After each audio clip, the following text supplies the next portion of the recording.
New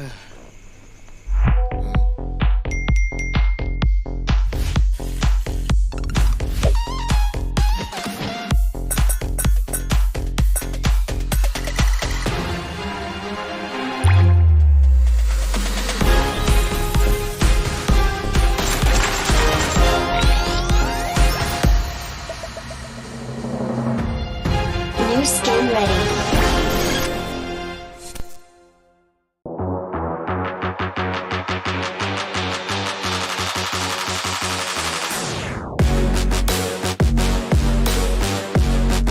Udah mulai bisa mendapatkan wing tuh seharusnya bisa melepaskan seorang rival. Lele-nya juga ikut membantu tapi masih ada Paladin. Damage luar biasa dengan lightweight yang ada akhirnya menumpaskan Miko double kill. Kekuatan seorang Hyun. Dia bisa Miko datang dan tanggulan tipe. Tarian rangsa telah lagu keponya bergerak mencari Hyun. Hyun dalam bahaya. Kamay ng ating Tego Adjo samantala din si Bibi papasok. Si Amorin naman dun sa bandang likod. Libreng-libre inilatag ang kanyang mga paniki. Pero si Taro gusto papasok. Another inheritance is being taken down. The Masya taking down. It was a good shot for the Savior. You can say they still keep struggling, Rory. but Rory has been killed by the Julian. As you can know, it was a very good goal. Look at that.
New skin ready.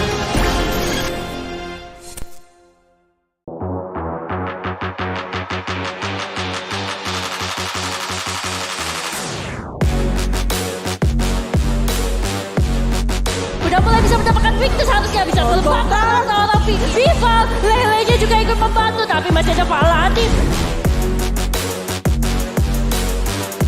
Damage luar biasa dengan lightweight yang ada akhirnya menumpaskan Miko double kill. Kekuatan seorang Hyun. Dia bisa Miko datang dan tanggulan tipe. Tarian rangsa telah lagu keponya bergerak mencari Hyun. Hyun dalam bahaya. Kamay ng ating Tego Adjo samantala din si Bibi papasok. Si Amorin naman dun sa bandang likod. Libreng-libre inilatag ang kanyang mga paniki. Pero si Taro gusto papasok. Another inheritance is being taken down. The Masya taking down. It was a good shot for the Savior. You can say they still keep struggling, Rory. but Rory has been killed by the Julian. As you can know, it was a very good goal. Look at that.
game ready.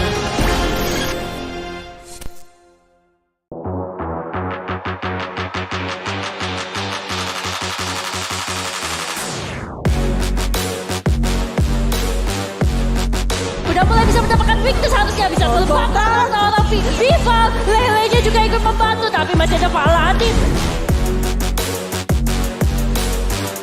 Damage luar biasa dengan lightweight yang ada akhirnya menumpas kami ku double kill. Kekuatan seorang huge.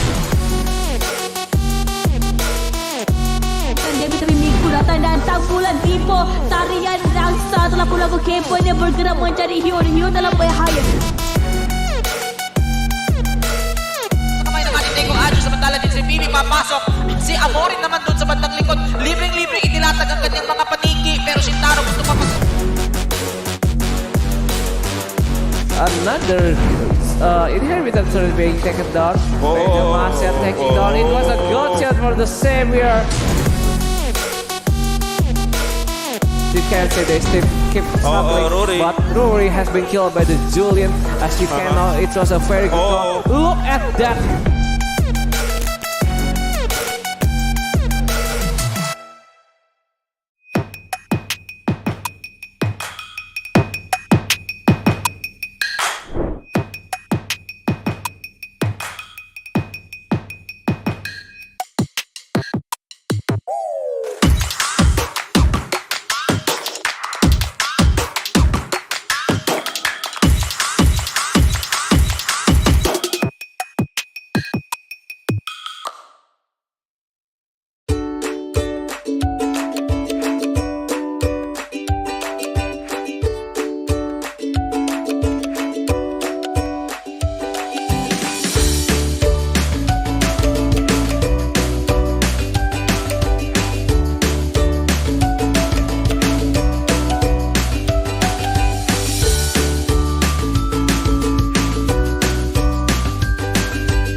New skin ready.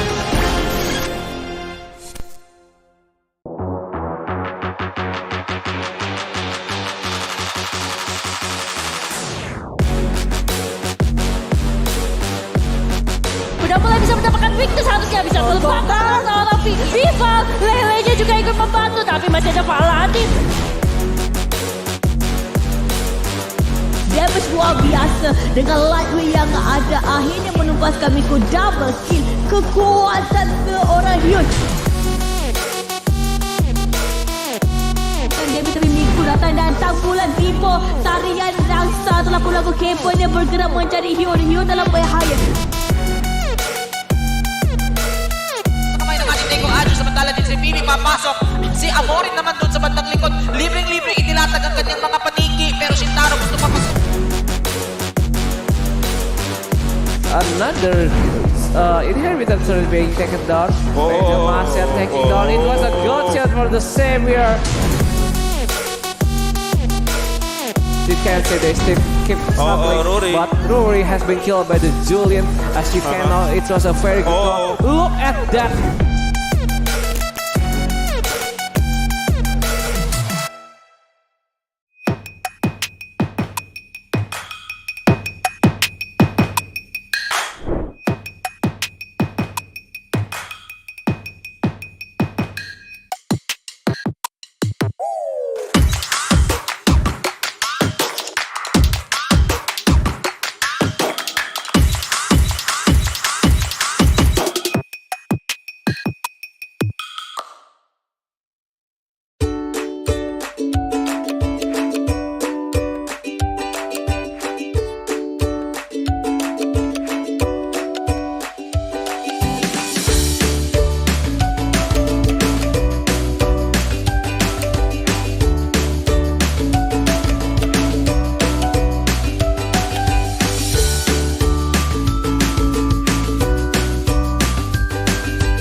and gentlemen, good morning. We are back here for the UniPin Ladies Series Southeast Asia Championship with me, Vela Jeff, and also my partner today, Burger King.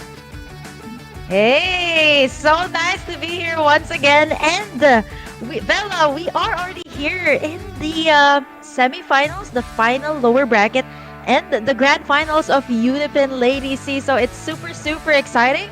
But before we head on straight to the matches, we'd like to thank, or UniPin Ladies Southeast Asian Championship would like to thank UniPin, Mobile Legends Bang Bang, our media partners, Upstation, One Esports, Revival TV, Context ID, Dunya Games, GGWP, Esports ID, Game Buff, Game Zero, Into Gamers, Drill Labs, Kinseer, and Go Philippines Esports. Yeah, and also for you guys that is watching right now, don't forget to subscribe, like, and share it to your friends, to all of your families to watch this Southeast Asia Ladies Championship, because you know what, this is like a very good step for all of the ladies teams inside of Mobile Legends to have new experience in the Southeast Asia. Maybe we'll have a bigger scene later on. We still don't know about that one. But yeah, aside of that one, you also need to follow our social media inside of Facebook, Instagram, and TikTok. You will have a lot of updates from that one because we also have UniPin Ladies Series in the Philippines, Malaysia, and Indonesia. We are waiting for you guys to follow and check it out. Maybe you are one of the players that can play inside of the UniPin Ladies Series, or maybe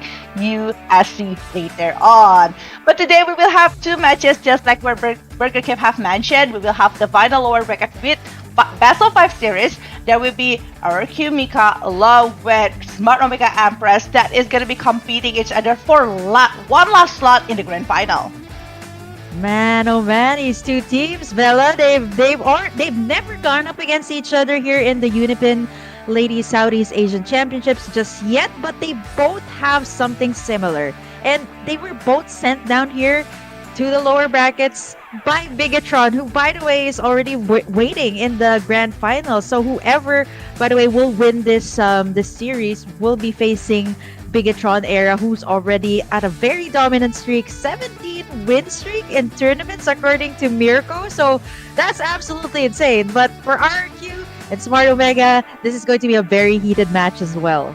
Yeah, aiming for 17. If they are winning this one, it's going to be 17. It's going to be crazy win streak, consecutive win. No one beat them so far. But will there be a new champion for this one? This is going to be a very interesting match. But yeah, grand final later, we will have best of 7 series, which is crazy because we know we have global ban pick that only been reset. That is going to be reset on the 7th game. So if there is no 7th game, game number 5, game number 6, it's gonna be a new hell for the drafter, because definitely it's gonna be like tons of hero that is already being banned, and also plus another 10 heroes. So it's like, if it's 6 games, so it's gonna be like 60 hero being banned. Crazy. Yeah, super crazy. I mean, game number 7, it gets crazier because you can actually already use the heroes that you have used. It's only applicable to the best out of 7 matches. So really interesting, very creative. We've already seen how the players got so creative about it in the past few matches here in the Southeast Asian Championships. But I'm looking forward to see more of RRQ Mika and Smart Omega. I honestly am not sure both these teams are very dominant respectively, but who will come up on top to go up against Bigatron? That's the biggest question. We have to find out first here in our final lower bracket finals. But definitely both these teams will either finish 3rd place or maybe even, who knows, be the champion if not Bigatron Era. Yeah, and you know what, this is like, after all of this, like we have like 7 consecutive days of USC 2022, and we've been like casting so many matches, so it's the last day already. We are coming to the end of USC 2022. I am not ready to let go, actually, Burger King. I was like, I don't want this to be over yet, because we will see the legacy for Southeast Asia right now. But yeah, this is all of the matches that already happened. This is the bracket. We saw from day 1, we see IDNS versus Rock Azure, and then Araki Mika along with Reborn. And actually, it's like very clean win in the upper bracket. It's like 3-0. But in the lower bracket, we are saying that actually there is 3-1 coming from Reborn that is going for the next stage. Even though after that, they are get beatable by Rock Azure that is dominating, and now it's only 3 teams left. Yeah, and the last Filipino team standing here in the UniPin Southeast Asian Championship with is Smart Omega, and of course the Indonesian powerhouse as well, which is RRQ Mika in the best out of 5. So for everyone who's watching, it's the final lower bracket that will have a best out of 5, and Vela, we will be having a best out of 7 for our grand finals. And who knows, we might actually extend all the way up until game number 5 for the series. I don't know. We'll find out later on. But for now, this is going to be a very exciting day. A long one. But for RRQ Mika and Smart Omega, they now will have to duel for their tournament lives here in the UniPin Ladies Southeast Asia Championship. And this is gonna be our schedule for today. The first match, of course, Omega and RRQ, followed by Bigatron going up against the winner of match number 1, either Smart Omega or RRQ. Yeah, you know what? Aside of this is like gonna be a long battle. This is battle of stamina. Whoever wins from the lower bracket, because it's gonna be like best of 5, best of 7. Like you need a lot of strategy. If it's gonna be 5 games, it's crazier because they're gonna reveal a lot of cards that can be used for the grand final. But they need to do it because this is do or die. If they want to go for the grand final, if they want to aim higher to get the trophy for this UniPin Ladies Series Southeast Asia Championship 2022, they need to go all out. While Bigatron, they are going to be waiting when the rest of the players just like, I'm so tired of this best of 5, but we still have best of 7. So yeah, mental, they need to be ready on their mental, their energy. They need to keep up their mood. How they are going to be doing that is a big question for me. Yeah, definitely lower bracket stretch. So it's going to be a long day for either RRQ or Smart Omega. But these two ladies or these two teams already know what it's like to be in the lower bracket. They've been there and they are already prepared for the longest time. So let's see if, like what you mentioned, it is going to be a stamina battle. It's going to be mind games between the coaches, the players. But I think it's going to boil down to execution as well between for all of the teams that will be playing today. It is going to matter. But Villa, I think we are going to be seeing our teams or the roster that will be playing today. So let's get to it.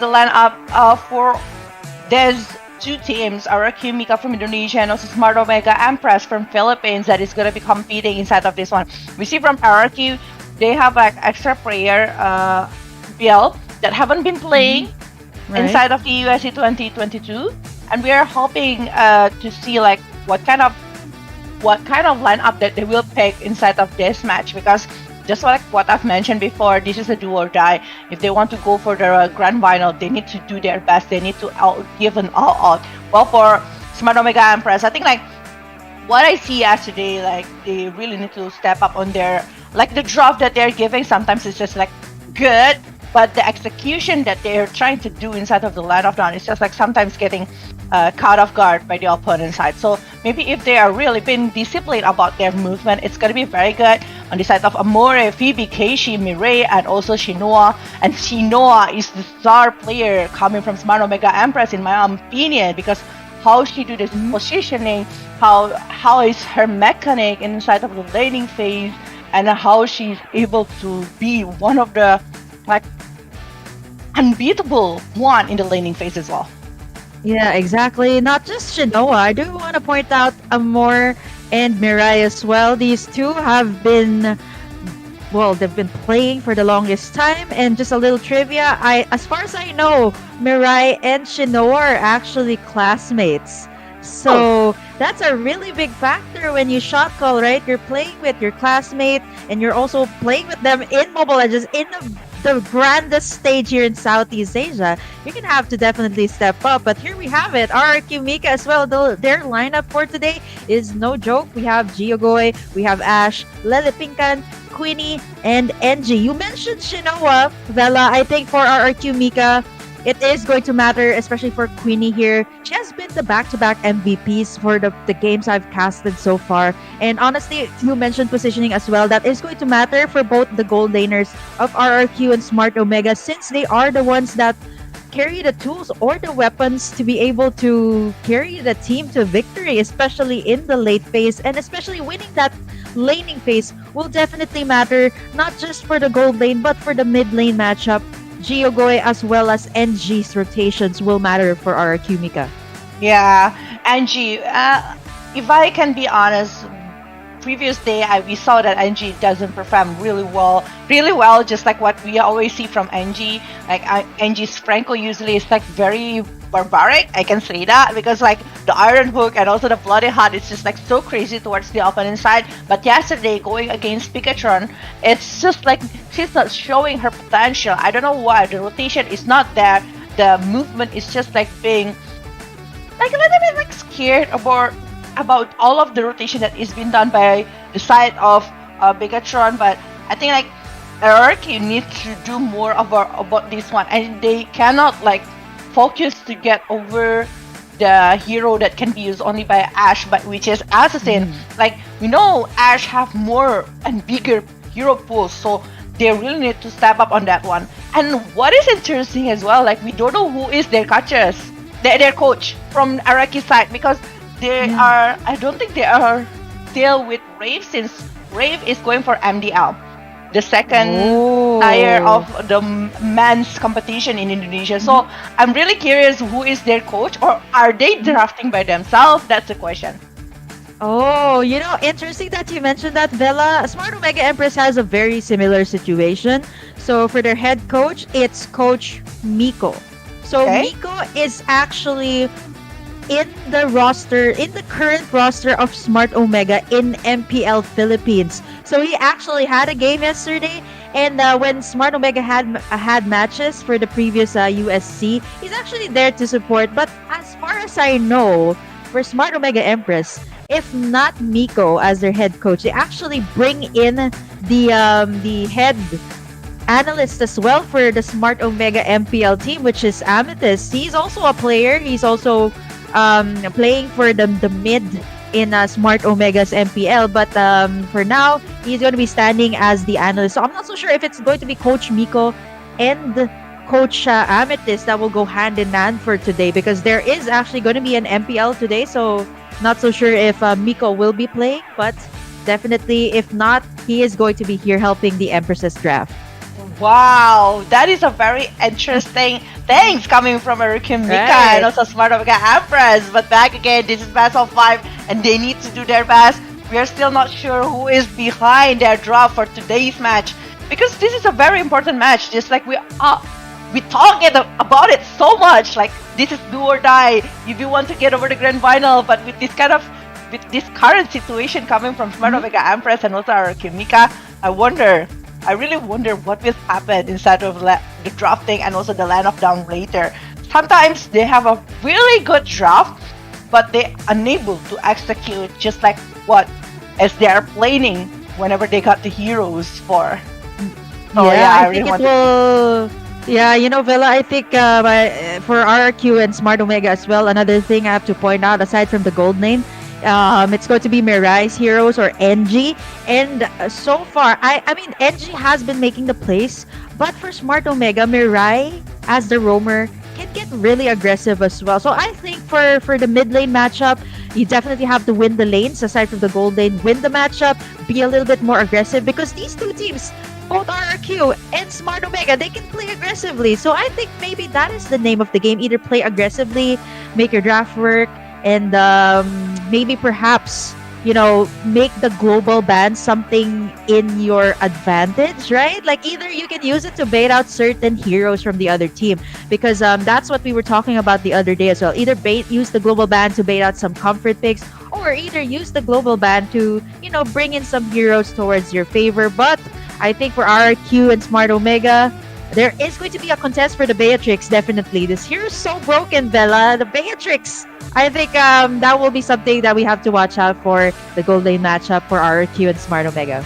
You want to know something interesting? Like yesterday, we saw the match between RRQ and Mika on the Bigatron era. In the first game, Beatrix not being banned or being picked. They forgot Beatrix. Like really forgetting Beatrix.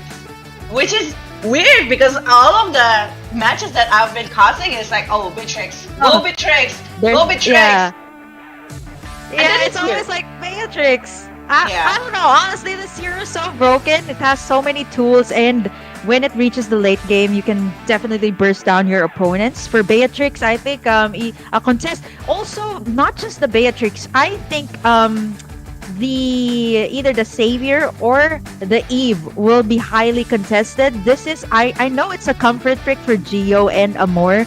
So maybe perhaps either Smart Omega and RRQ will ban it out or pick it up for themselves in the first place. Who knows, right? You have to make it work. And since the global ban is being put into play, Vela, I think you really have to think of the overall composition that you want for your team. And of course, make that draft work, because guys, you only have one chance to use that hero in an entire series, so it better work out for your draft or idea that you want.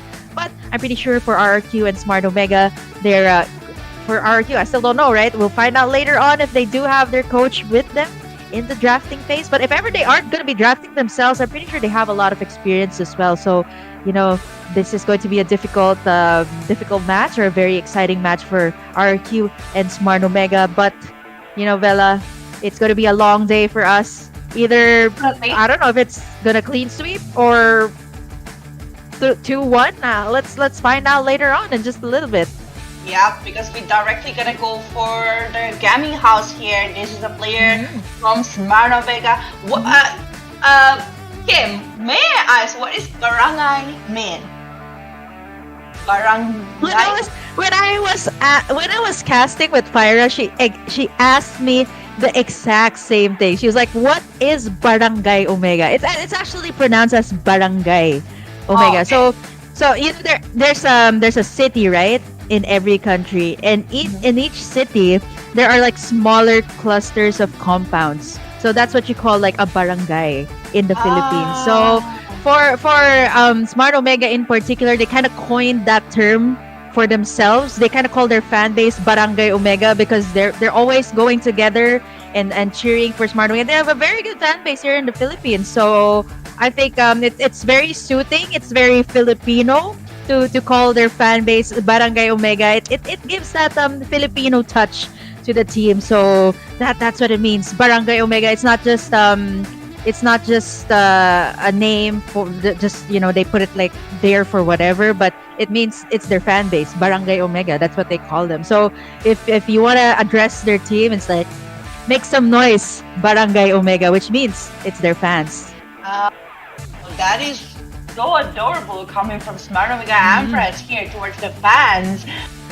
I just knew it. I meant to ask it since like a couple days ago, but I forgot to do it, and now I know it. I finally know what is that one, and it's just like so adorable. But yeah, this is also gaming house coming from RQ Mika. Now we have Tutut that is currently eating her own plate right there, along with Queen, I think, that is waiting for all of the players. They are just like the cheerleader for RQ. Mika, yeah.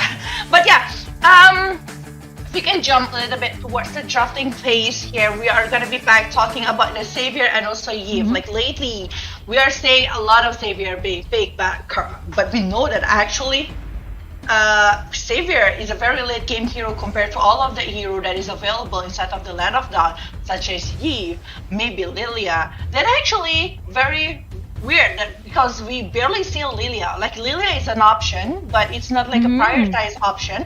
We usually see like Cecilia and Eve, maybe even Julian that is going for the mid lane. But aside of that one, we barely see anything else. Even Harry is now coming back to the land of Dawn, always being picked, especially by the team Arakimika. That can be an option for them to be picked. But for Ramis, it's directly being banned. Is it gonna be like template one? Varamis, Valentina, 1-1, and also maybe Akai or Julia that is going to be banned from both of the sides because they still know the power of that one. But just like what you've mentioned before, like they really need to be outsmarted the other team to get the hero, the power hero especially that can be picked inside of this game, because if they are able to get it, especially Smart Omega that is getting the first pick, it's gonna be very good. But remember, Rokimika always giving surprises whenever they do the second pick. It means they can still pick the jungler in the last pick and no one can stop that one. Yeah, I think for RQ and Smart Omega, they both have quite similar playstyles, similar ideas to what they want to happen in the draft. The Fanny is going to be banned for Smart Omega. This is a hero that they both use. I know for Smart Omega and RRQ, but definitely you do not want to let go of the Valentina as well. Smart Omega has the first pick. This hero is still completely top of the ban list right now, the Valentina. It really limits out your toolkit, especially when you have it, and not to mention the plays or the surprises that it can make. So final ban for Smart Omega is going to be the Akai. Now Beatrix is still pretty much open, the 1-1 as well, so will we be seeing that in the gold lane phase or the priority pick? The Franco as well is open, Vela. So what's it gonna be for RRQ? Are they gonna ban away a gold laner, or are they still gonna ban away a jungler like what Smart Omega, because that's 2 bans straight towards the jungler for Smart Omega? So are they gonna limit out more junglers here, or perhaps something else for RRQ? Gold laners are still open. I mean, like 1-1 is still available, Julian Right. as well, but Arakimika doesn't want to lose the chance to get it. Maybe 1-1 will be banned, so Omega will be able to take over the Julian, and Arakimika can try to take another hero, maybe such as like Esmeralda that is still gonna be open, or maybe they can try to take over the. I mean, Eve is there. Like, if they are gonna be able to take over Esmeralda and Eve, it's just gonna be a power pick by the CC, because we know the Voling Sermon and also the area of effect of the real world manipulation gonna create so much trouble for Omega. But they really need to be careful over Digi pick if that happens from the RQ side. So I don't think they will let the Julian in the hand of RQ, so they're gonna be picking that one. Okay, the Julian for Smart Omega. I think this is pretty much saying that maybe it's going to be a more playing this. But again, you know, Smart Omega, it could be Keishi's hero. So very flex pick from Smart Omega. This is a hero that is so flexible to the point you can put it in 3 lanes, XP, jungle, or mid. So very good pickup from Smart Omega. But RRQ can actually pick up the Beatrix in this phase. Beatrix, Eve would be a pretty solid start for RRQ. Or are they going to go for the lethal combo? I was thinking of a Beatrix Franco, but they're going to go for the Esmeralda here for RRQ. Some comfort picks and the sustain and the burst, but directly for Smart Omega, they are going to be picking up the Dirot, the direct counter for the Esmeralda. So are they okay, so still pretty much, Vela, look at the composition here. It's so scary. You don't know who's going to be the jungler for Smart Omega. Those 3 can be junglers. Yeah, but I don't think it's gonna be Dyrot, because Dyrot definitely wants to be in the same lane with Esmeralda. So it's either Paquito or maybe Julian. But in my humble opinion, it's gonna be Paquito and also like the mid lane Julian. But 3 hero that is like very melee hero. For me, Araki can try to get over the Ruby to be the roamer here. So it's gonna be like very easy for them to try to counter the movement from the side of Smart Omega. Whenever they try to dive in, they can just like use the Admiral Walking, so I am offended. But no, they don't want it. They still want this Franco to able to stop the movement from Smart Omega, and don't want this Beatrix gonna be countered by the presence of the Franco later if Smart Omega will be taking that one. But we are coming for the second winning phase here. Smart Omega still needing the roamer, so maybe from RQ side they will try to limit the roamer hero that can be played by Smart Omega along with the gold laner, because we know Beatrix is already there, and maybe they will try to bet over Popo and Koopa, or maybe even Colin Brody that is available to be picked right now. Matilda taken away by RRQ, but I think for Mirai, she is that type of player who likes to go for the Franco, who likes to go for the Atlas. Those center tanks should be considered here by RRQ. The Sicilian taken away by Smart Omega. Insane burst and insane late game, since I think for Smart Omega, they are going to be rocking this Julian in the mid lane. So, I mean, in terms of range, you got to give it to the Sicilian. The late game potential as well, the Sicilian. So, I think that's a good ban for coming in from Smart Omega. But RRQ, I feel like they should perhaps take away maybe the Atlas here, the respect for Mirai. Or maybe even take away some of the mid laners here for Omega. Are they gonna take out the Eve for Amor, or okay, it's gonna be the Atlas? Like what I mentioned, Mirai is not gonna be having that Atlas, so which means that there is perhaps like the Kufra available for her. I've also seen I haven't seen so much chose on Mirai, so that's gonna be the biggest question here for Omega. Who is gonna be their roamer? Final ban here, Vela, for Omega. They still need a mid laner. Eve ban gonna come through here for Omega? Perhaps? I mean, like, if they want to go over the Lilia ban, it's just gonna be so good, because I think, like, if RQ have the Lilia, or maybe the Eve that can be banned here from the Smart Omega, it's just gonna be preventing the area of effect that is going so big coming from RQ Mika. It's just gonna be so huge. But yeah, I do agree with you that Mirai need to take a tanky hero, like pure hero kind of thing from Smart Omega, because right now they have like 3 heroes on their hand, a mid laner, in my opinion, and a jungler, and also an XP that is like very squishy. They need someone that can be a frontliner for the side of Smart Omega. So that's what they are going to be aiming, I think. But lane ban happens from Smart Omega. They are respecting the hero that can be picked by RQ Mika, because we know that actually Ashe can be the last pick here. So they're going to try to show over the mid lane. If it's still there, if they want to go for that, and they're going to be going for that one. I mean, like, look at the drop that they're having, the area of effect, the Nibiru station, the Falling Star Moon, the real world manipulation. It's going to be creating so much things on the hand of Smart Omega, and it's a very smart from them to take over the cloud. Yeah, oh man, this is the composition that Smart Omega is going to go for. So the burst, not so much of the area effect. So I still think that RRQ Mika, they have a very good area of effect hero, which is the Eve, especially since most of the heroes here of Smart Omega are melee heroes. So when you land that real world manipulation, not unless it's cancelled out by Smart Omega, but it's gonna be the Amon for RRQ Mika. Wow! I did not expect that. I was expecting them to probably like maybe go for a Karina, maybe go for another tanky, like maybe a Palmon, but they're gonna go for the Amon. Usually this hero is picked up if there are a lot of squishy heroes in the composition.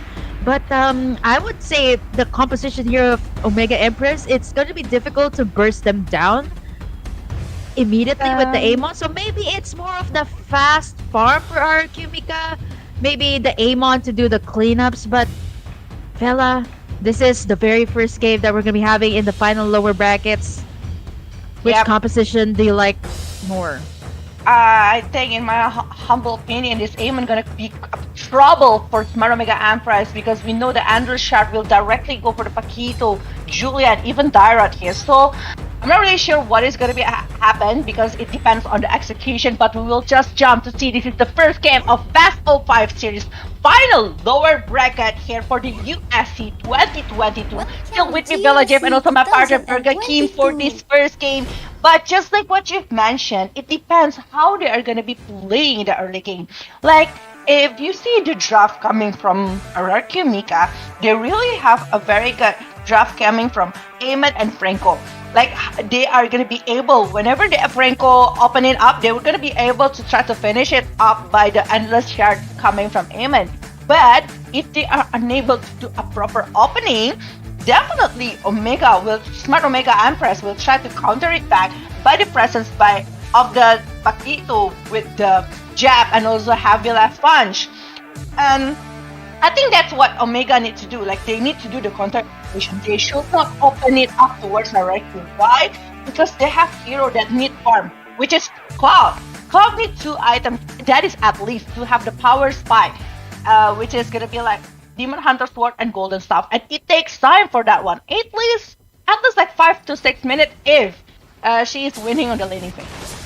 Ooh, Shinoa actually picking up that sprint. So here's my question, Bella. Are you if it's a Claude being put into play, are you going to go for the orange buff then of Ash? Look at that! Mirai got Yeah. it for Yeah. Smart Omega. So I think Ash didn't really anticipate that. So it is a slight win here for Smart Omega, but still this is the early stages. So this is what they need to do, right? Keep on pressuring Ash, ensure that Ash doesn't get to farm up that well. But this gold lane is going to matter as well. The Claude and the Beatrix, like what you mentioned, Bella, it is going to be the Beatrix that definitely can poke up against this Claude in the early stages of the game. But Claude still needs the items. Yeah, definitely needs the item, needs the proper time to do so, but the barrier is being opened right now. Mirai just to try give some pressure towards the side of Arakimika. But just like what you've mentioned, like they need to pressure us more and more. They are not with this Grok on their hand. I mean, like they have the resource to do so with the power of nature, with the barrier. They can just like play around, try to be more tanky and stay nearby the wall. But Ash will be securing this one with forcing to use the retribution right there, while Keishi is already stealing some of the jungle from the side of Arakimika. So a really good start coming, but really now try to get a little bit of the gold shield turret in the top lane to try to lead it the gate by having the more gold, but it's not happening so far. Smart Omega Empress still leading by 500 to 1000 gold on their hand, and they are going to be aiming for that turtle. Yeah, Mirai is just relentless on this red buff, ensuring Ash actually does not get anything. With that being said, Keishi is already one level ahead of the jungler here of RRQ Mika, which means that this is a great start, but not unless they're gonna get a first blood here onto Ash. Amor picks up the kill, and Smart Omega, they got the turtle, they got the first blood up against the jungler here of RRQ Mika. So this is again a very good start, but for Smart Omega, they definitely need to create the space for Shinoa to be able to scale up. Like what you mentioned, Bella, this is a Claude that still needs the items, but for Smart Omega, they've already picked up their early win, but it's going to matter once again in the gold lane. We already see Mirai, we already see NG already here, but here comes a bloody hunt as well. Queenie bursts down Mirai, instantly gets taken down by 2, and I think that definitely caught Smart Omega by surprise. Yeah, definitely. What a really good iron hook coming from this Angie. This is why Angie, no one is actually letting Angie to use the Franco because it's just going to be very scary. But Angie now doing some rotation to the top lane. Amore is there. Shinoa and Keishi. Nibiru's vision is being opened, but the damage is not enough. Keishi will be taking that one down along with Shinoa that taking Queenie. It's a very good trade right there, well as jumping to the top lane, and it's not a wise decision because she's not actually getting something from that one. She is even losing herself, and she is a jungler that should be leading for this early game in the hand of Arakimika. But right now, Smart Omega is not stopping. They still aim for more, but the Bloody Hunt real world manipulation is being committed towards Mirai to get this one kill. Oh, but they did get a lot of gold platings for Smart Omega, but instantly, you know what? It's going to be Mirai getting taken down, but Smart Omega got what they wanted, which was the gold plating. They are on the gold lead right now. 2k gold lead up against RRQ Mika rather, and now Keishi going all the way to take this purple buff. Phoebe goes all the way in as well with the flicker abyssal strike. Shinoa as well on the top, so all across the map. Smart Omega has been getting the kills, so now they need to perhaps convert these kills to tower takes. 2k gold lead for the Empresses right now. I do agree. They need to play objectively, take over the turrets, and that's what they're doing in the top lane. Like Shinoa with 2 kills, 2 assists. I mean, like, this is a gold laner. We mentioned it before, like, Shinoa needs time to collect the item, which is going to be the 2 items, the core item for Cloud. But with this blading over the gold shield turret, along with the turret taken down, Churchill's on the hand of Smart Omega. I mean, like, they get the proper takes right now. But in the bottom lane, we're seeing Angie facing Phoebe. But Phoebe will be trying to... No, there's no way that Phoebe will be winning that one because Ash is actually there with the Endless Shard. So, Smart Omega Empress doing the things that they need to do, which is going to be leading towards the turret, and the Mirai with the Wild Charge, a lot of power of nature, able to shut Queenie down. Oh, this is really, man, this is not a good start for RRQ Mika.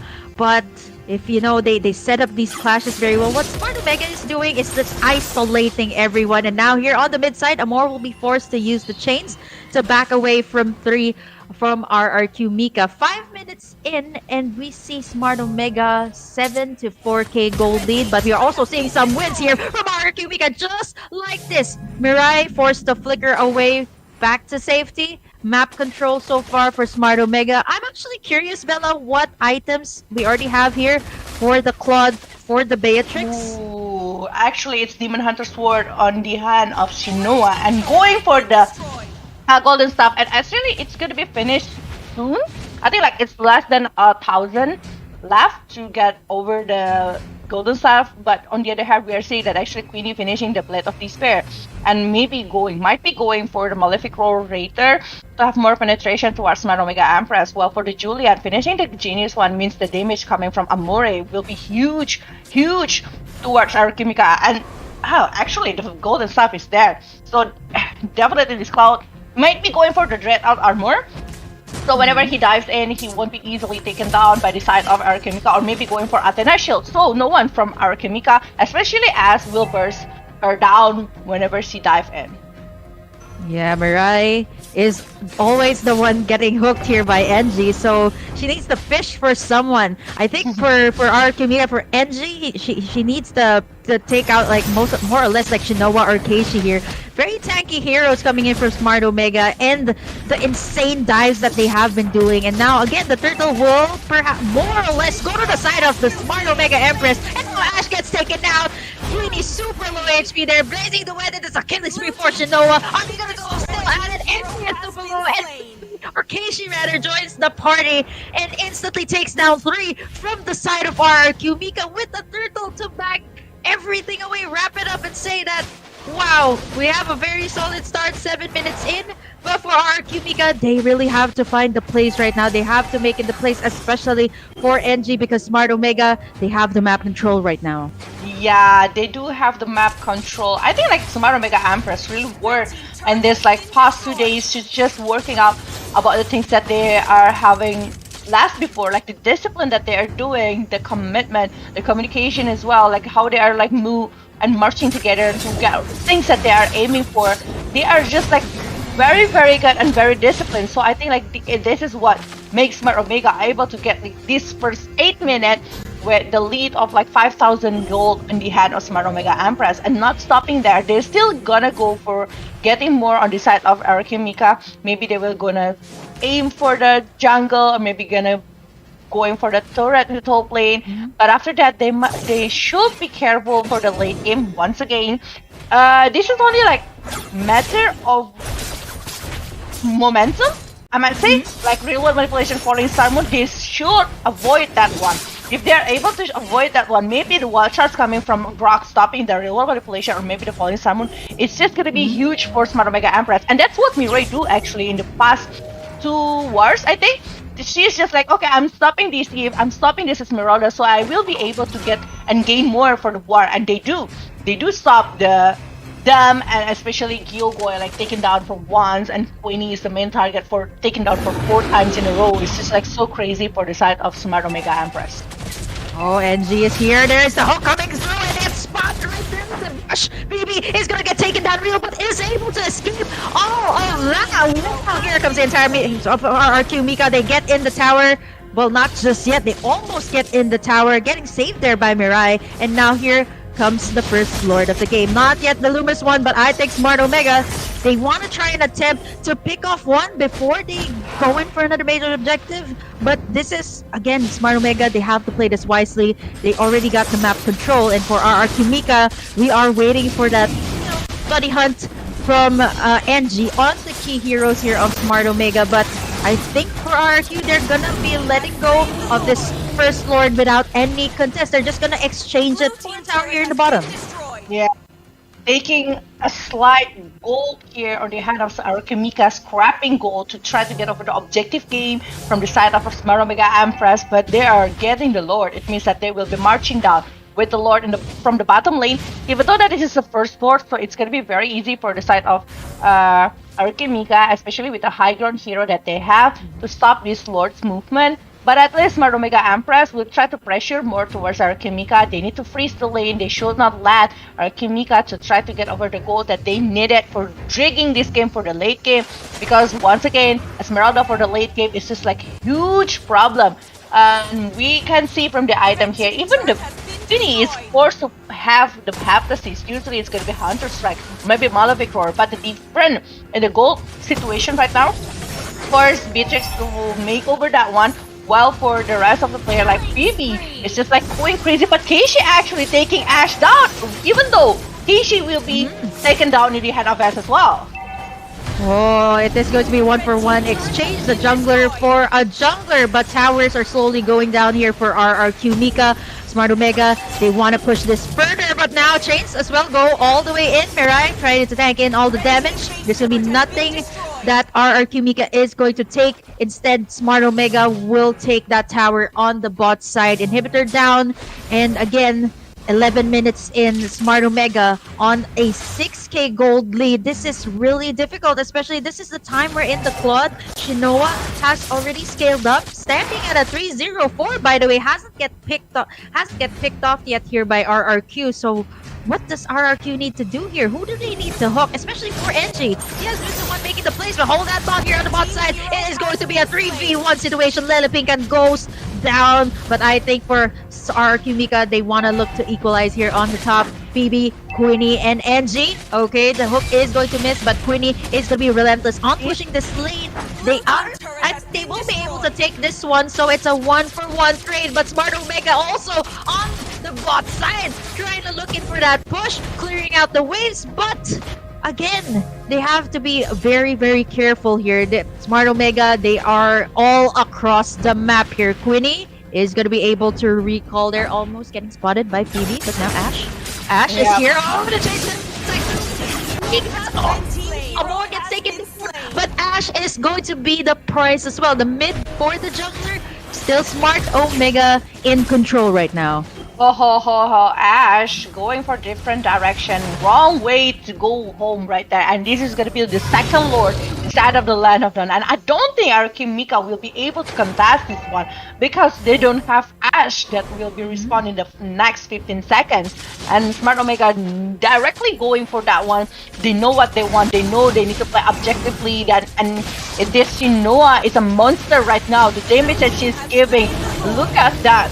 She's having 3-0 and 5 with all of the items that she is having on her hand. I mean, like, even Lelepinkan in the hand of Shinoa is just like a very easy target because it's like a very squishy with the Demon Hunter Sword, Malefic Roar, maybe even on the hand of this Cloud to pressure Archimika. Whenever she jumps in, that's why I was like, in the drafting phase, when I see that Cloud, I was like, oh, this is a very good one because she is the one that can jump into the backside to aim at that Winnie and also Gyokoi, to have them pressured, to have them having the wind of nature or maybe the wind of winter transient to prevent the damage that is given from this Cloud.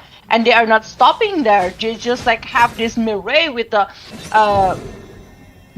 power of nature and also wild charts. But we can see from the item right now for this Cloud, we have Malefic Roar on her hand already, along with that Athena shield to prevent the damage coming from Ashe. So she's respecting it. Exactly, you know, expecting the magic damage coming out from RRQ because there's already the Holy Crystal here on Ashe. She can get bursted down in an instant if RRQ finds the opening. But now the Lord is gonna get taken down. Inhibitor is down as well. Mirai taking in all the damage coming in from RRQ Mika. This could potentially be the end for RRQ Mika, not unless, you know, NG finds the place here. Definitely needs to right now because the towers are going down one by one. Here comes the Guardian's Barrier. Another tower goes down here. Lelefinkan forced to evade, but Phoebe is gonna be chalking in down all the damage. And the shards connects and will take down 1-2 for the price of 1. RRQ Mika right now defending really well. And now Lelefinkan is going to be relentless on taking down Amor. So it's gonna be a 3-for-1 exchange. Smart Omega is now gonna be backing away. This Lelefinkan is not gonna let them go. So Mirai is just forced to back away. There is still the immortality here for both sides, but RRQ Mika did a very good job in defending their base. They also took down 3, so momentum-wise, I think they're slowly feeling it for RRQ Mika, and if this could be played out well, it could be very good. Let's check out this instant replay. Yeah, I think in my humble opinion, like Phoebe is just like being overconfident to jump in whenever. I know that she have the life steal that she is gonna be needing to get over the players from Arukimika, but when she jumps in and being taken, she know what?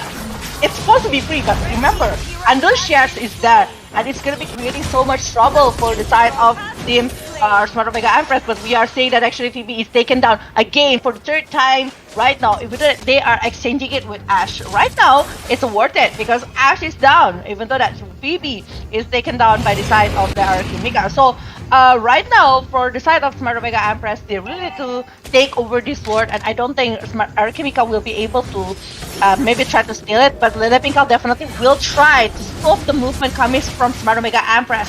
Stardust stands, and now Angie is there as well.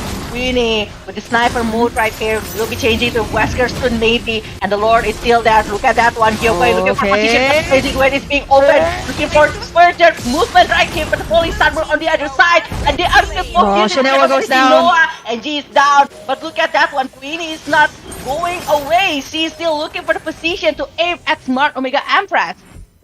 Oh no, they just bought some time here for RRQ Mika, and without Shinoa in the equation, it is going to be difficult to dish out the damage here that Smart Omega wants. So what RRQ Mika is just doing here is to reset the Lord, buy some time up until Ash is back. Speaking of, Ash is already here, but the minion waves are slowly closing in as well. So RRQ Mika, it's very difficult. One mistake here could cost them, like perhaps a wipeout. Lelepinkal, in the midst of it all, gets taken down here, instantly bursted down by Smart Omega. So the biggest question here, Bella, is RRQ Mika still going to contest this one? I mean, they have to attempt to try and contest this one because it's already the 2nd Lord, the Luminous Lord. It's already low HP. Retribution gets taken by Smart Omega. Mirai is going to be the casualty here, but is it gonna be a wipeout for Smart Omega? It's not gonna be. They're gonna back away from all of that. The damage is also there already for RRQ Mika, so I think if they play this well, they play the cards that they have very well, this could potentially be an opening that they're looking for. The barrier that is being opened by a Smart Omega Empress, like how they are stopping the movement from Arukimika with the presence from Mirai. That's why she's getting caught by the head of Team Arukimika. But look at that one, actually Angie will be the target right here from Smart Omega Empress, and they will got it. It is gonna be 4 versus 5. What will happen? Not only that, actually the Lord is taken down that fast coming from Arukimika. The damage is still there, and they'll try to drag this one to the late game since they know the power of Lelepinkal, but Lelepinkal now is being chained by this Julian.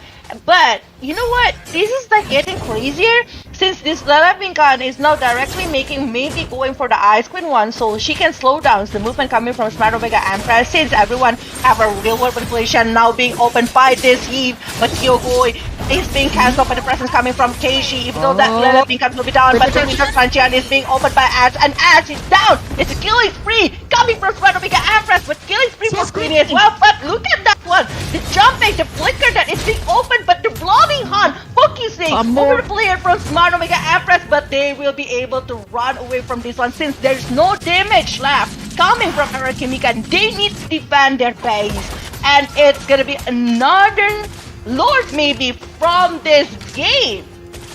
Oh man, this is really the area of effect that RRQ Mika has. I haven't seen so much real world manipulation from Gyokoi, but the assists are there, the slows from the orbs coming out from the Eve, and I think the super lethal combo here from RRQ Mika is NG and Queenie. Insane burst from the Beatrix, by the way. So it's just either the Bloody Hunt here by NG, and then Queenie can just free hit any members here from Smart Omega. You can already see the damage coming through just from the sniper here of Queenie. So BOD, I think, Malefic Roar as well. So RRQ Mika, I think it's not just Queenie, even Ash's endless shards just go all the way to chunk down Smart Omega real low. So they really have to watch out for that wild charge here. And Team Chains connect. It's going to be Lelepinkal, the first casualty here for the side of RRQ Mika, but it might actually actually be Phoebe. Getting taken down, is able to flick away, but Shinoa from the backside, blazing the win, just not real. And it's gonna be a mega kill for Keishi. Quinny's still alive. He's gonna still go for it. It is going to be the wind of nature. And Quinny, there is immortality here by Keishi. She is able to escape all of that, but nicely done there by Quinny. Okay, is able to escape. Everyone's real low, but is Smart Omega looking to end this one? I think they should consider taking the Lord once again. Don't you think, Bella? The safer route for Smart Omega? Yeah, I think like if they want to end this one, they need Lord on their hands because you know what? All of that immortality, Winter Truncheon is being taken. Exactly. They use it already. Araki Mika, the damage from the Wesker from this Winnie is insane. She is able to survive that war while she is not having that immortality is crazy. Look at the Haas Cloud. Look at that Malefic Roar penetration that is going for Smart Omega Empress. That is a huge damage from this Beatrix. I'm really scared of that one.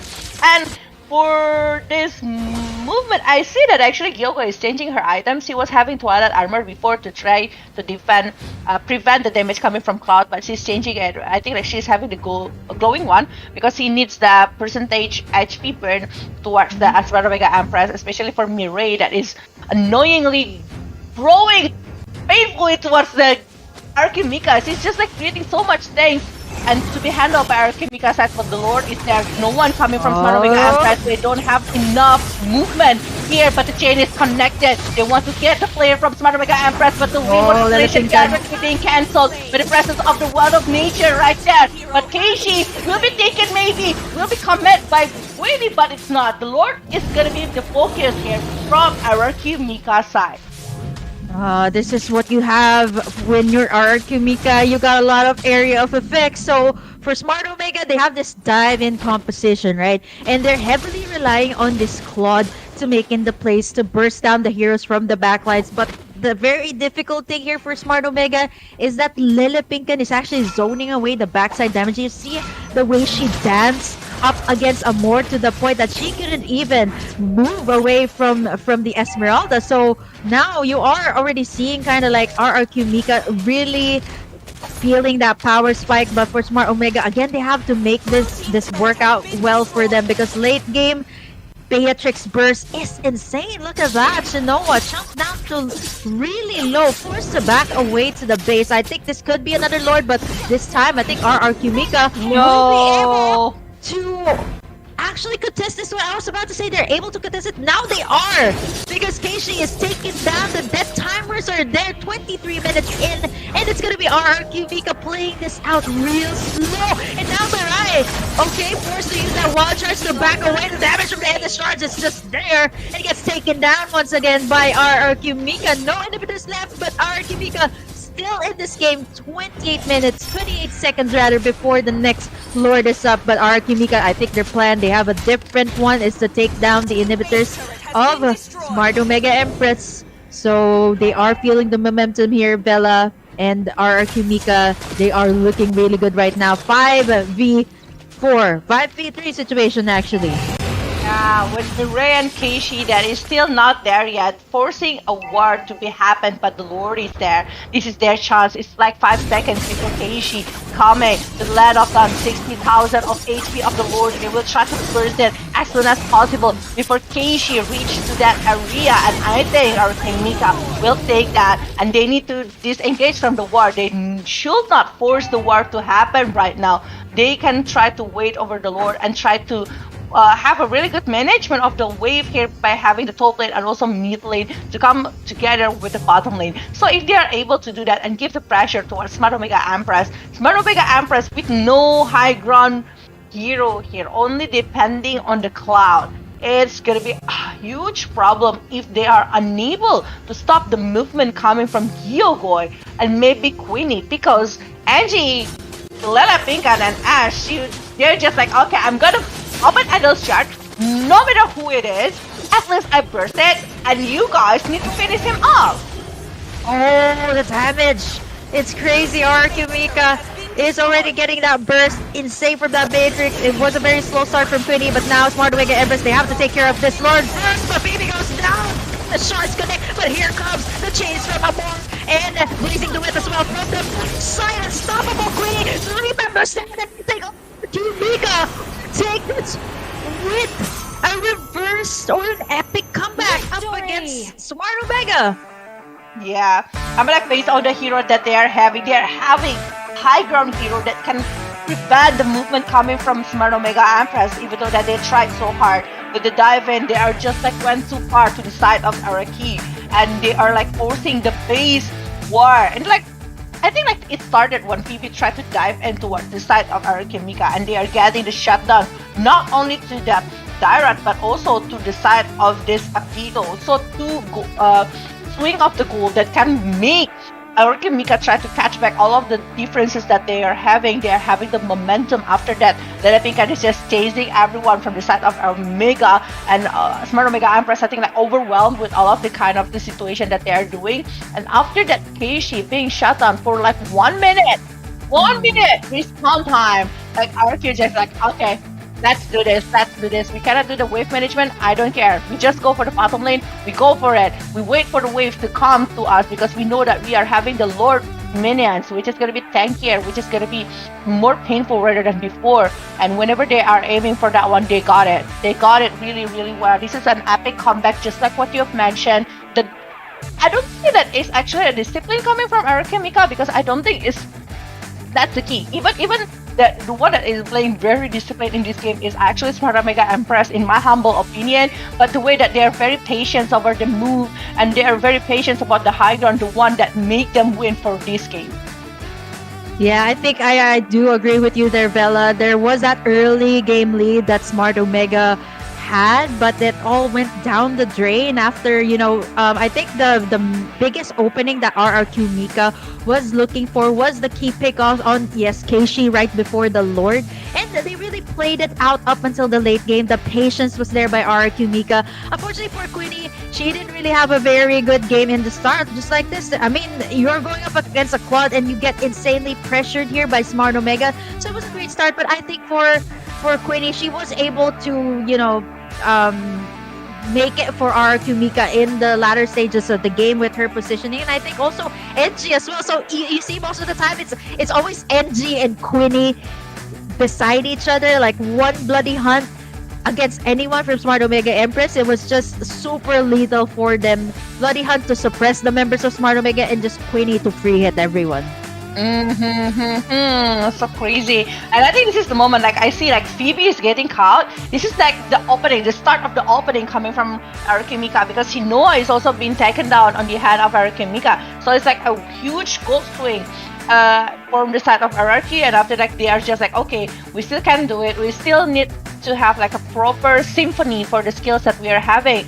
And I think like this is the moment where Smart Omega Empress is losing all of the chances, because like the presence of the movement that is given by this Winnie Sinoa that is taken down just like that is making Araki Mika having the lead. They are unable to stop the game. They are unable to finish the game. Like they are having a hard time to do so.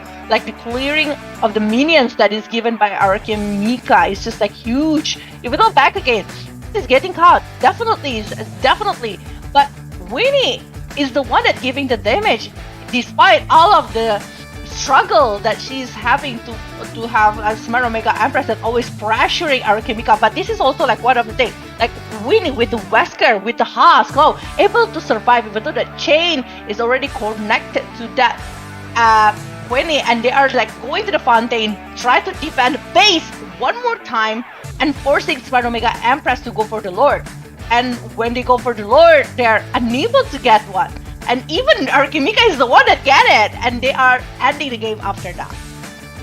Yeah, the burst was here. I think not just from Queenie, even from Ash's endless shards. This was the final defense that Smart Omega had to do, but unfortunately there was 3 taken down, and this is what you get really when you have that immense area of effect that RRQ Mika had. And speaking of area of effect, let's take a look at the post-game stats here. It was a very long game, 25 minutes in, and it was patience for RRQ Mika. Queenie with her positioning, and even Gio Goy. I didn't mention this Eve, which was a comfort pick for both sides. And Gio, all she needed to do was position herself. This is a relatively tanky build coming in from Geo, the tough boots. So most of the time, you if you're an Eve, you go for the magic penetration.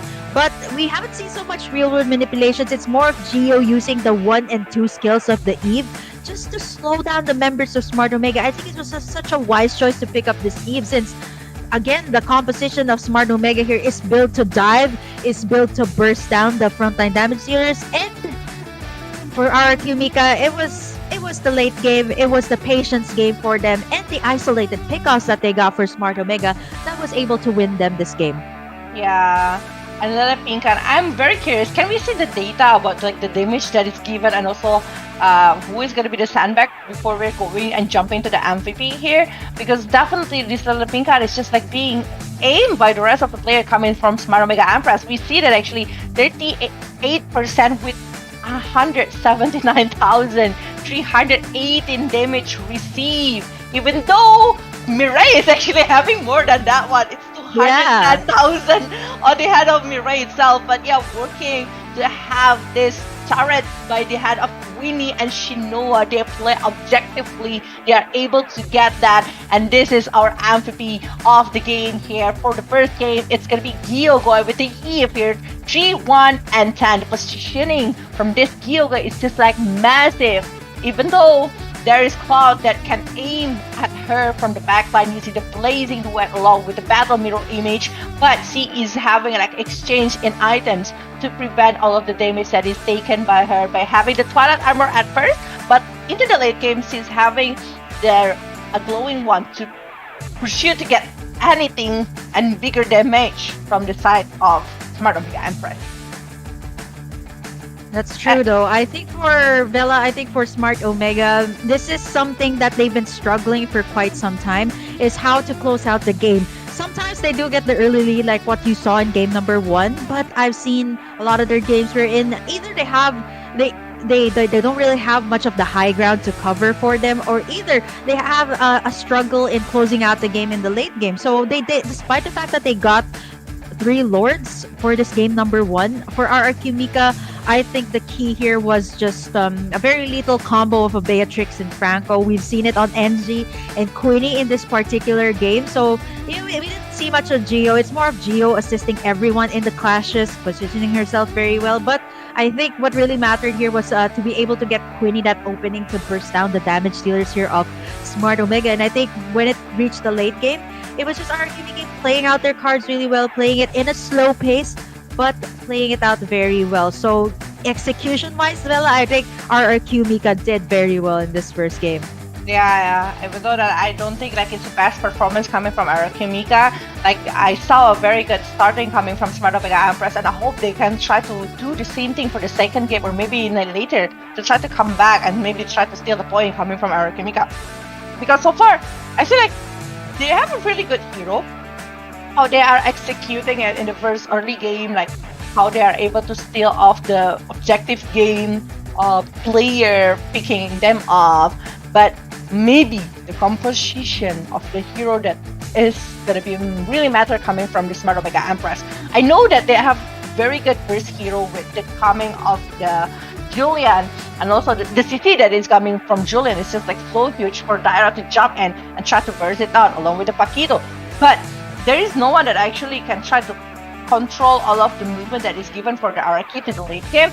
So if they are having more area of effect, or maybe only one from the mid lane, it's gonna be very good. Don't depend too much on the side of Cloud or maybe the gold laner, because sometimes you need like 2 heroes for the late game, because it depends on like for the late game it only like matter of one momentum. So if we are losing that kind of momentum, the opponent will take the advantage of it and try to lead it on their side, and it's not going to be a good end for you. Definitely, you already tried so hard in the first like 15 minutes and you did well, even like taking all of the base turrets from the side of the RRQ Mika. But I know how disappointed it is for not unable to actually win the game. Yeah, it's it does happen. I've had games like this wherein you got a very good start, and up until the late game, it was very difficult for Smart Omega to close. I think maybe in particular for game number 1 is they didn't really have that, like we mentioned, there's not so much of area of effect. And even for the mid laner here of Smart Omega, there is a burst from Amor, but you know, the chains, they only come through if you go near the hero. So it's mostly like melee type for Smart Omega. Even their tank is built to go for that dive, to go for the melee type of range. And how can you actually do that? So I think for RRQ Mika, they were so wise in their draft. They were so smart to pick up that Eve that really covered so much of the high ground. And I think for Smart Omega, they couldn't reach the backlines here of RRQ Mika when it reached the late game. So it was just very difficult for them to close out. That what they really needed to do for game number 1, especially for RRQ Mika, was to shut down Quinny, to shut down Geo, but they couldn't do that. It was so difficult, right? You have so much things to deal with. It's Ashes, endless shards with the Amon, or it's even the Bloody Hunt combo from the Franco of NG. So very, very difficult for Smart Omega. They had a very great start, Villa, but this time Barangay Omega needs to cheer up louder for their team. They're now, I think they're talking about, you know, what went wrong, what could have happened, but you have to move forward every time. RRQ Mika already got 1 point, so Smart Omega, they have to step it up in this next game in order for RRQ Mika not to have this entire series for themselves. Yeah, I think Smart Omega, they are really talking about this one. They really want to work for the second game later, what they need to do for this one.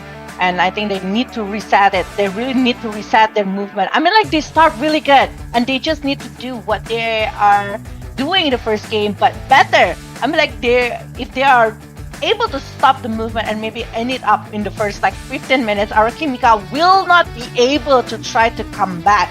I know it's not going to be easy to reset the mood and also the mentality when you're losing in the first game, but I hope that they will be trying to do that, and they will try to become better for the second game, because we are going to be waiting for them to have maybe leading this game to the 5th game, so, or maybe the 4th game. So we are going to be definitely waiting for that one. But before that, we need to move on actually to the second game, and we need to talk a little bit about the draft that they are going to be preparing for this one.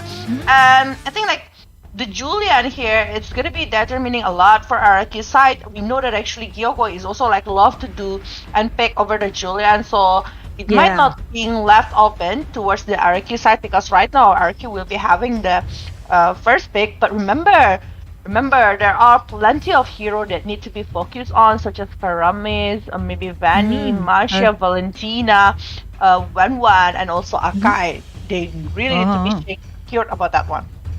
Yep, the RRQ Mika has the first pick right now, and immediately they're going to be taking away such high ground that they had in game number 1, which is the Eve, a comfort pick as well for Smart Omega. And now Valentina, taken away as well by Smart Omega. We don't want to give that away to RRQ. And I like the fact that you mentioned this this Julian, that I know that RRQ Mika Geo in particular has spammed this hero in several games. So it's just insane, right? For Smart Omega, they should consider taking that out. That's something that they've picked up in game number 1, which means that the Julian's already out with the global ban being put into play. So no more Julian for the side of Smart Omega, but it's still open for RRQ Mika. Are they going to take that away from them? Or perhaps the Masha ban could come through here for Smart Omega. What route are they going to go for?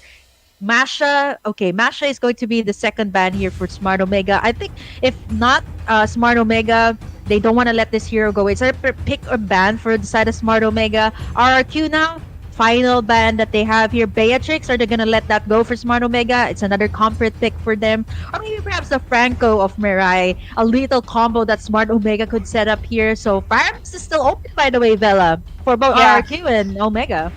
I think like they still want to they are aiming for Faramis or Akai, but they will try to ban different kind of heroes, and they can try to get over that one.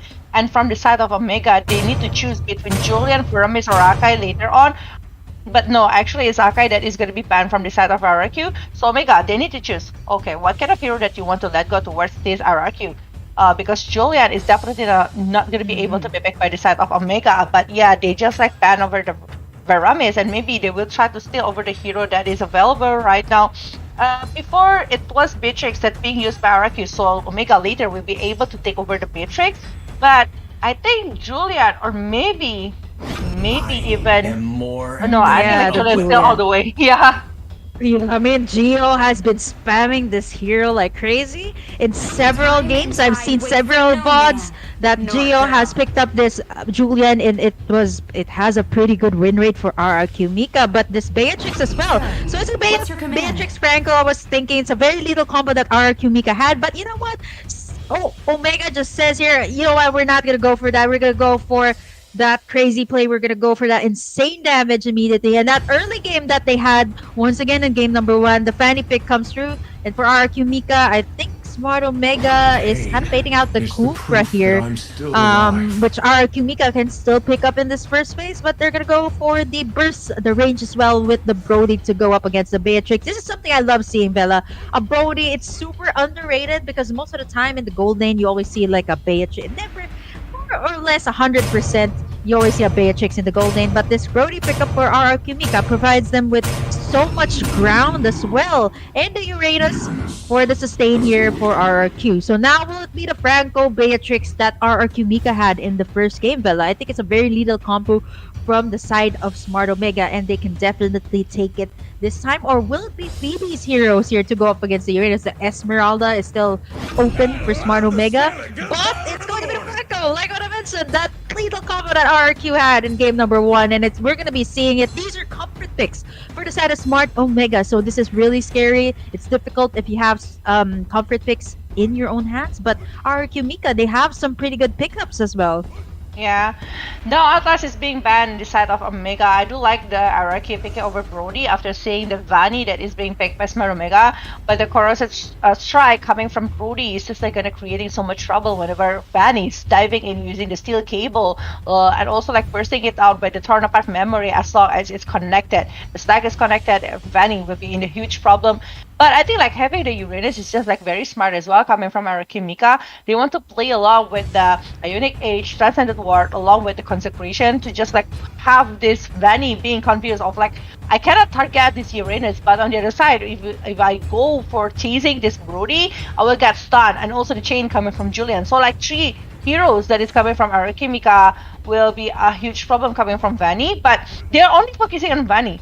They need to remember there is this Beatrix, there is this Franco that is available coming from Smart Omega. But banning over Atlas and also Natalia, they want to play like very, very safe. They don't want surprises to be shown by the side of Araki Mika.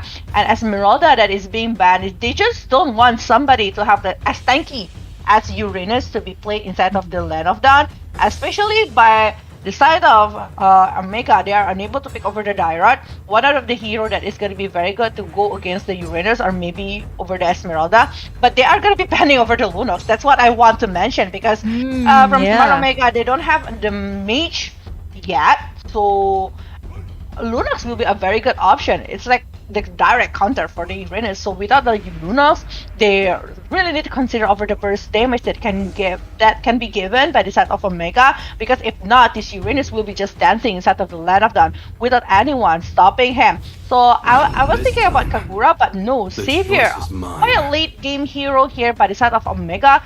But Araki, if they're picking a hero that can dive to the backline of Omega, it will be very good. I mean, like, look at that Savior, look at that Beatrix. It's just gonna be that easy to chase over that one. But yeah, I do agree Link, but I don't like Hayabusa or maybe Lancelot. Maybe a Hanzo is also good. Yeah, Hanzo for RQ. We've seen them pick this up as well. So I think an assassin would be very good to take down the heroes here of Smart Omega. That's something that Smart Omega didn't have in game number 1. The heroes to pick off the back lines. And it's already very scary enough for Smart Omega to have this range, the Beatrix, and the Savior. The Lolita is going to be picked up here by RQ, but what's it going to be for Ash here? I think it might just be another assassin here. Oh, they're going to go for that composition that Smart Omega had in game number 1, which was the dive setup, and now they do have that additional sort of crowd control with the Lolita, the Numenon Blast here. Especially, it could be so lethal if you get the Numenon Blast onto the main damage dealers here of Smart Omega. It could be RRQ's day here. But now we still need someone to tank in the side, someone to go up against the Rerenas. The Esmeralda's already out, the Dirata's already out here for Phoebe. So what's it gonna be? Maybe like a little throwback to Phoebe's heroes, like a Yu Zhong?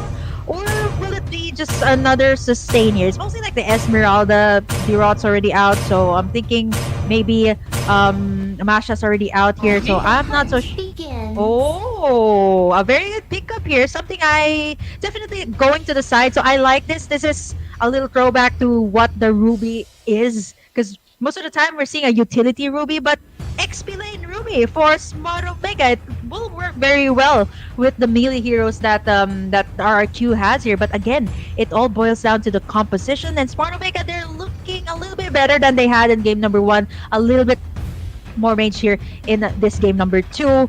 It is they have to force out the game number 4 actually to be able to, you know, go up against or maybe equalize the game here. But for RRQ Mika, they need to win this to get a 2-0, and it could be the lead that they wanted very well. But here we have it, RRQ Mika and Smart Omega for the second time, Bella.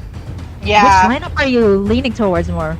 I really want to see this Vanny inside of the Land of Dawn from Smart Omega Empress, but I also want to see what can Ash do with the Paquito. That is one of the counter for Vanny itself. But yeah, we will just witness it inside of the Land of Dawn. Don't forget to cheer for your favorite team inside of the comment section below. Don't forget to put the hashtag Indo Pride, also Pinoy Pride here. For the Smart Omega, what is the hashtag here, Kim? 2022. But it's one shot Omega or yeah, I think it's that's their official hashtag. Hashtag one shot Omega. Or if you want to call out the fan base of Smart Omega, it's Mag-ingay Barangay Omega. But Queenie here, so much pressure immediately in 40 seconds by Mirai and Shinoa. Wow. Yeah. The Iron Hook is just like there. It's just like as scary as Angie before. They're just like giving so much because they know that actually the gold lane will be the one that carries for the late game. So definitely they are gonna be aiming for that one because they know that actually the range from Brody is longer rather than what Beatrix have. But you know what? Shinoa will just use this sniper and also Nibiru. I think it's just gonna be so easy for Shinoa to maybe pull towards the side of Arikimika, but Lele Pinkan, I mean, like, the only player that is gonna be dancing so hard inside of Land of Dawn this time is actually Lele Pinkan with the Ionic 8 Transcendent Ward with no one to counter that one. But the chain is connected towards Shinoa, but there is no further initiation that is been done by the side of Arakimika. They need to retreat as soon as possible, maybe taking the lane into the mid lane or maybe the other lane. Because so far, I do like the pick coming from Arakimika with having the Lolita because it can prevent the damage that is given by the droning light coming from Amore. But, you know, it's not always there. It's not always being used to handle all of the damage that is given from Amore. It also needs the Numenon Blast to connect towards the side of Smart Omega Empress. Here, Ash already starting out this first turtle of the game. There won't be any contest at all from the side of Smart Omega. This is what RRQ lacked in game number 1. But here, it's going to be Phoebe getting caught out by the side of RRQ. And this time, RRQ draws in the first blood for the second game in the best out of 5. Yep. And taking that first blood is just very huge. But Angie now being caught by 3 members from the side of Smart Omega Empress. Will they try to commit towards Angie? No, they're not. They're just gonna let go this Angie. But the orange buff on the side of Smart Omega Empress, I think it's gonna be taken directly by the side of Ash. And the Pinkan gonna be doing some cutting minion right here. And I mean, like, for Ruby is gonna be having a hard time to do so, even though this Ruby will have like proper lifesteal to hold all of the damage that is given by the minions, but it's not as flexible as Uranus, and the mobility is not that huge. But look at that one, the Orative Strike along with the Thought of Memory will take me right down. Not only that, Keishi will also down, but Shinoa will be able to survive with the flicker that is used to avoid the Numenon Blast. Oh, it's a little bit too overconfident there for Smart Omega. They went all the way to the tower, and now Phoebe gets taken down as well by RRQ Mika. But here, Lele Pinkan will be finding an opening here for the side of Smart Omega. They get one, the Bloody Hunt, and the Cutthroat comes right through here. But Queenie looking really dangerous here in the gold lane. Is already getting a double kill as early as the 3-minute mark, as well as the gold platings here on the gold side. So this is really scary for the side of RRQ Mika. Smart Omega, they have to consider taking out. Oh, but Ash instantly bursts down a more. Look at that, just a 1-2 combo. And the jabs coming through for the Paquito. And now RRQ Mika going all the way to invade this purple side of Smart Omega. And this is really devastating. If you are a Fanny, you cannot get any of the buffs that you want. This is something that you want if you're RRQ Mika. Just go away and just take in the resources that a Fanny needs. Yep. They are gonna be aiming for that purple buff, or at least taking and dragging the time here from the side of this Fanny. But look at that one, Numenon Blast will be connected. It's not actually, but they will be committing themselves towards Phoebe that is unable to do anything else. And I think they need to commit towards the turtle and maybe playing objectively, because we see that actually the side of Arakimika, they are leading by the goal, but they don't have like proper turrets on their hand. They only have like one from the bottom lane, but they need to focus to have the plating from maybe from the top lane. But Keishi here losing her own orange buff, and Keishi I think will be no, they are not gonna be committing too far to the side of Smart Omega Empress. Okay, RRQ Mika going really heavy for the dives. This is something that we see that Smart Omega did in game number 1. And now, again, no turtle contest from the side of Smart Omega. It's going to Ash. Ash, by the way, standing at a 4-0-0 on this Paquito. Insane burst as well. So, again, the towers are going down one by one for the side of Smart Omega. It's Queenie now rotating here to the top side, but here on the mid side, Lelepican is going to be taken down, but very nice Numenon Blast here coming in for the side of RRQ, and now more is used making that sprint to dash away, but to no avail. RRQ Mika looking to destroy this mid side tower, but Keishi is going to be pushing that bot side, so a little bit of trade here for Smart Omega, but RRQ Mika, this is looking really scary. They have the map control as early as the 5-minute mark. Yeah, the map control, 3 turrets, even though Smart Omega able to push on the bottom lane, but we are saying that actually Mirai, they want to take her down, but Gyokoi now will be taken in the hand of this Keishi, and Keishi maybe will be taking 2 members on the side of Smart Omega Empress, but look at that one. Damage that is given by Queenie is just too huge, and Queenie able to take double kill right here after getting that. Oh, she's going for the Blade of Despair. One way to Blade of Despair, and she finished, and she is going for another item. But Mirai right now trying to bloody hunt this Ash, but Ash will be trying to run away from that kind of situation.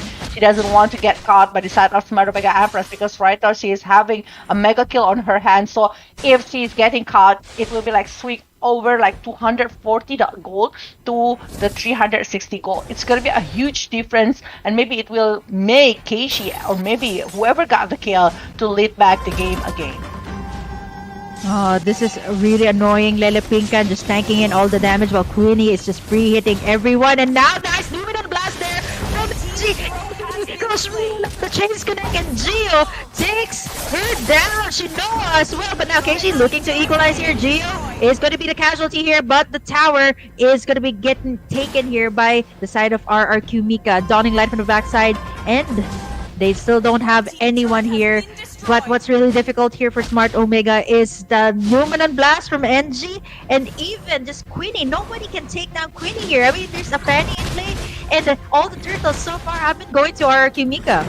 Yeah, so far we see that actually RRQ Mika playing with 4-1 situation, like one is doing the split push, which is going to be Ash, and the 4 is just like distracting the player coming from Smart Omega Empress. They are stopping the movement inside of the jungle, so the rest of the player coming from Smart Omega Empress will have a hard time, but the Block Hunt is going directly towards this Lala Pinkan, still using the Transcendent Ward and also the Consecration, but the connected chain right there, stopping the movement, but the hook is not getting the kill here for the Smart Omega Empress. They are taking Keishi for the 3rd time now. RRQ Mika looking so aggressive, looking so disciplined at this rate. They play objective over objective, but that is a good shutdown for the side of Smart Omega Empress. They might be getting 360 per person, so it's around like because our 3 members saw around 1,000 gold that might be handed to the side of Smart Omega Empress.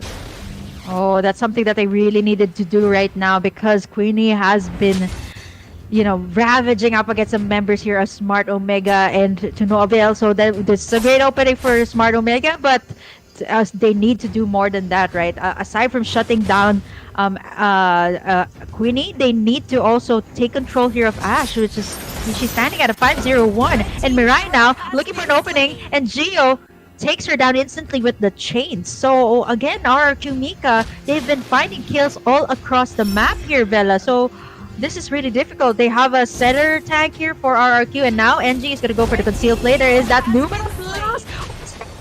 It's 2 here, and here's the call for RRQ Mika to take down another. Shinoa goes down. Beautifully done here by RRQ Mika. They take a tower to the bag here, but it's gonna be Keishi, of course, just taking in or clearing out the waves there on the bot side to at least make the towers move here for Smart Omega, because they know so far in terms of the clashes they are not doing very well. So what they just need to do is perhaps equalize. Look to take in the towers. I think for Smart Omega, they will be able to pressure that bot side a lot.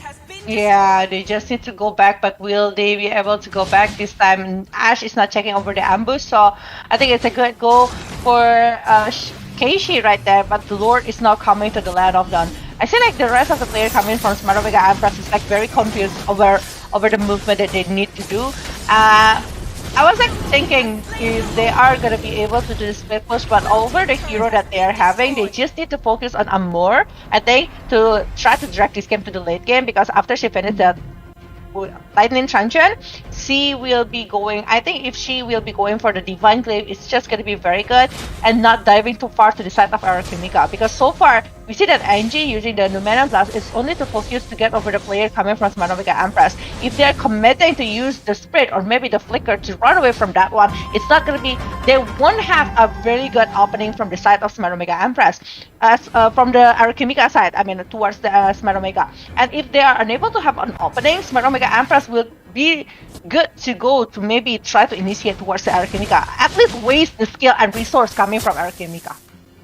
Oh dear. Keishi trying to look to push that lane. So again, there's still no purple buff here for Keishi, which means that Smart Omega still has to pretty much defend up against this first Lord, and RRQ Mika, they are relentless in pushing. Here comes Lelapinkan going all the way in. The Lord goes down, not yet the Luminous Lord, but the pressure that RRQ Mika is creating here up against Smart Omega is just there. So what's really difficult here is the threat of the Numenon Blast from NG, which so far has been connecting up against the main damage dealers here of Smart Omega. So Mirai has to make in the plays, has to get in the hooks here up against especially Queenie here, that has been really dishing out so much damage up against the members of Smart Omega. They take in an inhibitor here on the top side. So what Smart Omega needs to do, it's a 10k gold lead for RRQ Mika, so they need to find something just like this.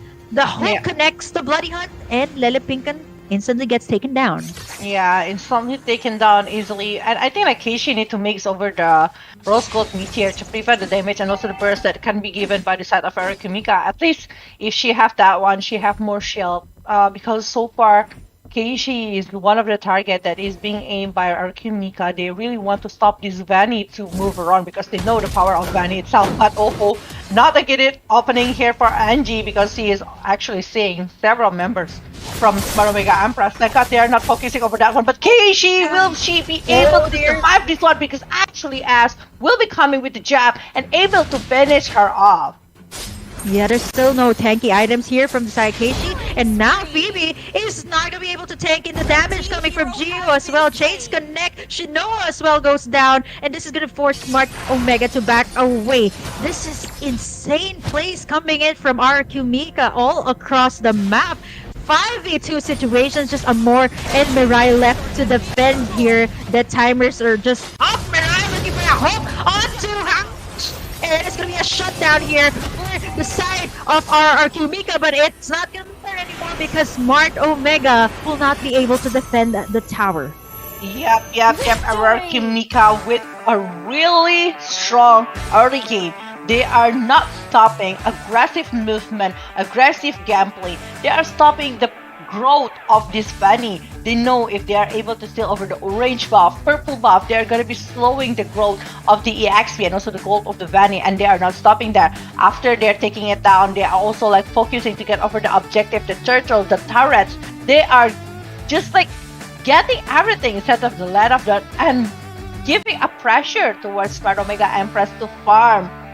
They are unable to beat that kind of condition because actually they really need early game bursts from the side of Smart Omega, but they choose Savior, which is a late game hero. I know it's a very good and a very nice hero to be picked, but I don't think it's a very wise to pick it going against this Arakimika that have Julian and also Brody in a very early game. So it's a very, very unique kind of a situation here. Omega, I really want to see them to step up their game for the third game later.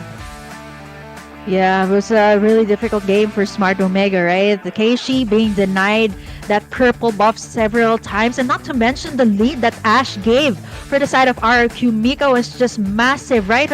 I think all the turtles went to the side of RRQ Mika and none for the side of Smart Omega, and it was just also not just Ash, making in the place, it's also Queenie dominating the gold lane, so that was a big factor for the side of RRQ Mika. It was just a burst was there from both the Paquito and the Brody, and not to mention the Numenon Blast as well from NG. So there was just a lot to commend in this particular game for RRQ Mika, and they just executed their draft very well, despite the fact that they only had the melee types of heroes, just like what Smart Omega did in game number 1. But this time they had a massive gold lead, and eventually, Bella, they were able to end this game quite early. Yeah, and this game quite early, and also like, to be honest, this one is like one-sided, not like the first game when we see that actually Smart Omega giving so much things. And I think like if they are gonna be able, because later this is global benefit back again, so they're not gonna be seeing this time the same kind of drop, the same kind of gameplay that can be done by our Kimika side. So without the Julian, Brody, Uranus, Lolita, and Paquito later, maybe they will be trying to get something else, because after this we will also have like break to let them discuss, let them reset, let them try to fix what they are having at that moment. Even though that I think like Smart Omega Empress, they still have the chance. They still have the they just need to focus and maybe aim for what they are aiming for so far, to go to the grand final for the USC 2022. But we are saying that actually from the highlight, the first moment is actually when this Vanny tried to dive in towards the gold lane, and they are getting shut down. Or like the kill is going for the Queenie. So definitely Brody with 2 kills in the early game is just gonna creating so much things for the side of Arakimika. And this is the moment when actually all of the purple and also orange buff that is being controlled in the hand of Arakimika, they are not letting anyone from Smart Omega Empress to try to touch it. Yeah, and you see how Queenie was able to just position herself in all the way in the back, just stacking up the stacks of the Brody to be able to pop in the ultimate and just eventually bursting everyone down. So masterful positioning here for RRQ Mika. And I think for Smart Omega, what they really struggled with was, to have that high ground. And this is where Mirai actually got the shutdown on the Ash, but that really didn't matter for the side of Smart Omega because they went all the way for the base. So RRQ Mika very cleanly executed for this game number 2, and a very fast match at that, less than 15 minutes, and our MVP for the game is gonna be Queenie on this Brody. And a little throwback to the Brody, right? I mean, we haven't seen this so much. It's always the Beatrix, but the Brody I think is quite underrated. So BOD going straight for the Malefic Roar. So you can see what Queenie wanted to go for. It's the burst, right? The burst, just position herself really well, and to wait for the setups here coming in from NG. Yeah, the setup that has been done by Angie is just like so marvelous. Like she's able to have a really good with the conceal. After that, she's like using the Numenon Blast to be an opening for Arakimika. Just like what I've mentioned before, they don't have a proper hero to set up on aside of Angie. So they're really maximizing the potential coming from the Lolita, and they're stopping the movement coming from Smart Omega Empress. Even though that actually the chain from Gyoko are able to maybe to be an opener, but I don't think that's the case. And also the 4-1 formation that is being done by Archimika to have like 4 hero to maybe engage towards the jungle from Smart Omega Empress and also 1 hero to do the split push like Ash did. It's just like so massive toward Smart Omega Empress. They are unable to stop it because they have more into the team fight hero rather than split push hero as well. But yeah, this is our MVP for the game. Second game here, winning with 6-1 and 2. The first game we have Yogoi, but this second game we know that actually the Zero Strike along with the Turnabout memory coming from winning, it's just so massive. Just like Kim have mentioned before, the Blade of Despair and also Malefic Roar is the item that winning it. She's just like going for both of that items in the first 13 minutes, even finishing the immortality. It means that she is so rich, 9,800 gold so far with a very huge penetration, 26% of the damage contributed by Queenie, even though you always actually have the 25% along with at 24%. Like it's well distributed between these 3 heroes. And what surprised me more is actually Angie having 16%. That is so huge compared to Lalapika that only have 10%. Yeah, I mean, that's a tank of our Q-Maker, right? So 60% damage. So Lolita not just tanking in the damage, but also dishing out the damage. So really, look at the damage from the towers as well. So it's only Keishi and Queenie pushing in the towers. And speaking of Queenie, she is going to be the MVP for this game in the final lower brackets, already giving an RRQ Mika to a match point on this Brody with a 6-1-2 KDA, only getting shut down once there by the side of Smart Omega, wherein the Dawning Light was able to take her down. But this is a very good game for Queenie. She was able to dominate early, even up against a Beatrix. Yeah. A very, very good starting coming from Arakim Mika, but Smart Omega Empress, we will see what they're gonna try to do for this third game. Hopefully it's gonna be a massive change. Maybe they will play just like what they did in the first game. But before we jump into the third game, we will have a little bit of short break because all of the players need to reset their stuff, need to prepare their draft, because back again this is global ban and pick. But yeah, Nivillage and also Perga Kim will be back very soon, so don't go anywhere. Still stay tuned inside of the UniPin Ladies Series Southeast Asia Championship 2022.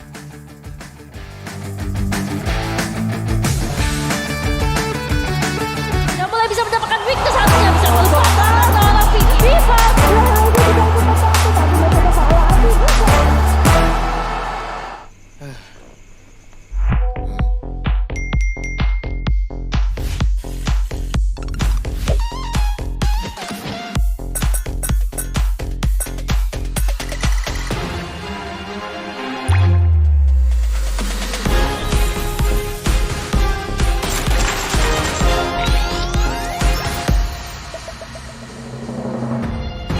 New skin ready.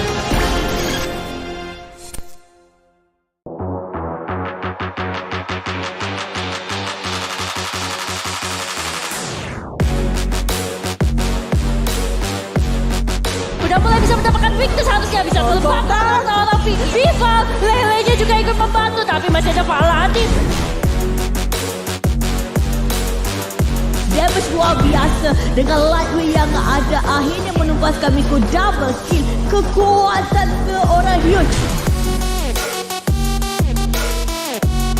Dia tapi Miko datang dan tanggulan tipu.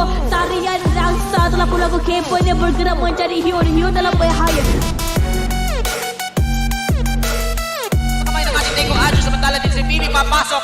Si Amorin naman doon sa bandang likod. Libreng-libre itilatag ang kanyang mga paniki. Pero si Taro gusto papasok. Another inherited turret being taken down. Benjamin taking down. It was a good shot for the Savior. You can say they still keep struggling, but Rory has been killed by the Julian. As you can know, it was a very good call. Look at that.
back here for the third game of the first match, the final lower bracket here. One last game here for both of the sides. Who will be taking this one? Is it gonna be like 3 points for Arakimika, or Smart Omega will try to lead this one to the fourth game, which is gonna lead us to maybe to the fifth game later on?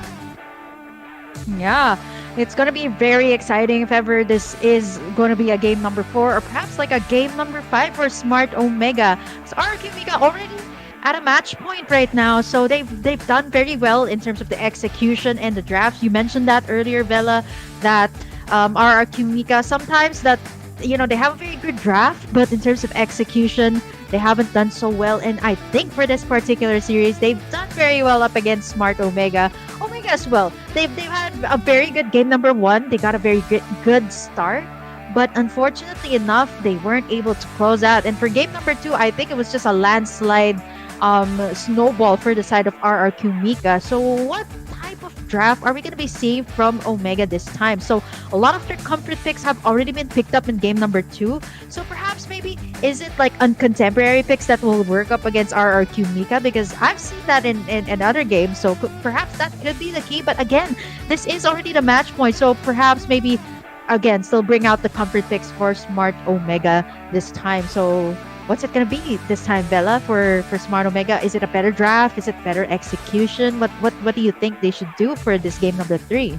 They need to go all out, everything. They need a better draft. They need a surprise draft to counter the movement coming from Arakimika, or maybe an early aggression towards the side of Arakimika's sides, because we know that actually if they are able to stop the movement, maybe from the S, just like the first game, they are playing aggressively and stopping the movement from Araki's side. So if they keep doing that and maybe try to aim for the Winnie and S, so they are not going to be able to snowball or maybe drag themselves to the late game, it's going to be a very wise option.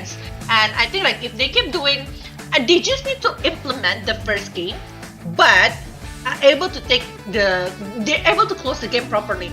If they are able to do that, I think it's gonna be very good. If they are having the hard time to like decide what kind of situation that they are aiming for in the middle of the game, and they are like having no clue how to close the game, try maybe a split push condition, or maybe like 4-1 formation, so they still can try to press the side of the Arakimika, but also like gaining something by having the turrets, or maybe aiming for the base directly. So yeah, I think like they back again based on the skills. I think like they have a really good skills, and I think like they are in the happy mood already. They are not feeling pressure. We see them from their faces. They were like, sometimes if they play like this, it will bring out all of the best coming from the Smart Omega. That's what we are hoping. That's what we are waiting from the Smart Omega Empress this time. But this is the analyst that you mentioned, Amethyst, right?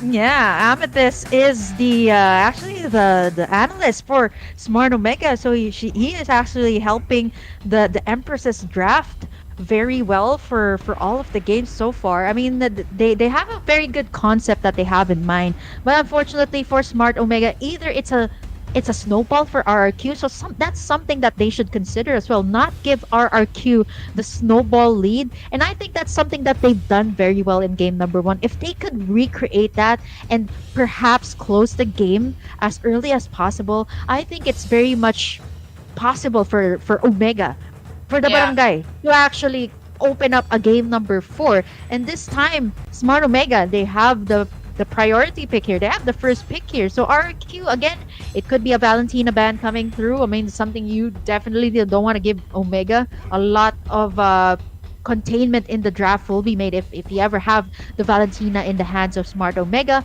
But the Fanny, of course, will be taken away once again by Smart Omega. Not going to give it to Ash. Faramis, another ban here by RRQ. And for Omega, is it still going to be the Masha ban coming through for them? Since this is a repeat ban from them, could be something that they're considering, since the Masha has never been opened up in the previous 2 games.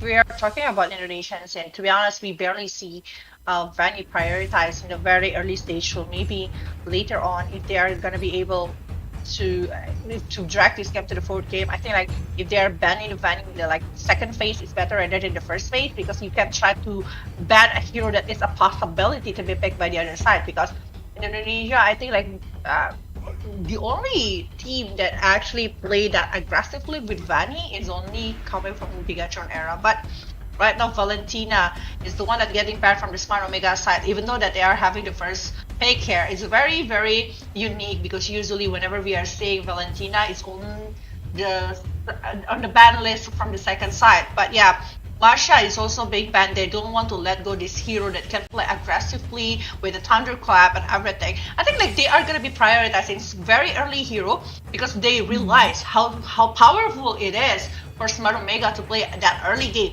So maybe Smart Omega, if they're gonna they're betting over Diggy. What is the thing here? Are they gonna be trying to get over the Akai?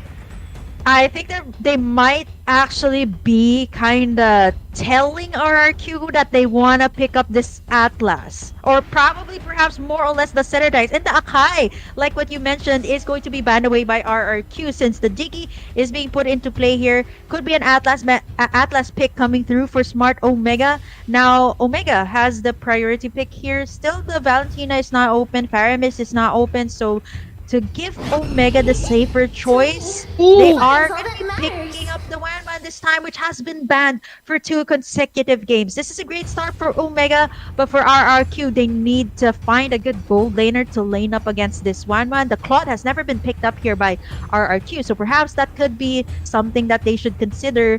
Or maybe perhaps like a Phoveus pick could come through for RRQ Mika, since that is usually the case if you have a 1-1. You know, pick up the Phoveus to go up against the 1-1, but the Papa Koopa will be picked up here by RRQ. Are they gonna go for the tank as well? They're gonna go for NG's heroes, or maybe perhaps go for maybe Ash's heroes this time, or Lilipinkan's heroes. Yeah, I mean, like, if you're seeing 1-1, definitely we want something that is going to be stopping this one. I was thinking about Karina actually to be picked by Ash because that is one of the heroes that have immune towards the physical attack that is coming from the side of Omega later on. But Benedetta right now is being picked. It's still flexible pick that can be used by Lilipinkan or maybe by the Ash in the jungle side. But Eve here, I was thinking about Esmeralda. You mentioned Phoveus. There's still a possibility here for Arakimika to go direct towards the Phoveus. But if they want to pick over the hero that can have a better CC with the Eve on their hand because they already picked the Ruby, actually Esmeralda is still available for the side of Smart Omega. So it's going to be a very good hero to be picked by them. But if they don't want it, he's still going to be... Oh, they're the one who think the Phoveus! Oh. Okay, they're going to be picking up the Phoveus here for Omega, since the Esmeralda's already out of the equation. So they kind of took out something that could control the 1-1. But the Grok is going to be picked up here by RRQ. A great answer, perhaps like a wild charge to take out the Eve, or even the 1-1 here. With the power of nature being put into play, this Grok is kind of immune to any of the crowd control skills. So RRQ, they have this idea of doing some dives. They also have the range with the Pop and Koopa, but they still don't have a mid laner here for RRQ to go up against the Eve here, the high ground of Smart Omega. RRQ, perhaps they can look to ban out Keishi's heroes here. Karina has been something that she's comfortable with as well. The Akai has already taken out Link, perhaps, for the side of Omega, or maybe perhaps Mirai's heroes. Atlas could be taken away here since the Diggy has already been put into the ban list for Smart Omega, and it's kind of telling them that, you know what, we already kind of read you, Omega. We're gonna take out the Atlas here so that Mirai won't have any setter heroes, and the Cecilion here, the scaling hero, will be taken away as well for Omega. This has been a repeat ban, so perhaps Geo could pick up something like a Lunox, perhaps. So pretty much very good as well when it comes to the burst. Hilda gets taken away, so limiting out a lot of Mirai's heroes here for RRQ, respecting the roamer here of Smart Omega. It got baited, I think, by the side of Omega with the Diggy ban. I mean, like, after you see the Diggy ban, you want to actually ban out all of the CC or maybe tanky hero that can be picked by the side of Team Omega, and because if you focus on that one, you are not actually thinking about the jungler that needs to be picked by the side of Omega itself. I mean, like, yeah, I know that Cecilia and Ling is directly being banned to prevent the opening that is coming from Team Omega, but giving us surprises later by having the Lunox right now on the side of RRQ is just gonna have so much things on the side of Omega. They need to decide with this kind of lineup that actually RIQ have what kind of hero that I can pick to prevent the things. But Lolita is a very wise choice coming from the side of Omega. And it's either they're picking the jungle that is going to be very tanky, just like what I'm thinking, like if a very tanky jungler, it's going towards the side of RRQ, because even though that Lunox is one of the counter for the side of Tamus, but the Phobias is there, 1-1 is there, along with Tamus, but now they are picking over Hanzo. It's quite readable, but there is no one from our Omega that will be able to try to seek where is the body, the real body, when Hanzo using the Kinjutsu. So maybe that is one of the things that is going to be a struggle, but remember, Mika doesn't have a proper frontliner. There is no one that is going to be very tanky. Only Brock that is going to be doing that, but aside of that one, Smart Omega have like 3 heroes that can do that: Obvious, Towers, and also Lolita. We only need to see the damage that can be given by Eve and also 1-1 in this early stage. Wow, RRQ Mika. After all this time, I was expecting it's going to be a Benedetta jungler for their side. So, with the focus being put into play, RRQ Mika's kind of thinking like, okay, there is the focus in play. Let's pick up another jungler, a jungler that is untouchable, which is the Hanzo, which means that Omega Empress has to locate this Hanzo first before they go into any clash, which can take down their backlines. But ladies and gentlemen, here we have it. We're gonna go straight into the land of Dawn for game number 3. RRQ Mika already at the match point, but for the Empresses, they definitely wanna push out a game number 4. Yeah, they want to track this one to the 4th game. That's why they're having 1-1. We know how scary 1-1 is right now. It's like triple S hero so far. Okay, it's double S, but for 1-1, I still think that 1-1 have a triple S right now. A very, very strong hero that usually never lose in every game because how strong she is with the weakness point and also with the crossbow of time. But look at that. The Lunox is being bullied by these 3 massive players coming from Smarovika Empress. We know how is like Lunox is very squishy, and the Starlight Pulse, even though that it has heals, but the heals is like 40 to 60 every Starlight. So it's not a lot compared to the damage that is given from Smart Omega side. Yeah, and now, interesting enough, actually, Vela, I do have to point out that RRQ Mika has decided to put Quinny in the XP lane with this Popol and Koopa, and knowing that this is a Phobius you're going up against, this could be perhaps like the idea of RRQ Mika is to go for a pass push here onto the bot side, but now Phoebe is going to get taken down real low here by Ashe, but she is able to survive all of that damage. Mirai is also here to tank in all the damage, and RRQ Mika gets chunked down really low as well, forced to back away, but there's not going to be any casualties this early of a game. The turtle is now here in just a few seconds, and Smart Omega, they need to take this one. But again, for RRQ Mika, it's a Hanzo jungler that can, pretty much go into any clash at any given time that she wants. So now Omega Empress, they need to take this turtle. This is something that they missed out on game number 1. So Keishi is going to be able to take it with the retribution. This is what first game looks like coming from the side of Smart Omega. They are just like looking very confident, but Electro Final Blow will be open directly towards Sinoa. But on the other hand, we are seeing the first blood is actually on the side of Smart Omega, and they are not stopping there. They still aim for more, even though Phoebe will be on the hand of the RRQ Mika side. Sees overdive with that kind of situation. Bites and Koopa is being opened, but Ayade Keishi and also Amore want to press this Queenie to not let her go back. But there is a backup that is coming from Angie to prevent that thing to happen. Oh, now Mirai is gonna spot. Okay, he's gonna spot Ashe, but she's gonna be levitating towards back her body. And now Omega Empress is putting a lot of pressure there on the top side, considering Queenie has already chunked down that tower. A lot of full playthings for Queenie, so this could be a strategy that RRQ Mika is trying to do. Go for that fast pushes, not to let Smart Omega scale up. And now Ashe is gonna go in and try to take down Keishi here. Is gonna pop in that copper round. Inferno is gonna be able to survive with that sustain innately that Atamus has. So now 2-1 for the side of RRQ Mika, but Smart Omega Empress, they are going to be taking the turtle, but now Baby is going to be having a difficult time as well here on the bot side. Fox said we know the power of Opal and Koopa, how strong he is to just like go for the turrets. We are angry. The damage that is given towards the turrets is just going to be huge, and they are getting it in the last 4 minutes. So it's understandable if Smart Omega Empress will be losing the turrets in the top lane. But right now, Ash will be doing some rotation and going directly towards Shinoa, try to give some damage with the Kinjutsu, but look at that one, I don't think Shinoa will be surviving this one. Actually, crossbow of time is being open, and the Brilliance of Order just to pursue the kill over Shinoa, but the real world manipulation will The real manipulation. It's just like coming really good with the real world manipulation coming from Amore. It's another kill from the side of Omega Empress, and also the second turtle. They're having an advantage.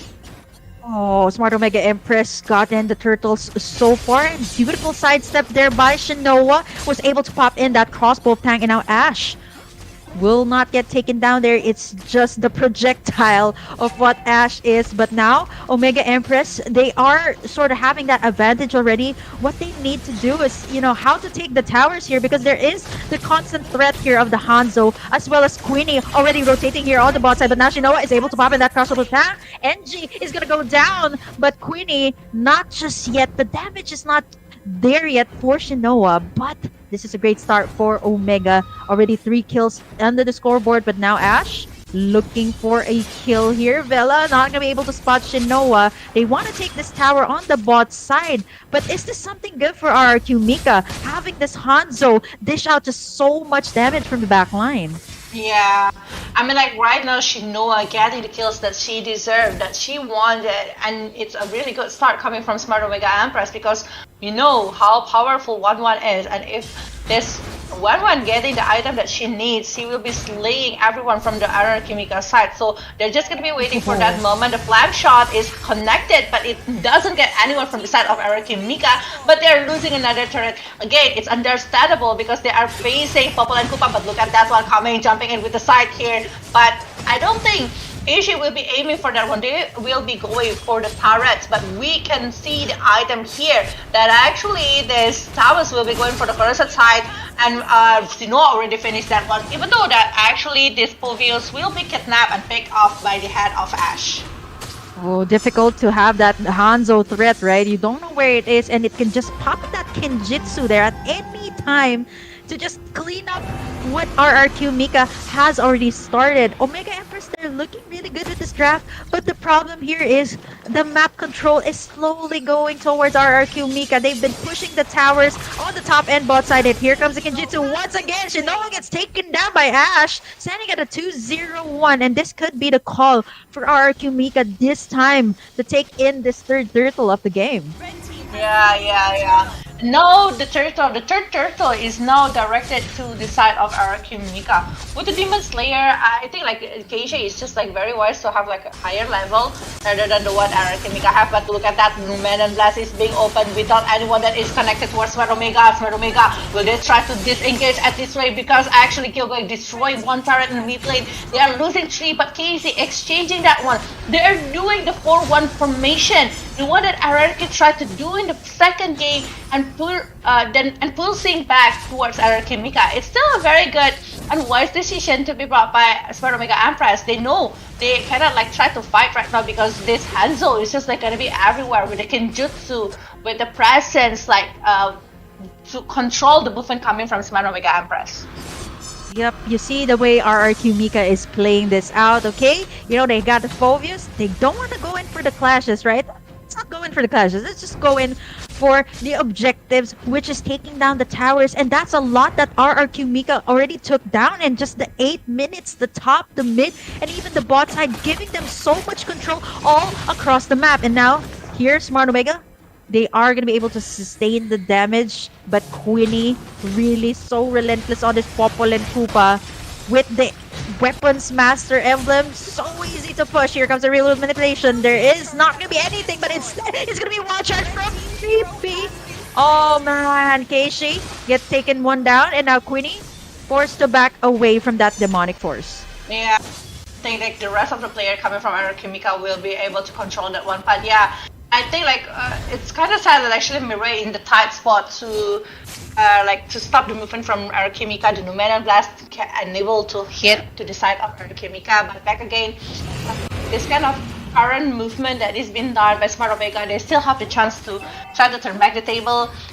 It's understandable that they are losing so many turrets because of the presence that is coming from this Queenie with the Popol and Koopa, and if they are going to be able to like hold up all of the pushes and all of the pressure that is given for Arakimika, I think they're still going to be able to catch up because it's like 9 minutes, but the difference is only like 3,000. So it's still there. Well, for Sinua, I think like she needs to make over the Wind of Nature, but the Lord, I don't think they will be able to contest this one from the side of Smart Omega Empress. Oh, our Kumika getting that Lord, the first Lord of the game. And what's really difficult here is Ash's Kinjitsu, right? You don't know where Ash is, and he's just dishing out so much damage, causing Smart Omega to just back away from any of the potential clashes that they want. And not to mention, this is a composition that RRQ Mika has for split pushes. They already got in a lot of towers, and now with this extra leverage that they have with this Lord, this will cause Smart Omega to just back away, right? They want to go in for the clashes. It's a given already. They have the Lolita here for the setups, but how can you actually set up when Ash is just all the way here, getting a killing spree, taking down the high ground of Smart Omega even before the Lord is in the base of Smart Omega? Yeah. Player from Smart Omega Empress is gonna be trying so hard to clear this Lord, to clear all of the waves that is given by the side of Arakimika. The gold swing is not too far here, the gold difference is not too far, but Ash's position is the one that matters most. The Inverno is being popped right there, but Ash unable to chase back the position of Smart Omega Empress, and now Smart Omega will be able to defend this one. They still got time, they still got the moment, because they have a proper high ground hero, just like this Eve, just like this, maybe with the 1-1 and maybe with the Lolita, the Man and Blast. So I think clearing away from the minion is not going to be a hassle thing as well, since like they are having a very tanky hero to be a frontliner and try to handle all of the damage, or maybe the heroes that want to jump in towards the base of Smart Omega Empress. They just need one momentum team.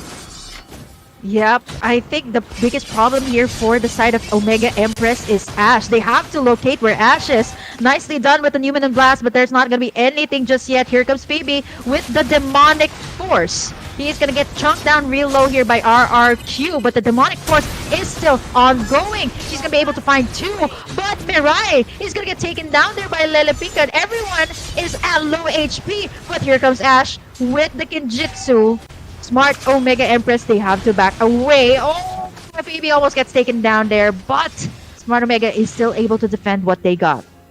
That is fun. I mean, like, able to survive the movement that is given by Ash is just like the key here, because Gyogo unable to like dive in towards the side of Smart Omega Empress back again due to the area of effect that is have by the side of Smart Omega Empress, and also the movement that can be done by them. They are going to be taking a precaution. They are not going to be overdive. They're going to be slowly try to pick off the player from Smart Omega Empress. But look at that one, Ash coming with Genjutsu, diving in, trying to chase the member from Smart Omega Empress. But they are going to be pushing it back to the side of Arakimika. They need to run because 3-1 manipulation is being open, chasing over Lelepinkan. Will they be able to survive this one? Because the Demonic Force is there, the Inferno is there, and there you go. Lelepinkan will be down in the head of Keishi, and Keishi will have to back up here by the presence of the 1-1. 1-1's taking for the weakness point, but no, they're gonna be aiming for more. Look at the damage that is given for that Queenie. Queenie almost getting out, but look at the Sinua right now seeking for another weakness point and pushing Arakimika back. Some wins there for Smart Omega, but again, the problem here is Ash not getting taken down at any moment. And speaking of Ash, she is going to be taking down this Luminous Lord for the side of RRQ Mika. So much pressure for the side of Smart Omega Empress. But I do agree with you, there is the high ground here with Amor on that Eve. But the biggest problem for Amor and Shinoa here is the Hanzo here of Ash. Like, all she needs to do is position herself all in the battle. I mean, if you're thinking that Omega has high ground, RRQ Mika, they got this Hanzo that it's so difficult to locate where Ash is right now. And this is, again, immense pressure. Lord is already marching down the base of Smart Omega. They have to defend this one. Yeah, they need to defend this one. What will happen next? Kinjutsu happen. Actually, Brilliance of Order as well as an offensive movement right here. No, Casey is down. But it's not only that, because the base turret in the base lane is also down. The Lord is still there. He is going to be shutting down another movement maybe, but Shinua receiving too much damage from the side of Mika. So she needs to get back. The Lord is taken down. Second Lord is done, but not with the turrets, because base turret is top lane and maybe with the bottom lane as well. They will be focusing over that one. Like the final blows, clearing the wave of the minion coming from Smart Omega. Empress plus Luke, crossbow of time is being open, and we'll be able maybe to take the Queenie. No, Queenie able to survive that one, and even the damage that is given from Lunox is so huge, even though another Pinkan will be taken down by the Kinjutsu. Coming back again here from Ash. Shinua now have the damage that he is waiting for. She needs another damage, maybe, but baby is alone. Chased by 3 members from Arakimika and unable to stop the movement from them. Whoa, 2-for-1 exchange. It's only Lilipinkan that's down. And now RRQ, they're just looking to really end this in the 14-minute mark. Here comes the damage, but Queenie is gonna get taken down there. The shutdown finally by Smart Omega onto Queenie. Keishi forced to back away. Quadrant Inferno is just there. But Smart Omega, they still are in this game, defending what they got. 15 minutes in the clock. Best out of 5. If they want to turn this thing around, they have to defend this base. But Ash is just absolutely relentless. You can't even touch Ash at this point, right? He just has to position herself in one of the bushes. And Smart Omega, there's just a lot of things that they have to take into consideration here. Like, it's Ash, even Engine, even Lilipinkan.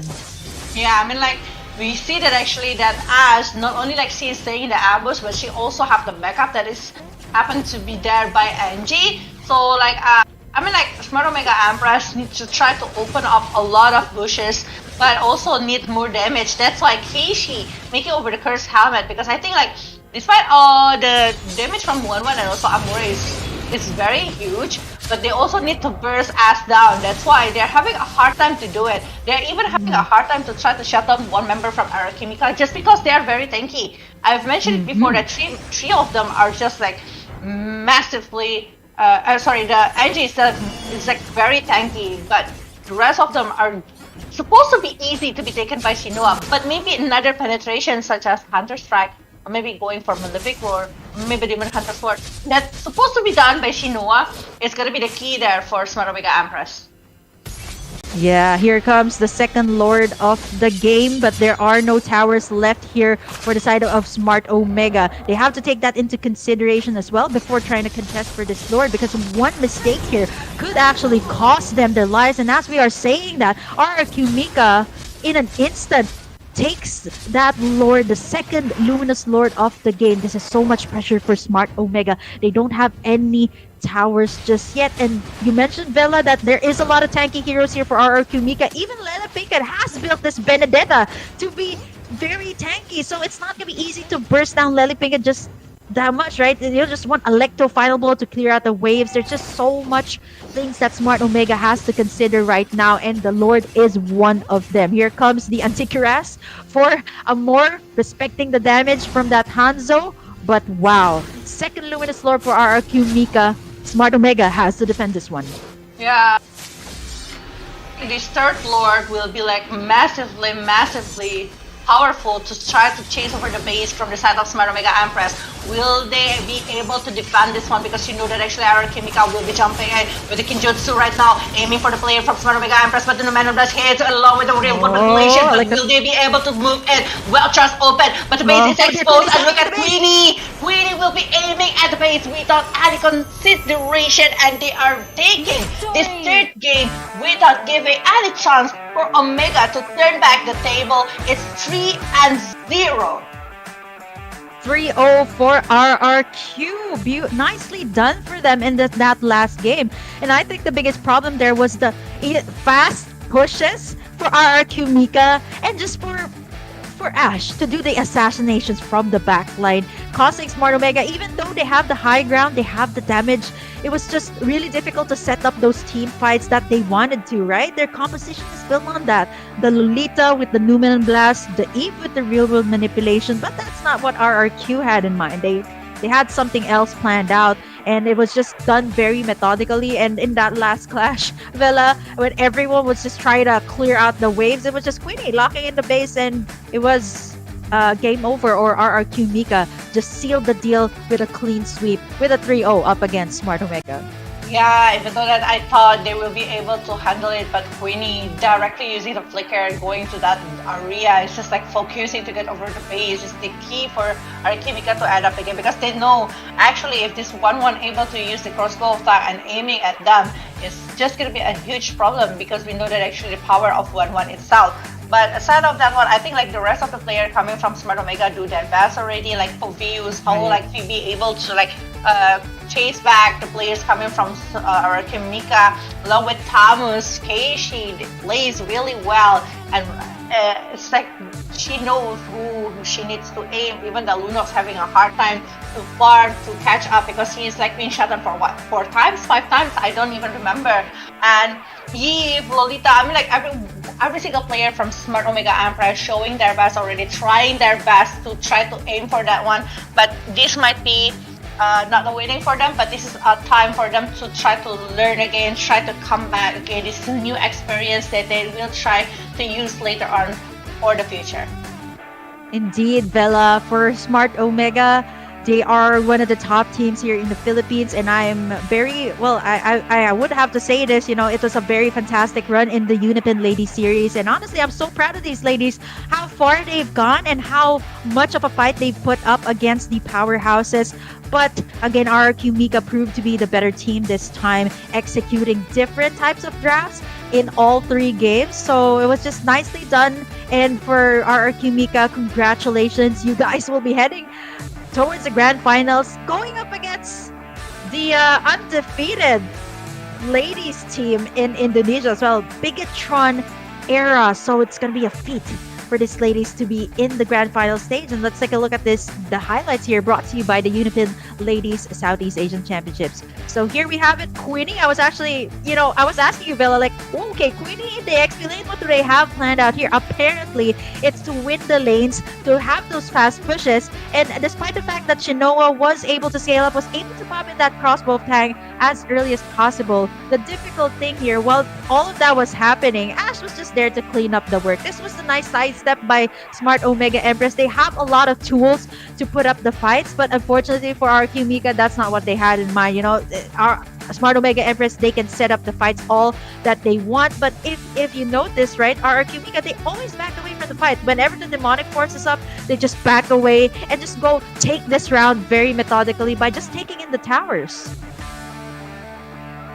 Your opponent is not easy, since they don't know where's the real body of the Hanzo with exactly. the Kinjutsu. It's just like creating so much things for Smart Omega Empress. They were like, oh, we can do this war, like the war is going good so far, but after seeing Hanzo just coming with the Kenjutsu, creating so much things towards Smart Omega Empress, letting the rest of the player of our Kimika to be able to like finish the player, to be the finisher, it's just like so huge. And look at that one, Queenie directly going for the base and using the We Are Angry and Python Koopa to aim at that base, the one that make a victory for this 3rd game for our Kimika. Such a crazy thing. Even though that we see that actually it's not a lot of kills that happen instead of the let of down. Exactly. It's total 17 kills. It's so different with the for the other games. Like the other games we are having like more than 40 kills or maybe more than 30 kills, but right now it's only 17 because they are focusing to play aggressive towards the turrets, especially coming from Mika. I don't know how much there is that winning game towards the turret. It's almost 100%, I think, because Ash, Gyogo, and Queenie, or maybe NG is just gonna NG, Gyogo, and Ash just gonna be focusing to distract the player from Smart Omega Empress, and that is what Ash's role plays in this game. Yeah, Ash. Actually, can we take a look at the data here? I want to see how much damage Ash put up against Smart Omega and how much towers Queenie was able to take down. Yeah. I mean, I'm pretty sure most of the tower takes came in from Queenie, right? Like if it wasn't Ash 90%, dishing out I damage, think. I'm pretty sure it's Queenie, right? And the rest of the members of RQ was just there. Okay, if there's a clash, let's just back away. The idea of Smart Omega was there, right? There was, they were setting up for the team fights. But RQ Mika, I think for them, they want to take this game as swiftly as possible. It's just to take down the towers. It's just very objective centered, very, very technical, very methodical. So it's I think it caused Omega to be in a state of shock. And there you have it, 80% from Queenie, and especially that last match, right? She flickered in and locked in the tower, and it was just sealing the deal for RRQ Mika. But look at the damage from Ash, 38% on the Hanzo. When was the last time we've seen a Hanzo in the meta, right? Yeah, I mean, like, Ash really loved to use that Hanzo, and it's just like creating so much things. That's why he is getting the third game as MVP right here, 4-0 and 2 with Kenjutsu that destroying one of down, destroying Smart Omega right here as the Assassin player here, the Assassin Queen in Indonesia right now, playing really well for this third game.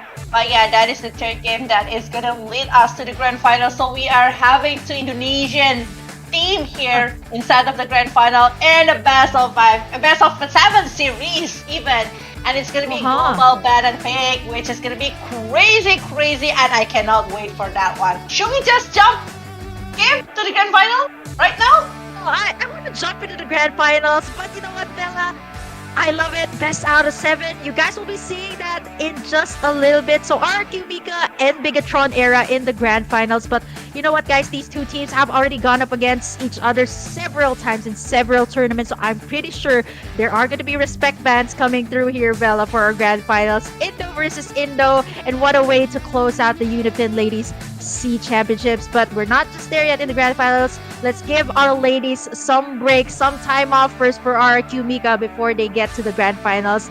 For now, Bella, we're going to be having a very short commercial break before we head on to the grand final stage. Don't you guys go away. We'll be right back after this commercial break.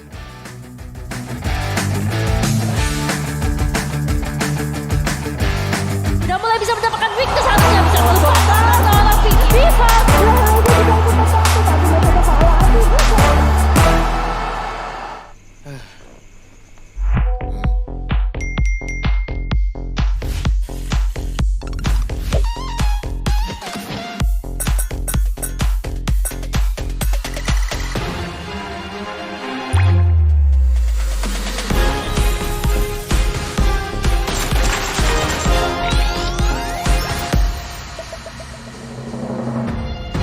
New skin ready.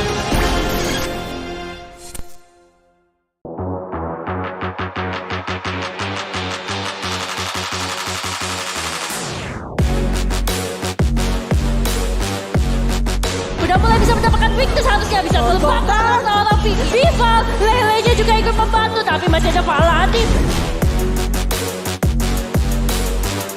Damage luar biasa dengan lightweight yang ada akhirnya menumpaskan Miko double kill. Kekuatan seorang Hyun. Tapi Miko datang dan tanggulan Vivo. Tarian rangsa telah pun lagu keponya bergerak mencari Hyun. Hyun dalam bahaya. Kamay naman ni Tego Adjo samantala din si Bibi papasok. Si Amorin naman doon sa bandang likod. Libreng-libre itilatag ang kanyang mga paniki. Pero si Taro gusto papasok. Another inhibitor turret being taken down. The Master taking down. It was a good shot for the Savior. You can say they still keep struggling, but Rory has been killed by the Julian. As you can know, it was a very good call. Look at that.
seharusnya bisa kelepatan seorang Vival. Lele-nya juga ikut membantu, tapi masih ada Paladin. Damage luar biasa dengan lightweight yang ada akhirnya menumpaskan Miko double kill. Kekuatan seorang Hyun. Damage tapi Miko datang dan tanggulan Vivo. Tarian rangsa telah pula keponya bergerak mencari Hyun. Hyun dalam bahaya. Kamay ng ating Neko Adjo, samantala din si Bibi papasok.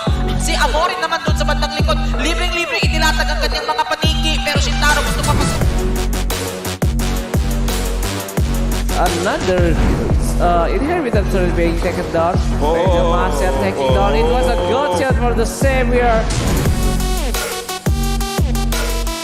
You can say they still keep struggling, but Rory has been killed by the Julian. As you can know, it was a very good call. Look at that.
New skin ready.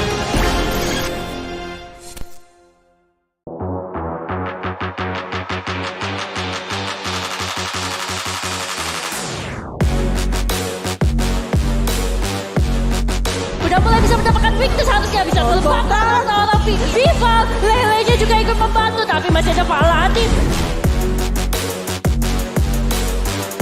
Damage luar biasa dengan lightweight yang ada akhirnya menumpaskan Miko double kill. Kekuatan seorang Hyun.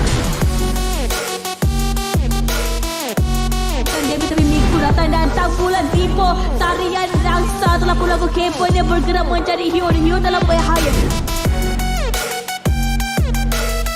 Kamay ng ating Neko Adjo, samantala din si Bibi papasok.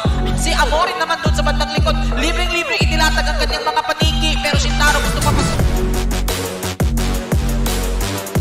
Another inheritance turret being taken down. The Master taking down. It was a good shot for the Savior. You can say they still keep struggling, but Rory has been killed by the Julian. As you can know, it was a very good call. Look at that.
ready.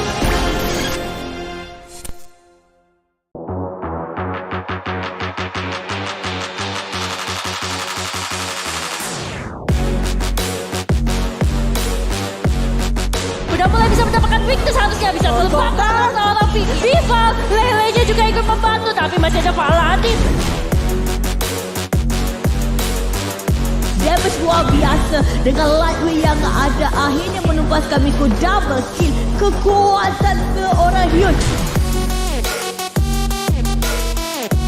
Dan dia tapi Miko datang dan tanggulan Vivo. Tarian rangsa telah pun lagu K-pop yang bergerak mencari Hyun. Hyun dalam bahaya. Kamay ng ating Tego Adjo samantala din si Bibi papasok. Si Amorin naman doon sa bandang likod. Libreng-libre itilatag ang kanyang mga paniki. Pero si Taro gusto papasok. Another inheritance is being taken down. The Masya taking down. It was a good shot for the Savior. You can see they still keep struggling, but Rory has been killed by the Julian. As you can know, it was a very good call. Look at that.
Ladies and gentlemen, this is the grand final of the UniPin Ladies Series Southeast Asia Championship 2022. We had a great week here with a lot of good matches, but now we are on the grand final with me, Velajip, and also my partner today, Burger King.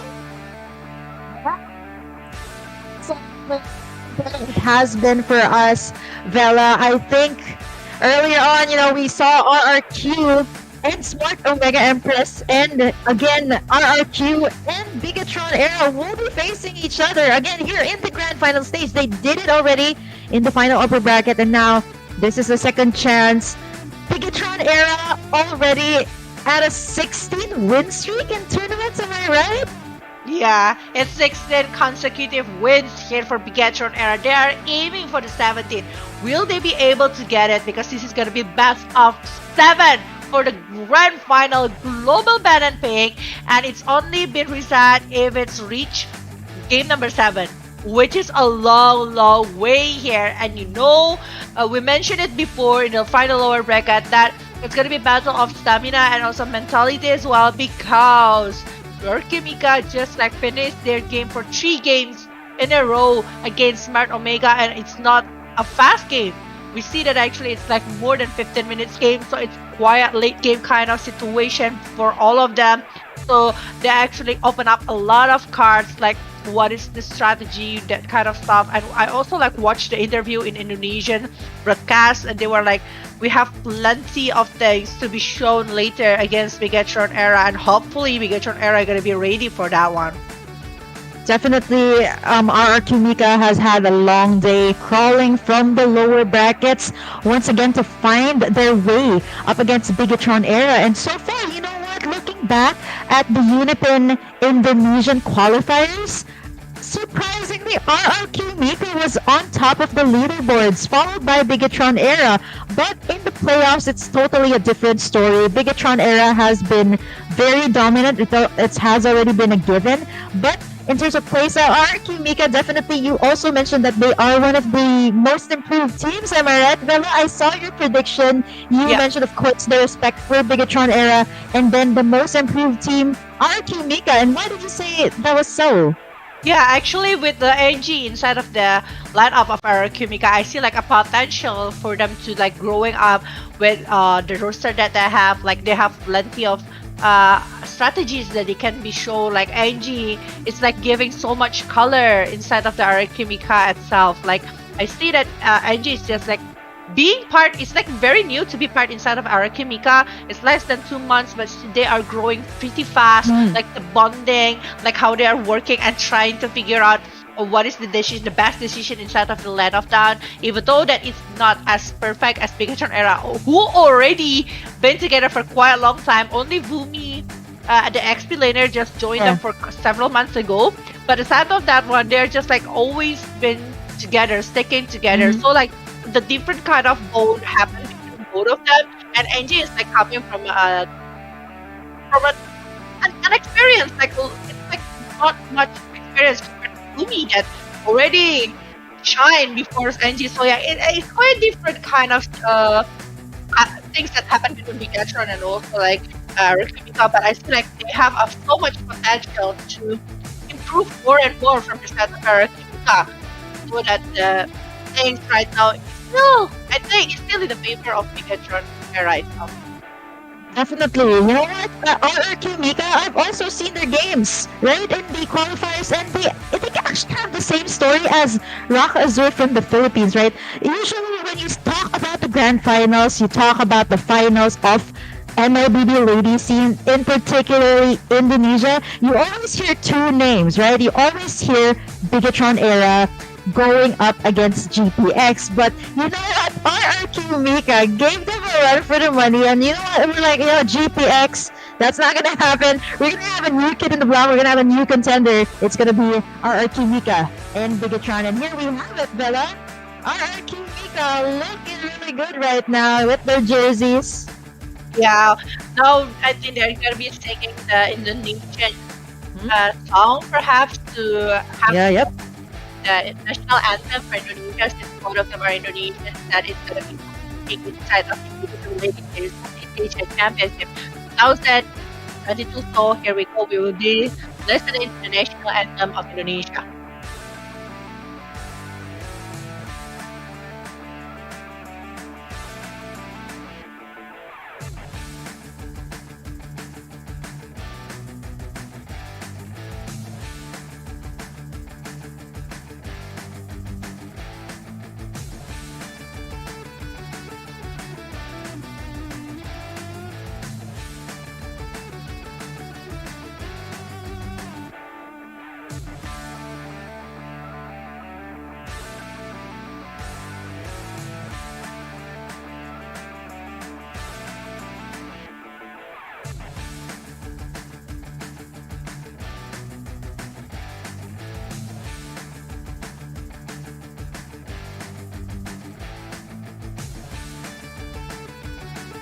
Yep.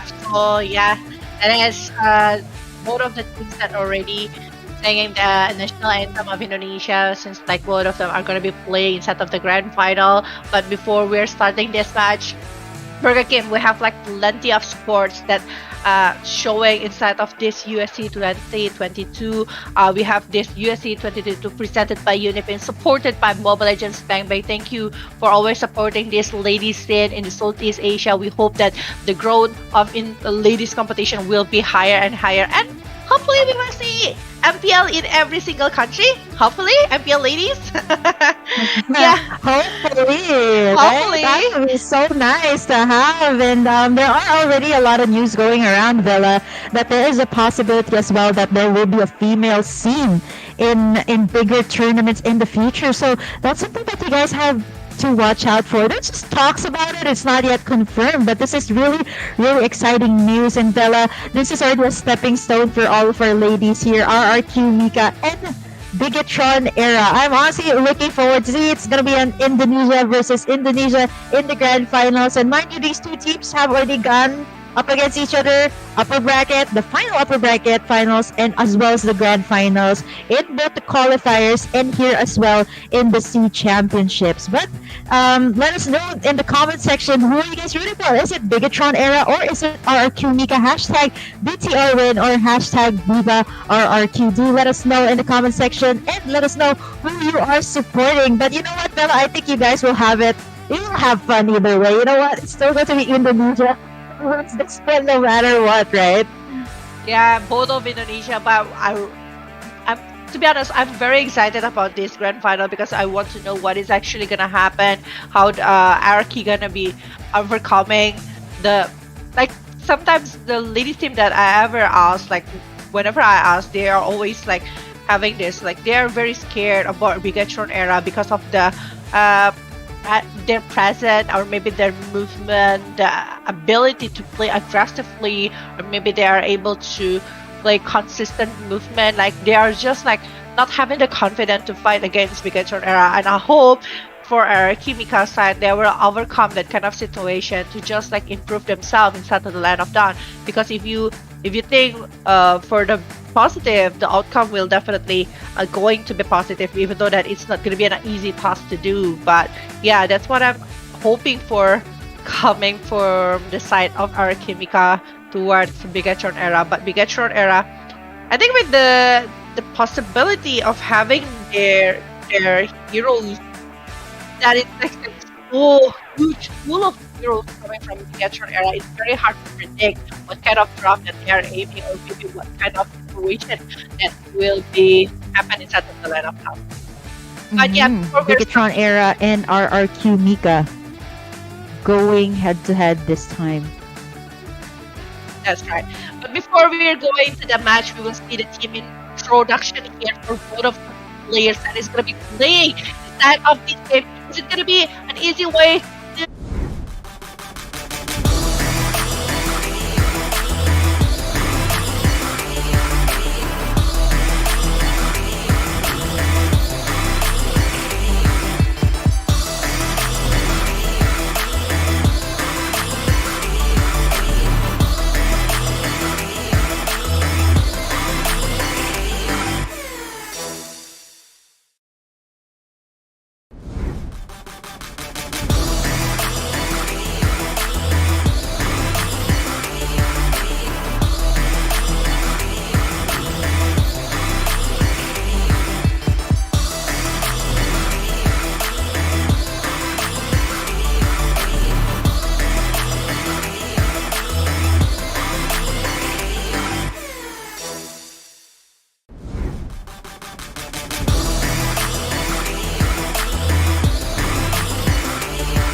So yeah, that is all the players that is registered for the lineup here for the USC 2022. But we already heard the news from Bigatron Era that Maiden won't be playing for this series.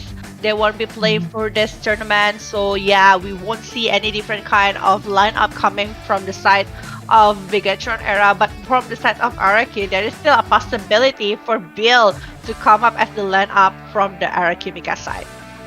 Yeah, Bill, I'm excited since you know what, our BTR they've been going up against our Kimika, so I'm pretty sure that they know the comfort picks of each player, right? So with Bill playing for our Kimika, I feel like that could add up a little bit of spice. I'm not so sure. Am I right, Bella? Can you actually switch in, let's say, game number 1, game number 2, switch it up with a different player? But you know what? Let's talk about Bigatron first. It's still the lineup that has been winning them championships. Shell, Chinny, Fumi, Vival, and Vivian. I do have to say that apart from Vival and Shell here, which most of the time has been carrying the team, I do have to point out Vivian as well. She's a very aggressive roamer. We've seen recalls coming in from Vivian and stickers as well if she's very confident in winning the game. I'm not so sure if you noticed that, Bella. Yeah, actually, Vivian is a very aggressive player. That's why she's using a lot of aggressive heroes such as Hilda or maybe Cho that can play or maybe outplay the opponent. And yeah, with the taunting that she is having, she is very confident because she knows the backup that is coming from Bigatron Era will be fast. But yeah, just like what you've mentioned, actually the game 1 and game 2, I think they can change the roster. But so far, here is going to be the lineup for the Arakimika side.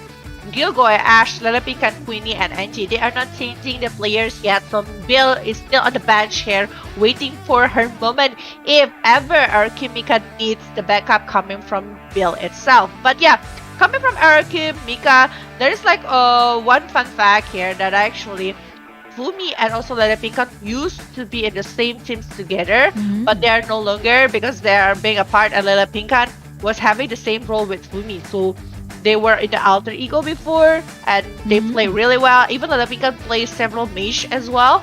So yeah, it's just like very, very unique. And from Bigatron, Chell and Chini is actually sister. Like real life sister. I mean, you can tell with the name, they're both letter C's, right? Sisters in spirit, in everything, and now they have to be on the top of their game to get this grand finals. They've been through several ones. They're looking to have this under their belt, another one. So that's gonna be 17 for them if ever they win this grand finals. But for RRQ Mika, that is gonna be, well, if ever they do get this series, Villa, I think it's gonna be a huge upset, especially since a lot of people have been, you know, expecting that it's Bigatron Era, because ever since it has always been that way. Yeah, I mean, like that's why we are waiting for a new champion. Actually, you will not be happy. I mean, like for the team itself and also the fans, you will be happy to see like they are winning over and over again. But you won't be happy for too long because actually we need a competition. We need some different things to happen, and that's what we are waiting for coming from Arakimika. I think like they discuss a lot of things at the moment, but we will just jump to the ban and pig face. This is the most important part of the match that will happen. Bigatron Era will be taking a first pick. Remember, it means that Arakimika will be having the chance to give a surprise pick, but the last pick later, or maybe Bigatron Era will force one strong hero to be handed as the first pick for Bigatron Era side. Bigatron has the first pick right now, so Faramis is going to be taken away by RRQ. For the longest time, I've been checking the bans that Bigatron has up against RRQ, and so far it has, for RRQ, it has been repeat bans on the Sicilian, on the Baksha, as well as the Valentina. So right now, it's a playground for everyone. It's a best out of 7. So the ban one is not going to be picked up by Bigatron. Perhaps they want to go for probably a Beatrix in the gold lane, Popple and Koopa, something like that. But for Bigatron, they have to limit out the comfort picks, and one of them is going to be the high ground, the Eve. We've seen Gio on this, and it's just very difficult to set up team fights if you haven't even the composition, you haven't even the back lines, and not to mention a comfort pick for Arakimika. Yeah, I think like they want to play it more.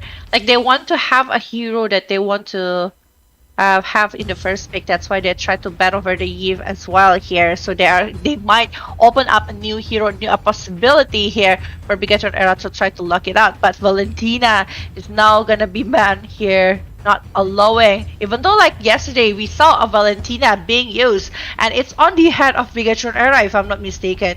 They are able to use it. Yeah, it's on the head of Sydney in their last game between Arky and BTR.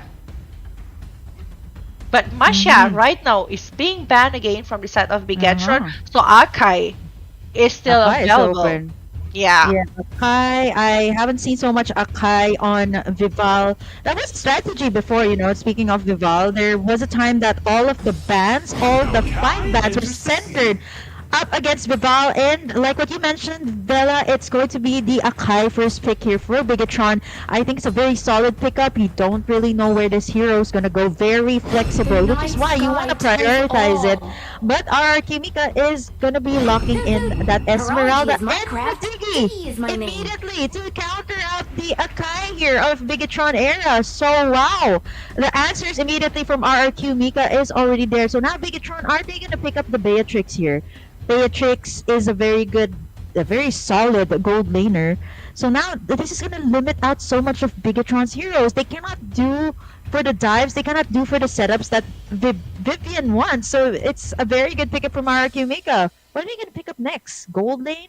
Mid lane? The Sicilian is still open, which I know Bigatron Era loves very much. Yeah, if you're talking about Diggy, if you have Diggy up, and it means like go for more CC, go more and bigger CC right now, because they will be focused on one thing while the other will have a bigger chance to use it later on, just like what Bigatron Era tried to do here with the Suckwind Claw along with the Heavy Spade. But the answer after they're picking over that Clint Sicilian is actually Ling that is gonna be picked directly by our Kimika. We're coming for the second betting phase here. Remember, they're revealing the Ling already. Well, for the side of Bigatron Era, we still don't know where this Akai will be going. It can go for the Exactly. roamer. It can go for the XP laner, which I don't really recommend. Or maybe we'll go for the jungler. I only like this one for Bigatron if it's going for the roamer, so they can have a very good hero to be picking off the Ling in the jungle later on, or maybe a burst damage. But if they don't want to do it, they can still pick over the Cho to be the roamer and let this Akai to be the jungler. So they need a very early hero to be picked by the side of Bigatron in the head of XP laner. It means like Uranus is still gonna be there to go against this Esmeralda. Wow, I think Bigatron is actually saving that Beatrix for another round. So they're letting RRQ pick this up, but for RRQ, this is a very dangerous lineup, especially for a Sicilian and a Clint. I was actually thinking of Bigatron banning out the Ling in the second phase, but RRQ was so wise to pick it up. So now they have the heroes to dive up against the Sicilian, to dive up against the Clint. If RRQ is able to make this draft work in the early stages, if they're able to snowball with this Ling, I think this could be a great start for RRQ. They have already a solid side, a solid roamer. All they need to do now is have that burst in the mid, the range in the mid, as well as the damage coming from the gold laner. So someone to go up against the Clint. I think Beatrix is open, not unless RRQ wants to save that up in for the next round. Yeah, but I think they need a burst hero, just like what you've mentioned, Kim. Like one mid lane hero that can do that. Actually, Savior? I don't go think for it's gonna that? be Savior because Savior is very late game hero. Lunox, Sakura, that kind of hero is gonna work well, but they are not gonna be revealing it yet. They choose over the cloud first so they can dive to the backline. Again, a backliner here that can jump towards the side of Bigatron and try to aim over Clint and also Sicilian. So both of them will be focused to have the Winter along with Wind of Nature. But this is it. Bigatron, they are gonna be revealing where this Akai is going. But for me, going for the jungle now is a very good one. It's a very wise one. So they can try to pick over the Definitely. roamer. Yeah. Are they gonna go for the Matilda here for Vivian? Or, Vivian has had so many heroes, Grok, Always on. or something like that. But the Matilda, like what I mentioned, is going to be picked up here by Vivian to provide extra shields to provide the mobility that, you know, a Cecilian and a Clint innately does not have, especially with the lineup here of RRQ Mika that wants to go for the dive. And you know what, Bella, they can definitely go for the dives here. The Falling Star Moon, the Tempest of Blades. This is really, really scary for the backline damage series of Bigatron. All is forlorn. They're gonna go for the range as well. Something new, Vela. I haven't seen this being put into play. This has been buffed up several times. The Vexana makes its debut in the UniPin Ladies Series, and what a way to start our grand finals. I'm not really sure here. RRQ Mika now coming up with a very big card here, going against Bigatron Era with Vexana on their hand. They can play aggressively to the turret, but will they be able to stop the movement coming from Bigatron Era from the glue? That will be focused to go against the cloud, or maybe even to go against the maybe over the legs. So it's a lot of things that will happen, but the summon from the Vexana ultimate will help them to go for the objective. I'm not really sure what will happen, but this is going to be the grand final of UniPin Ladies Series Southeast Asia Championship between RRQ Mika and also Bigatron Era. Don't forget to put the hashtag in the comment section below. Hashtag VivaRRQ if you are a supporter from RRQ, and maybe hashtag Bigatron win, BTR win here from the side of Bigatron Era. Yes, glue that I've seen Fumi handle. So this is something new from Bigatron Era. They don't usually draft like this. Perhaps maybe they are saving their best for the last. And now Geo, what's the idea here of RRQ Mika to go? I think they're trying to go for the backline damage. So if you don't get the Vexana, there is a lot of things that you have to consider here, right? There are a lot of heroes that can dive, and not to mention the Eternal Guard coming out of the Vexana will be something that Bigatron Era has to watch out for as well. But now we are seeing a rotation here. Vivian choosing to assist Shell here on the top side, wherein NG as well is going to be babysitting Quinn for quite some time. So these are the heroes that we haven't seen so much in the gold lane, but it's quite refreshing actually. Something new, the Clint that for the longest time we've seen it gone up against the Matrix. Yeah, and right now we are seeing actually it's 4 members, 5 members, 6 members even from both of the sides here, trying to get her up in the top lane, trying to help over the gold lane because they know gold lane is what really matter here. But Ash gonna be going back into the jungle because Ash is using Human Slayer, so she will be focused to get over the jungle first, gain more XP, gain more gold, and try to initiate the war later on maybe. But in the bottom lane, we're seeing Sydney right now is getting that. Actually, she's going for that XP to reach level 4. She wants to take the advantage over the laning phase against Esmeralda. She wants to put up the barrier here. She wants to try to poke over Lilipinkan, gaining more stacks rather than before, because we know Shinny with Sicilian, she's very famous for playing quite early, but in the top lane we're seeing actually Shell with a quick throw able to get the first blood right there. Love with Queenie that is actually forced to use a battle mirror image to get back and retreat before getting caught again by Bigatron Era side. Oh, Vivian putting in so much pressure. You see the advantages of having a tank as your jungler. Pretty much like Vivian can just let Vival farm on her own. You know, she doesn't really need that much help. But now Bigatron is going to be focusing all of their resources here on the top side. A lot of gold plating has already been taken here by Shell. So that is already a sort of a lead for Bigatron Era. They also secured in the turtle. So again, resources have been given to Bigatron, and it's up to them to actually let this composition of theirs work out well. Not let RRQ Mika have that upper hand. Not let them have that advantage of getting a snowball lead. Yeah, not letting them is the absolute thing. But Eternal Guard from this Vexana, I really want to see how they're gonna be taking the advantage over the Eternal Guard coming from Vexana to push over the turrets. That's what we are aiming for and looking forward to see. Well, we see that right now it's 3 minutes in the light of dawn, and the difference of the gold is not too far from one to each other. Usually when we see Bigatron Era, we see like huge lead coming from them, but they are not right now. So it's a very good start coming from RRQ Mika side. But Fumi Echo plus Tini, like Fumiko is just like being the help here for Cine to gain the stacks that she needs. While on the top lane, we're seeing Queenie almost getting caught by the damage that is given from the quick draw of Clint and also the soul bloom of this Matilda. You know, it's like they're using a very comfortable pick here from Bigatron era. It's like nature even. Fumi with the glue, Cine with the Sicilian, along with Vivian with Matilda. They are going all out. They're respecting RQ Mika. That's why they are choosing a very, very wise drafting on the side of Bigatron era. But it's more into the mid to the late game. While for RQ Mika, it's supposed to be early game.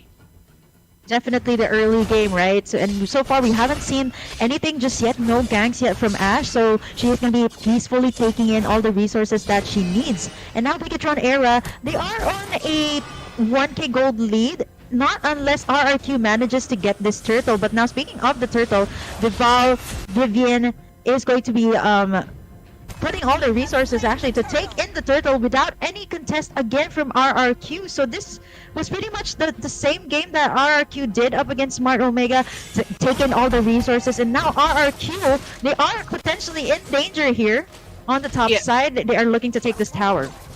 Yeah, but they are not gonna be forcing that one. They want to aim for Queenie, and they are gonna be getting it. Having spin time journey is being opened, but Queenie will be down because of the Soul Bloom. Along with Circle Eagle, it's gonna be double kill for this Vivian with an aggressive movement, and they will be able to take over the turret in the top lane as well. It's a 3 advantage from Bigatron era's movement and leading to 2000 at this moment. You see how it pays off when Vivian is just, you know, doing her very best to babysit Shell there on the top side. So they got the tower, which means that this opens up the map for Bigatron era, which means that they can move freely. But RRQ Mika, they know that very well. So it's a good trade that they got the top for the bot side, kind of like mirroring each other's moves. But Bigatron era, they've already secured in 2 turtles for themselves. And now Lilipinkan might actually get chased here by Vivian. Oh, look at the combo from the side of Bigatron, but they're not going to be able to take anything just yet. Yeah, they are just going to be focusing to get something else, but Split is been done right here. Pass as well. Fumi will be trying so hard to get over the kill here towards this Digi, and I think the Digi will be taken by the damage of Soul Blue, but it's not actually. Lelepikan trying to get it back, and also the Guardian here trying to get it back towards Bigatron era side. 2 kills. It's on the hand of Ruki Mika, and I don't think they want to stop there. I think they need to exchange it more with a lot of objective gaming towards maybe the top lane. Yeah. And so far now, Shell rotating here to the bot side, a little bit of switch up for the side of Bigatron era. There was a slight wonder for RRQ Mika. The wombo combo of skills just, you know, went in so nicely. The Falling Star Moon as well as the Eternal Guard just connected. They're taking down 2 members of Bigatron era. But now, there is going to be a contest this time from RRQ Mika. They are positioning themselves here in the turtle. So let's see who's going to be able to take that. So far, it has been Bigatron taking in all the turtles of this game. Yeah. Is it going to be that easy for RRQ Mika to stop the movement? But look at that one. Campus of Late is already being popped here. Denying the movement coming from Shell that is trying so hard to get over the purple buff from the side of RRQ Mika, and now they are aiming for the turret in the mid lane, and now Vexana will be the aim here from this Vival using this Nakai time journey is being there, but Hugo is down. They are like having a very good targeting coming from the Bigatron era, but RRQ Mika trying to get it back by having the split push in the bottom lane, but split pass here. Lelepikan is not the target that Fumi wants. The split push that RRQ Mika could do with this composition. So Ashe is just going to try to take in this tower on the bot side, but I think Bigatron will be trying to respond in just a little bit. The problem here with RRQ Mika in this early stages of the game, they have to be, you know, sort of making it work, right? It has to be theirs. They got a Ling. They also got the Diggy to cancel out all the ultimates here if timed properly, but now Shell is going to get the tip of the Blazing Duet as well as the Eternal Guard gets taken down there by RRQ Mika. A little bit too overconfident there for BTR, and now they have to be backing away. Vivian not going to be having a good time there. A lot of shields are going to be taken there by Lilipinkan, forcing Vivian to actually recall away. Yeah, forcing the recall, but Cine is still trying to get over the stockade. That's why she's trying to open the bad fist to also gain some stacks, but it's not gonna be that easy. It's 9 minutes instead of the Land of Dawn, but the total of 7 kills here instead of the Land of Dawn means that there's not too much of an action to be done. Like, I mean, they got it. They got movement to get over the objective. They try to steal the purple buff or maybe aiming at the junglers, the opponent's jungler side, but they don't gain much after that one. They want to try to push it back, play aggressively, but they are more focused to get objective gaming because they know that's what matters. And now, Exactly. now is the Lord time to be back instead of the Land of Dawn. Who will getting that kill? Oh no, let's see. No ultimates have been burned just yet, so I think Bigatron, look at the damage from the Bats impact there from Chini. I don't even know how much stacks she has at this point. 9 minutes in, and one Bats impact was enough to dish out that much damage on someone as tanky as Lelefinken. And speaking of the Lord, Vela, I think Bigatron era is going to be starting this one up.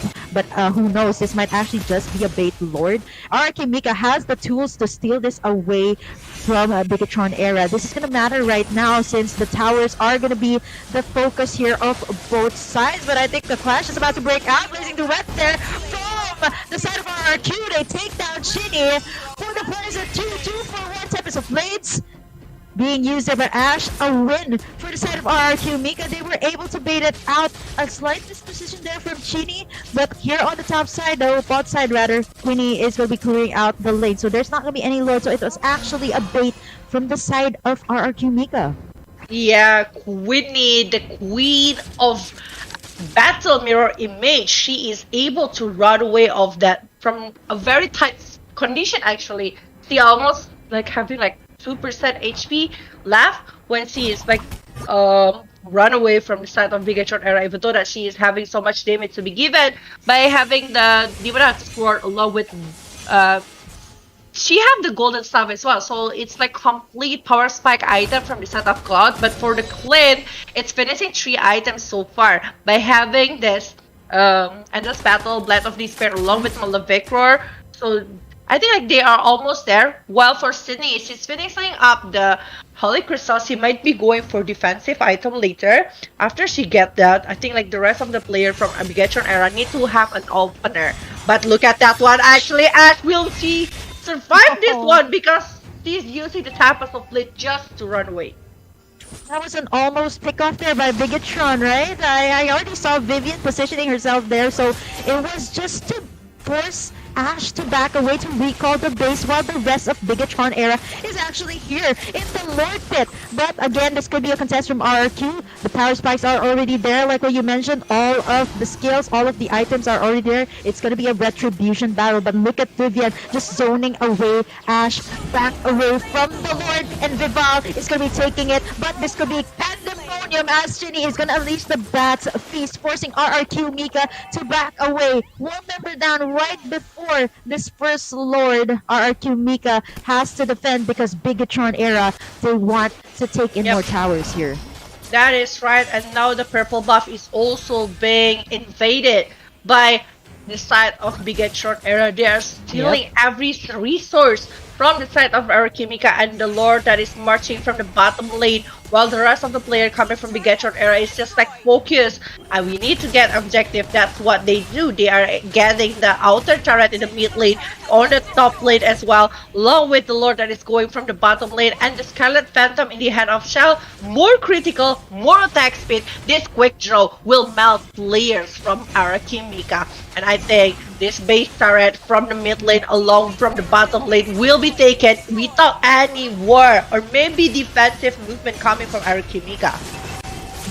Now they have to defend this one. Blazing the red from the backside. Who's gonna get caught? It's gonna be Shell. Who's gonna get that rule? Ash takes the Shell. Finally with the Tempest of Blades, but here comes Vivian tanking in all the damage here. Tempest of Blades is a killing free for Geo. They successfully defend for RRQ Mika, but for Bigatron era, they're gonna pay it with the price of 2 Vival and Shell. Quite a hefty price to take, but if it's the towers, I think still Bigatron era has got this under the bag. 13 minutes in, if this match stretches out even longer, I would have to say, you know what?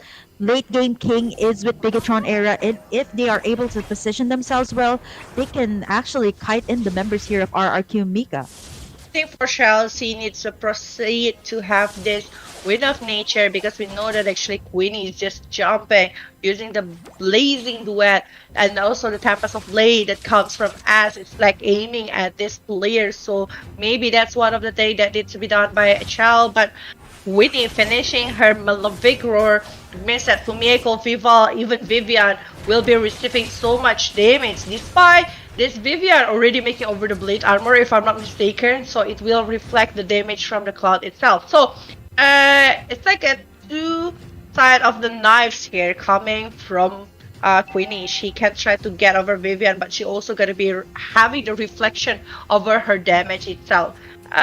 So far the gold is similar. They're not having a difference here between Bigatron era and Arakimika side, despite the Bigatron era already claiming all of the base from Arakimika side, which is crazy. Yeah. You see how Bigatron era has themselves all around the map, right? They don't want to let RRQ Mika push in more towers, and so far they have the control over the map, and now minion waves are going to be slowly closing in the base of RRQ Mika, so that's something they also have to consider. But now with Ash, okay, almost getting that that circling eagle from Vivian. And of course, the purple buff is going to be spawning in just a little bit, which means that RRQ Mika, you know, they have to wait for Ash to take in the resources first. But they are relentless on clearing out the lanes. Vivienne and Vival actually positioning themselves here in the Lord Pit, Vela, Bigatron era. One more Lord. Could they actually close the deal? And before the Lord fight breaks out, Lele Pinkan goes down, and without any solid frontline here for RRQ Mika, are they still actually going to contest this one? It's Fumi already zoning the members here of RRQ Mika. Oh, the damage from that impact is just so painful towards this Queenie. Queenie needs to get back, but the circling eagle along with that soul bloom trying to distract the player coming from Arakimika. The bait is there, the blazing duet is out, but the rest of the player from Bigatron era will be focusing themselves, I think, towards the Lord. They need to do that because they know if Arakimika coming back after healing themselves and Ash is there as well, it's not gonna be very good for them. But look at that one. With one bad impact coming from City is so massive. The damage is so crazy that stopping Ash to move around. What is that one? Finch points? We don't care. We just gonna aim at you and you are shot it down in front of the Lord. Oh man, you know what? This is what's really dangerous if you're a Sicilian. If it keeps on going like this, it just one bad impact was enough to take down. Wow, Ash, right before the Lord. Impeccable timing by Bigatron era. And interesting enough, Bella, Ginny went for the glowing one instead of the Ice Queen one. So extra burning damage for the side of RRQ Mika. They're looking to close right now.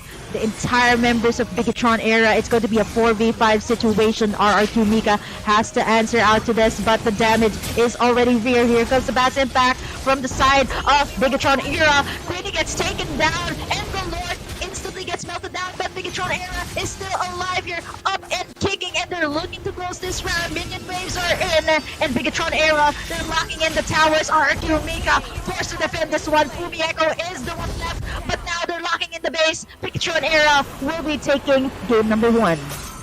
Why you ban Sicilian from Chini? That's why you don't want Chini to use the signature hero. Not only that, we don't want Vivian to use that Matilda and chase you to the end of the world. They are just like being so respected towards Arakimika unable to recover over the battle that they are having. Like every single time Arakimika try to open up and try to gain over something, Bigatron era is like, okay, I'm 2 steps further than what you're doing. We are preparing something, and that's what they do. Remember in the first in the early laning phase situation, we remember actually Cini is going a lot to the XP lane just because he wants to have more stack. He wants to complete the stack before the time is right for the Sicilian to just give the burst and making over the glowing one. I don't realize why she's trying to make over that one with the lane on the position of Araki Mika, Esmeralda. Like, Glowing One will have the burn. Right? Like, over Esmeralda and Vexana. Yeah, like, for them to try to burn them and try to get over the point. But the Sandal one is also because it's late and wow.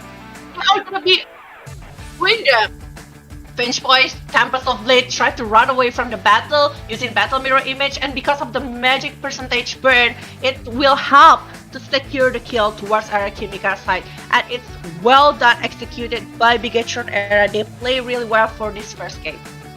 Yeah, Bigetron Era, I think what happened for the entirety of this game, it was just them securing the objectives, right? I mean, considering that they're a late game composition, they're able to do very well up against RRQ Mika, not giving them the ground. I mean, eventually, after Bigetron Era was able to take in all of the towers, it was just them invading the jungle side of RRQ Mika, and for a Ling that is so buff dependent, right? That was just RRQ Mika struggling so much. There were some openings actually, yeah. Some openings for RRQ Mika to get in the pickoffs. But let's take a look at the highlights here first in our grand finals. Bigetron Era already getting in 1 point, and this was where you've seen it, right? RRQ Mika, they wanted to force out fights, and this was the opening I was saying. The layering of skills was there to get that double kill for Lele Pinkan. But eventually, you know what? Bigetron Era didn't even mind anymore about the clashes. It was Vivian or Fumi to tank in the damage in the front line, while the rest of the members of Bigetron Era was just chunking at the towers of RRQ Mika. And it was just map control that what got Bigetron Era this match. And eventually, when it came to the late game, it was just Ginny on her signature pick with the Sicilian. Imagine that, one bat's impact, enough to take down Ash right before the Lord. Well, I still think that Kimika have the chance, but when we see the damage that is given from this Castilian, it's already so massive.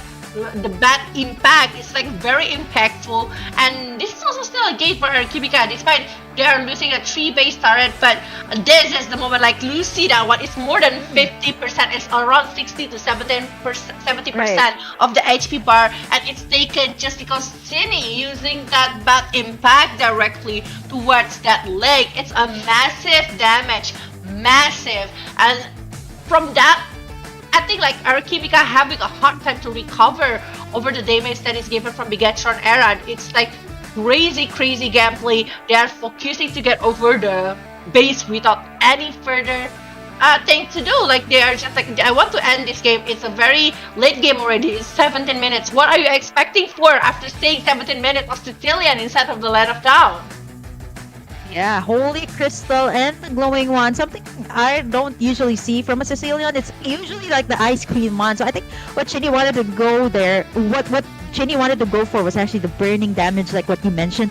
But our MVP for this game is actually going to be Shell on the Clint, standing at a 425, going for the turret damage. I think if we take a look at the data, it's mostly Shell, and if not Shell, like she's usually assist by Vivian. So yeah, like I mentioned, 71% by Shell on the towers. You've seen how they rotated, right? They rotated from the top, from the bot side as well for Bigetron Era, and that's really what was able to get them the map control to be able to invade the jungle side, the resources of RRQ Mika. 17 minutes is already quite long enough for this game, and honestly, if it went even longer, I still think it would favor the side of Bigetron, but their signature pick.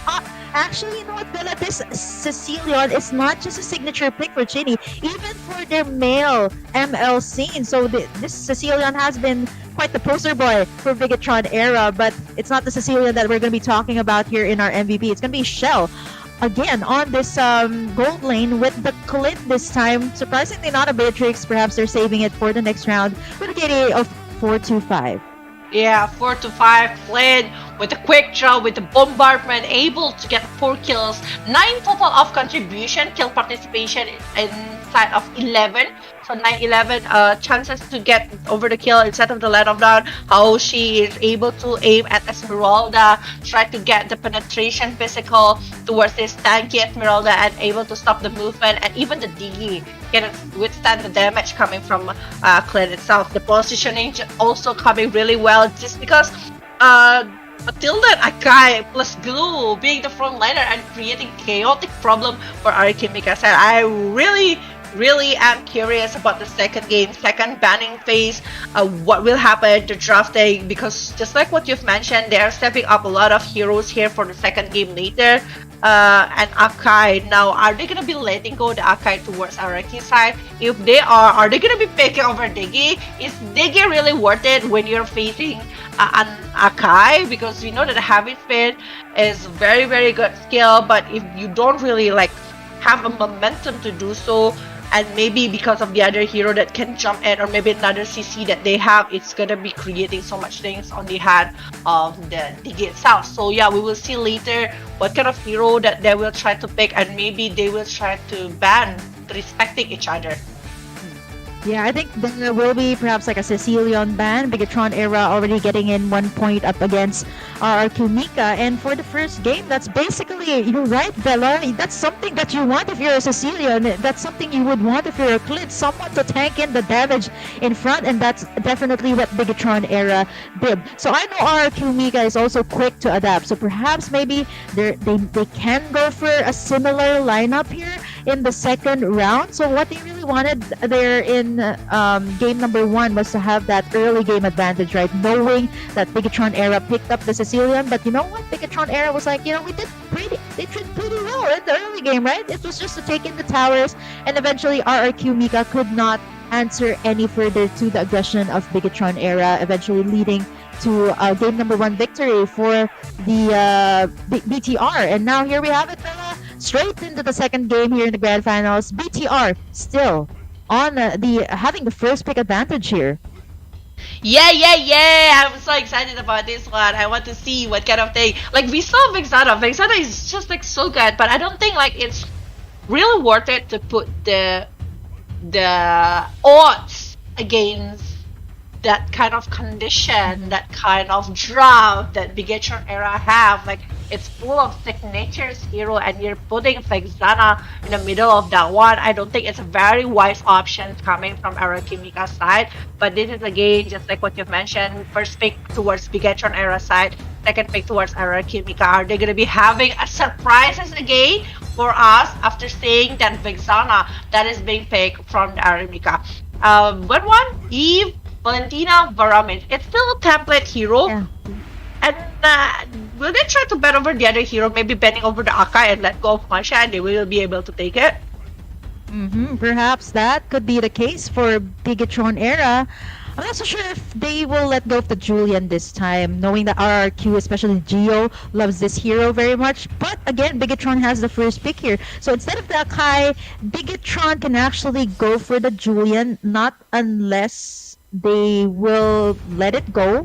Maybe perhaps pick up something else like the Beatrix. So Franco is going to be taken out here for Bigatron as their final ban. The Masha is still open here for Bigatron era to take up in the first phase. So that's something that we could also see for RRQ Mika. The Akai is still open for them. The Cecilion is still pretty much open for them. And the Masha, like what I mentioned, could have been picked up by Bigatron in the first phase. It's going to be banned away. So now BTR, they can start out with the Julian here. It's Julian first pick for Bigatron. Still don't know where this is gonna go. Like, is it gonna be Vival's hero? Is it gonna be Fumi's hero? That's so flexible. That's the beauty, really, of having a Julian in the first pick. But now RRQ. There's a lot open here as well. Kai? So, no, they're not gonna go for the Kai. I think it might be a Paquito jungler for Ash. And maybe something to maybe a Paquito Lele Pinkan, so XP laner Paquito. It depends, like they want to see the draft coming from the Julian, like which way this Julian gonna go. I think that's why they're trying to pick over the Paquito and also the Lilia. Or maybe Ash is like, I'm feeling very confident with Paquito. Please do the first pick for this one. Unless we will see the same kind of draft that Omega do with Jillian, Paquito, along with Tyra. That is a massive damage that they are giving in the early stage. So maybe they are the precautions that they're trying to do.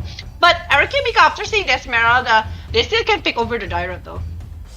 Yeah, the Dyrot can still be picked up as the last pick, kind of solidifying the fact that this is going to be a Paquito jungle for the side of RRQ if they do pick up the Dyrot. And now, is it going to be a gold laner pickup? The Beatrix is still pretty much open for both sides, but Bigatron will be choosing that Brody. So this is something we've seen from RRQ Mika in their game with Smart Omega. The range, the AoE that the Brody innately has, but again, this still doesn't confirm anything whether in this Julian mid or is it a Julian jungle for BTR. Now RRQ, they can pick up the Dyrot this time to win in the XP lane. So Esmeralda has already been picked up.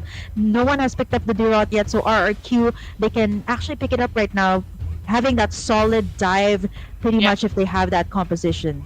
I do agree with that one. Like picking over the Dyrot before the team era gonna be banning over that one, but no, they say like I don't want Dyrot. I don't care about Esmeralda.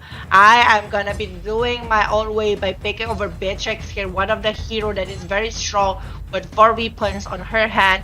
But then Nibiru, Sniper, and Wesker are the favorites here coming from Beatrix itself. So they are aiming to play aggressively. To the objective gaming, maybe not aggressive but more into the objective. But remember, Brody also having a very long range of damage that can be given basic attack along with counterpart memory, so Beatrix needs to be careful and making over a Win of Nature later on. But we're coming to the second banning phase, and Karina directly respectfully to be banned from the side of Araki towards Bigatron.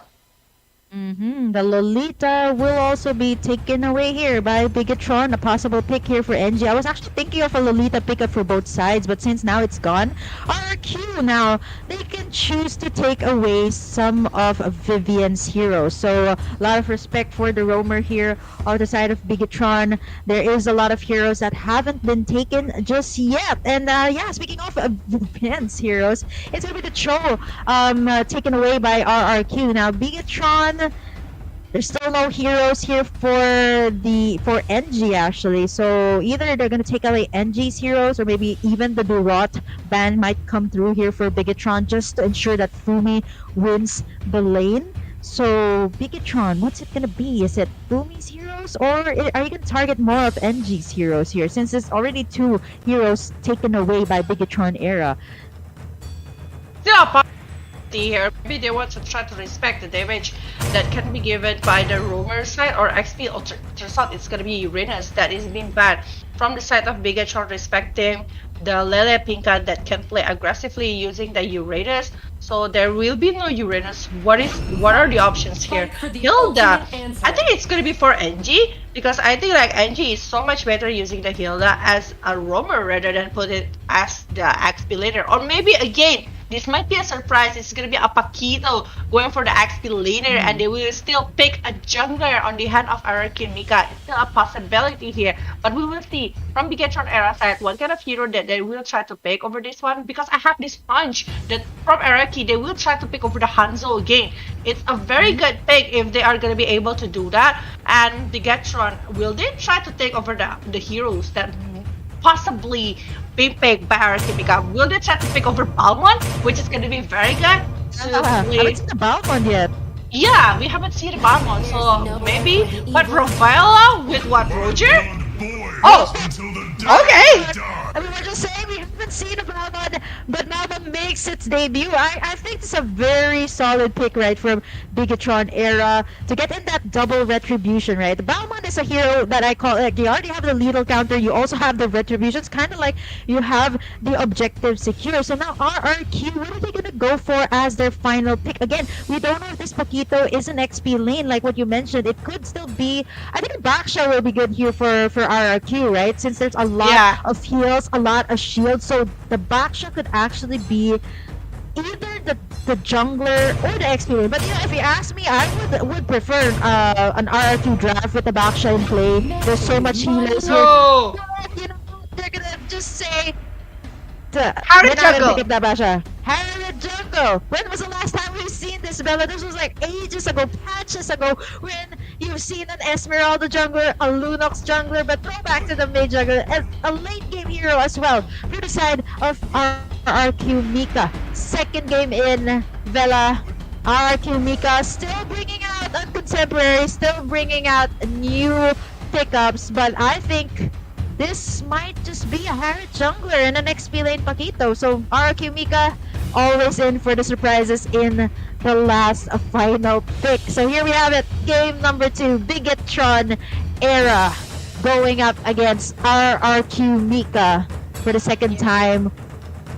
Yeah, we will see what is actually gonna happen between these two teams because the first game is already been taken by Bigetron Era. Will they take the second game, or Kimika will force this one to drag the game to the game number 4 later? But we will just witness it instead of the land of dawn. Back again, this is the grand final of USC 2022 in the second game of the grand final best of 7 series, obviously with a global banner pick still would be J Venus of Burger King, the one who's gonna be accompanying you guys. But we are saying actually this is gonna be the Harriet jungler, and we are saying Lily Pinkan's Paquito, just like what we are expecting before. And actually having a Paquito going against Esmeralda in the laning phase, actually it's pretty good just because of the heavy left punch along with the jab that is half by the Paquito itself.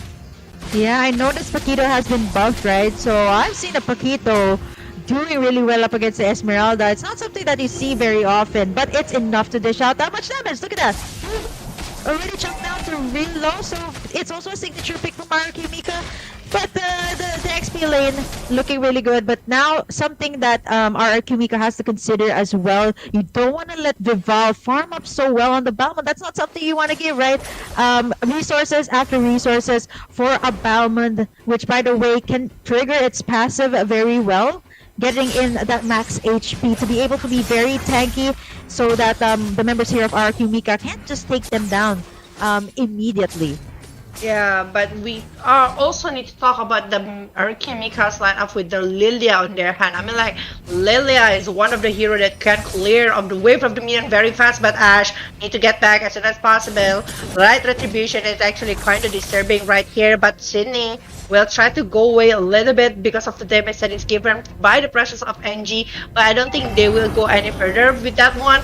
They really need item for Ash, so they are going to be focusing to let Ash to get the item that she needs, and after that they might be doing some rotation. But right now Bigetron Era will be focusing to get over the objective by taking the turtle in the side of the top lane, but NG will be trapped in the stagnant lane in the bottom lane right now, and it will be a lot for Shell after using the Thorn but memory to burn on all of the HP from the set of Erika Black Shoes. Right now Holy Baptism, but still be able to be dodged. Yeah, Gio was able to sprint away from that one. Speaking of the sprint, it's a fun marathon for Bigetron Era, Vera. Yeah. It's 3 sprints on Fumi, Chini, and Vivian. So these are not the... And not to mention the movement speed that the Rafaela gives the entire team of Bigetron. So what Bigetron is trying to say, you know, if you have the movement speed here, you have the chase from RQ, we can actually counter it out with the sprint. But now Chell is going to be in the difficult position here. He's going to be able to carry away all that damage and the tournament memories against our Queenie. Wow, Vivian. Impeccable timing once again from Bigetron Era. The connections, the shot calls there. See how Chell was able to bait out so much ultimates from RQ Mika. And now another one just might go down. Ash with the Holy Baptism and the chains from Chinny. 3-0 for Bigetron Era. 3-0, and it's just so crazy. Oh no, NG. Cycle sweep and along with the lethal counter with Ice Retribution here coming from Vival, able to tag that one more kill on the hand of Bigetron Era. 4-0 right now, lead for Bigetron Era with around 3,000 gold so far in the hand of Bigetron Era. And now RQ Mika needs to try to catch up with the difference that they were having. But having Esmeralda going against Harriet, I know that actually Harriet is being countered naturally by Esmeralda, but know that actually Harriet also have the chances to win over the war, but cycle sweep again out here, that is looking over as, but look at that one, able to take down this Vival, but my look god, at that, Bigetron. Vival able to aim back and try to take Ash down, and the rest of the player coming from Bigetron Era need to get back before they are losing another player. Oh my goodness, Bigetron Era and be able to take down Ash for the price of Vivian. So pretty much so Bigetron has this under the bag and gets another turtle. So here we have it. Bigetron Era getting in all the resources, having so much mobility. But here on the top side, Lilipinkan will be able to chunk down that tower quite a little bit. But now Fumi forced to use that falling star move just to clear out the waves. RRQ, they're looking for an opening here, probably get the pick off on Shell, but how can you possibly do that? There is always Vivian assisting Shell here. Yeah, that situation. Someone's force is being open right there, trying to get over the kill towards this Fumi Echo, but that's not the right target because we know the shield will be absorbed by Fumi Echo, and now Arakin Mika is being trapped in their own mystery. They don't know what to do. They are trying to get over this jungle, but the jungle is being taken already by the set of Bigatron Era. But they are trying to play objectively, but Bigatron Era's rotation is just like stopping the wave management that is coming from Bigatron Era, also causing so much things toward Arakimika. Even the jungle is being stolen by using the lethal counter, just like what Kim have mentioned. It's like you're having two attribution in the hand of this someone, and look at that one, it's being connected. They will be trying to get over this Hilda, but this Hilda able to run because he's one of the best runner instead of Let's instead of Oh my gosh, they even got the purple buff here for the side of RRQ. Mika just denying Ash once again of resources, and Vival rather has been very well fed here in this entire game, and Kuni in an instant gets bursted down by the chains. Bigatron Era, look at the way they contain their side lanes. They have been taking in towers after towers, forcing RRQ Mika to actually react to what they want. So much mobility from Bigatron Era, and so far all of the resources have been taken away from them. 6 minutes in, third turtle of the game is up, and now Fumi, okay, forcing to tank in all the damage from Ash and Lilipinka. She is quite tanky enough to dish out all the damage, but now Vival going in for the Cyclone Sweep and the lethal counter, but is not able to get Lilipinkan in that. But Bigatron, wow, Vival, all of the resources here of RQ Mika once again are being taken away from them. Taken away like that. Now we're seeing actually 6-1 first 7 minutes. We're seeing that damage from Brody is coming from the Blade of the Spirits. He is spinning away along with the Malefic Roar that is in progress. But look at that one, Carol's Strike is happening, and also Child will be taken down in the hand of Arakimika. Despite we're seeing an exchange here with Lalapika down along with Angie on the hand of Bigatron Era. They're having two, while Arakimika taking the still a game for Arakimika because they were having enough. So they're having a disadvantage in every single aspect. Either it's coming from objective wise or maybe killing wise, but Cyclone Sweep again along with the lethal counter will be taking kill going down in the hand of Piffle. Mobility wise, movement speed, this is aggression after aggression from Bigatron Era. And did you see that one lethal counter was enough to take away Geo, not even able to pop in the black shoes. And now Bigatron Era, they're looking to take in this power on the top side, and RRQ Mika, they're just really struggling whether to take in the resources, to take in more towers, because Bigatron Era, they have been solidifying their sides, and Vival has been so well fed this entire match. A lot of turtles, or actually all the turtles here, have been taken by Bigatron Era, and now there might be a flash here onto the mid side. Shell takes down the tower, but they are able to sustain. Now Lilipinkan going for Vivian, but she has the sprint there just to dash away from the clash that RRQ Mika wants. 8k gold lead for Bigatron Era. Gold lane right here, but look at that one, the jab. They have the left punch here towards Fumi Echo, and I don't think this is the right time because actually Fumi Echo is already so tanky, but Lilipinkan will be trying to be chased here, but the chain is not connected. But chill. Child finishing her Malefic Roar means that later the Torn Apart memory will giving so much damage because of the penetration, physical penetration gained by the Malefic Roar on the head of Child. But now the Lord is coming back to the land of Dawn. Well, we are seeing actually Fumi try to distract Winnie and Lilipinkan at the same time. They are going to be focusing to get over the Lord without any connect because Fumi Echo doing a really great distraction. Oh my gosh, did you see how Fumi just danced around Queenie and Lilipinkan, forcing them not to go to that Lord Pit, while Vival and the rest of Bigatron Era are just, taking in what they need to get. But now NG is in big trouble here. He's forced to use that sprint, but to no avail. Bigatron Era once again picks off another right before the Lord will march down the base of RRQ Mika. This is just devastating for RRQ Mika. They're really looking for openings here. But Bigatron, they've been just taking in all the resources, taking in all the jungle that Ash needs to get, right? 9 minutes in, and this is Bigatron Era with the stickers once again from Vivian. Yeah, going 10 minutes here with the Lord that is marching from the top lane. Lele Pinkan still trying to clear the wave of the minion from the side of Bigatron Era. High ground wise here, we are saying that actually Diogo and also Quinny, I think they're gonna be able to clear wave and also Lord pretty fast because of the two heroes that they are having. And I think if they have the proper resource to do it, Bigatron Era will be having a hard time to go and penetrate it. But you see that actually RRQ Mika doesn't have enough item yet to just closing that Lord that is coming, but not stopping that phase. Mid lane here will be aimed by Bigatron Era, and they are gonna be trying to do a Holy Baptism is out there, but Shell is taking down Lele Pinkan along with actually Edgy on the hand of FIFA, and I think they will try to end this game very early. Oh no, it's only Gio and Queenie as well as Ash left to defend. Wow, Bigatron Era, all of the towers gone. 11 minutes in, they're really looking to end this one, and they have the resources to do that. Shinny, everyone else is here. They're just continuously pressing the side of RRQ Mika, but the minion waves aren't enough just yet. 11 minutes in, you can see how Bigatron Era wants this very much. They have to back away for now because 11 minutes in, they're gonna have to wait for the next Lord to take this away methodically, as well as respecting the damage coming in from RRQ Mika as well.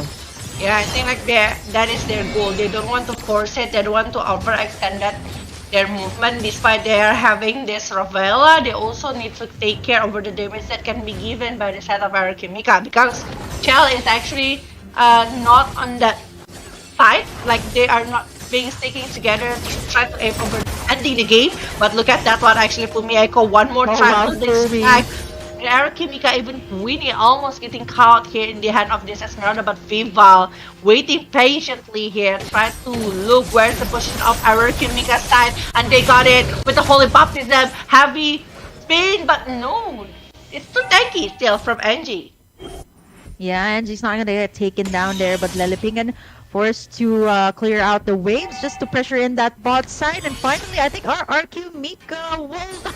Oh, that tower still survives there on the on the bot side rather. But now Bigatron Era, here it is, the 12-minute Lord. I think there won't be any contest at all from the side of RRQ Mika. They're just gonna let Bigatron take this one once again and just defend the base.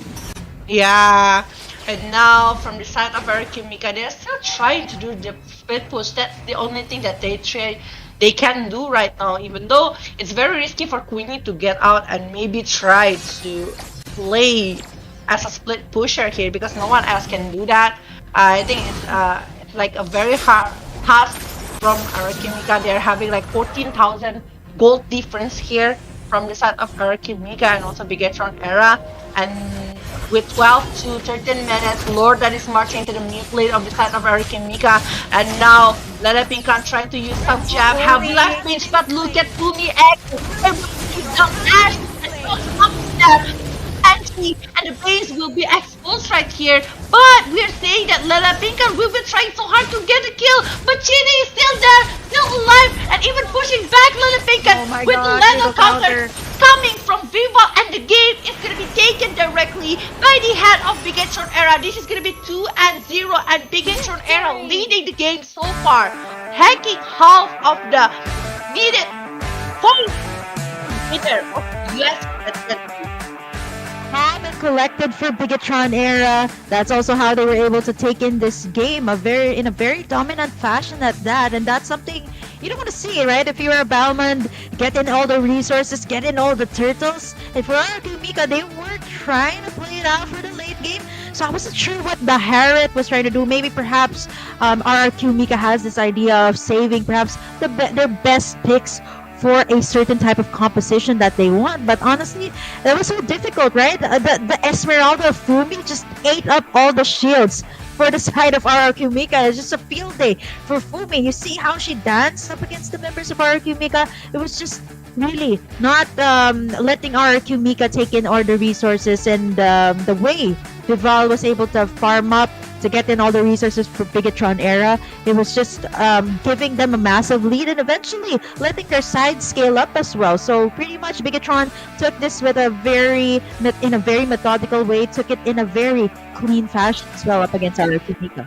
Yeah, I mean, like, based on the paper, Esmeralda versus Harriet, they can try to distract each other, they can try to maybe kill each other, but definitely if you're talking about the shield that can be absorbed by Esmeralda, it's definitely Esmeralda winning against the Harriet itself, because every time she is doing the synchronization or maybe the chrono dance with the Zaman Force, it's gonna be having a huge white cells, we call it like that, like white shield that can be absorbed directly by Esmeralda. And that's why this Esmeralda from Fumi, one of the signature from Fumi, is just going so wild inside of the land of dance. She's just like going for everyone. She's even tanking for damage that is given from the side of RRQ Mika. Maybe we can see it from the highlight how she is able to do it despite all of the movement that is being done by RRQ Mika. They are trying so hard to shut down Chell in the laning phase, but the backup from Bigatron era is just like so fast, and they are able to save Chell.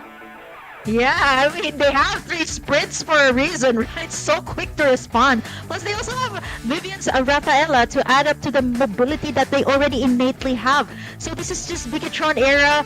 The game was fast. Their composition is built to move really fast. And look at this, one of the final clashes that Bigatron era had, and surprisingly, they were able to take down 2 for a price of none. So really, for Bigatron, very cleanly executed, and with the first Luminous Lourdes was actually enough to take down the base here of RRQ Mika. Fumi, this time going all the way for Ash. So it's a win for Bigatron era for the price of Fumi. But right after that was just Bigatron era taking away what they needed to take, which was the base of RRQ Mika, not even letting RRQ Mika scale up even further with that Harriet, and that's it for game number 2. Bigatron era closes it out with a very clean fashion. 13 minutes in already, not letting RRQ Mika let them have the landslide, and Chinny is going to be the MVP for this game on this Julian. A lot of magic damage items,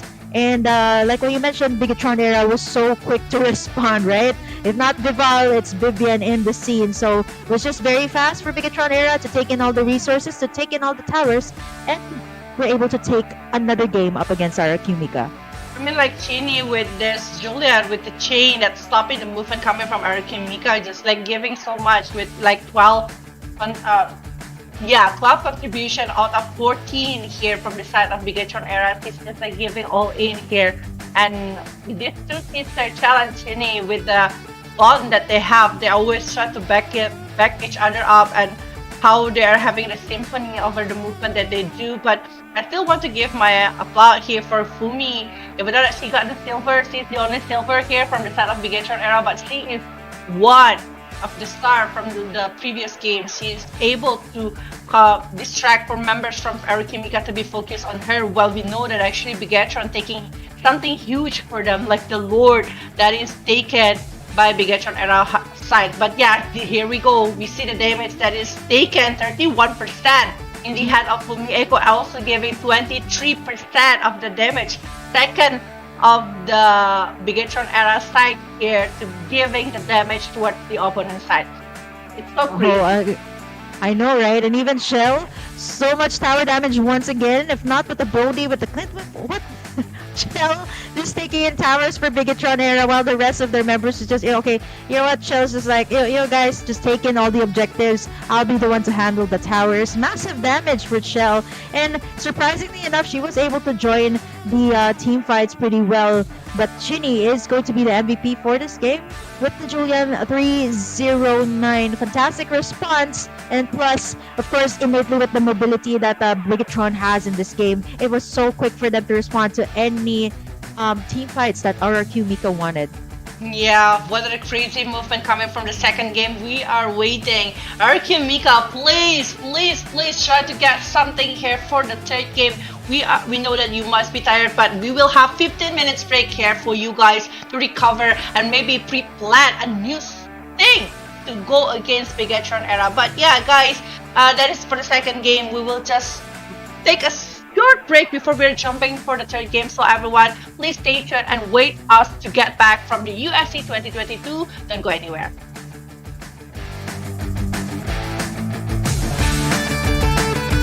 Udah mulai bisa mendapatkan week ke seharusnya bisa terbakar tapi pihak lainnya juga ikut membantu tapi masih ada salah.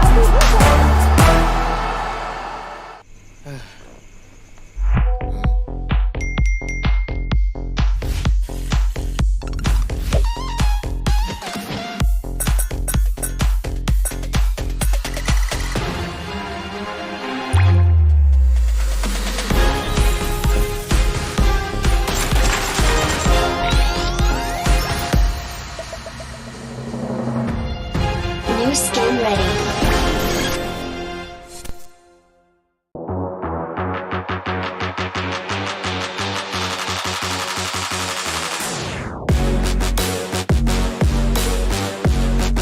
Udah mulai bisa mendapatkan week ke seharusnya bisa terbakar tapi pihak lainnya juga ikut membantu tapi masih ada Paladin.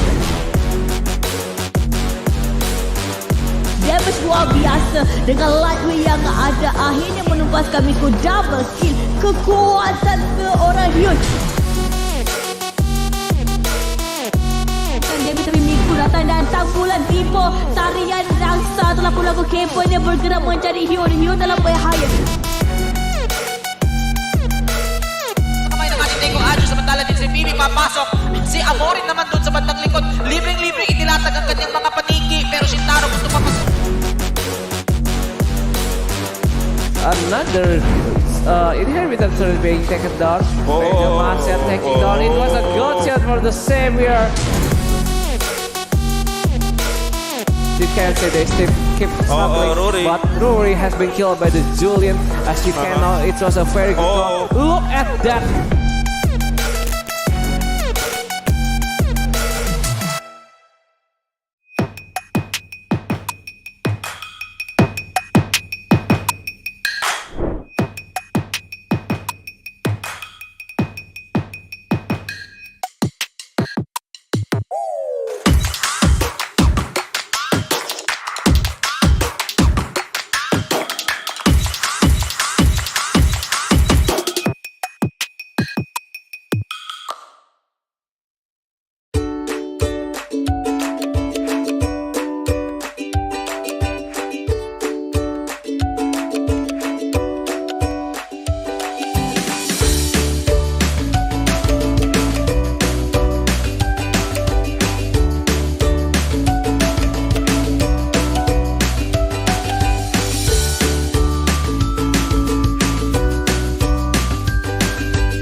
I think that's what Bella's trying to say. Bella, you're on mute, by the way. Yeah, I'm so excited that she can't even contain it anymore.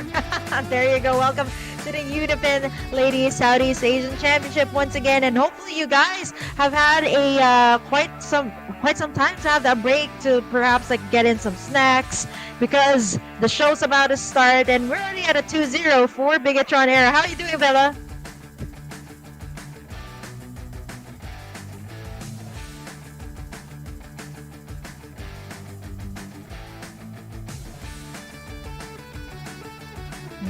Yeah, I think. Yeah, Hello. Bella's- Oh my god. I keep muting myself. What is actually what is actually translate what you were saying because for a while I was like, I think Bella's saying, yeah, welcome guys, welcome back. But then here she is now, finally, your voice is back. Yeah, finally I like suddenly Ursula took my voice. Now she returned it back. So yeah, don't worry about that one. But yeah, I'm too excited for this third game.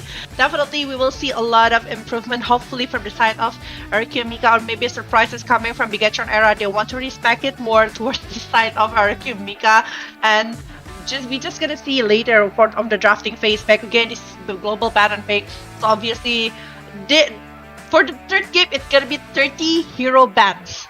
For the fourth, it's gonna be 40 hero bans, which is crazy. It is crazy, and we are gonna be witnessing maybe some heroes to be open, like 1-1, Eve, maybe Varamet, Valentina. We are hoping for the best here for both of the sides. Yeah, it has been given already since the global ban is being put into play, which means that the teams who have used these heroes, let's say for Bigatron Era, they've already picked up the Balmond in the game number 2, and they won with it.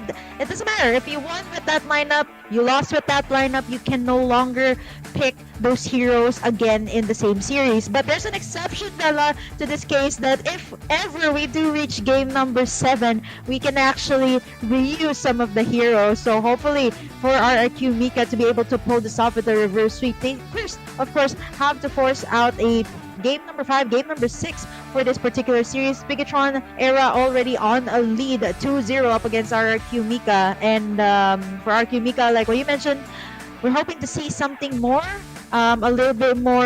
There's a lot of uncontemporary drafts, but I don't know, maybe perhaps they should stick with the cover pick. Is this coach coming in? He's You just need picking to up see the nickname. What is the nickname? We haven't got the chance to see it. It's either the manager or maybe the coach. We are actually right now we are Indonesians are also like very curious who is actually the coach here from the side of Araki and Mika, because they haven't. We see that actually the phone is being before the drafting phase is like being transferred to the other side, but we still don't know who it is. So we are very curious about that one, because once again, Brave, I think, is staying for the previous coach of Araki and Mika is staying for MDL. So we still don't know who is actually going to be the one who doing it, but maybe the drafting they do it by themselves. That's why they are having different kind of heroes that they were showing before. They want to try this several kind of strategies to the one that they are trying to show in the first and second game. But yeah, still, if you're talking about like possibilities, there are plenty of possibilities here instead of the land of God. You only actually need one moment, like only one moment to get back. You haven't seen Alice back to the land of God. Maybe it is time for Alice to come in, or maybe Nana. Nana is actually one of the very strong mid later, even though he's still keeping here. Coach Mozia here for the side of Bigatron Era. Of course, talking to the members of BTR, they want to secure in one more game on the bag, because so far they have been doing pretty well up against RRQ Mika. And of course, there is, a little bit of difference when you have that fatherly figure, that elderly figure to guide you towards your esports journey. And for RRQ Mika, well, let's see what they have in store for us as we head straight into the drafting phase. And this time, Villa, it is going to be RQ Mika on the left side this time. So they're going to be having that priority pick once again. RQ is going to be taking away the high ground that they've never let away for any game at all. The Eve ban comes through for RQ Mika, and for Bigatron, perhaps maybe the standard Valentina, the standard Faramis ban. So there we have it. Yeah, definitely. I think it's gonna be like that. I think it's gonna be like Eve ban, Valentina ban. I think still 1-1. I don't know. I'm not sure. This RRQ right now is on the first pick. It's gonna be a very good one. For them to try to pick over the hero that they want to. So probably they will try to pick over maybe 1-1 Akai or any kind of things that is available. But Paquito ban, that is very interesting.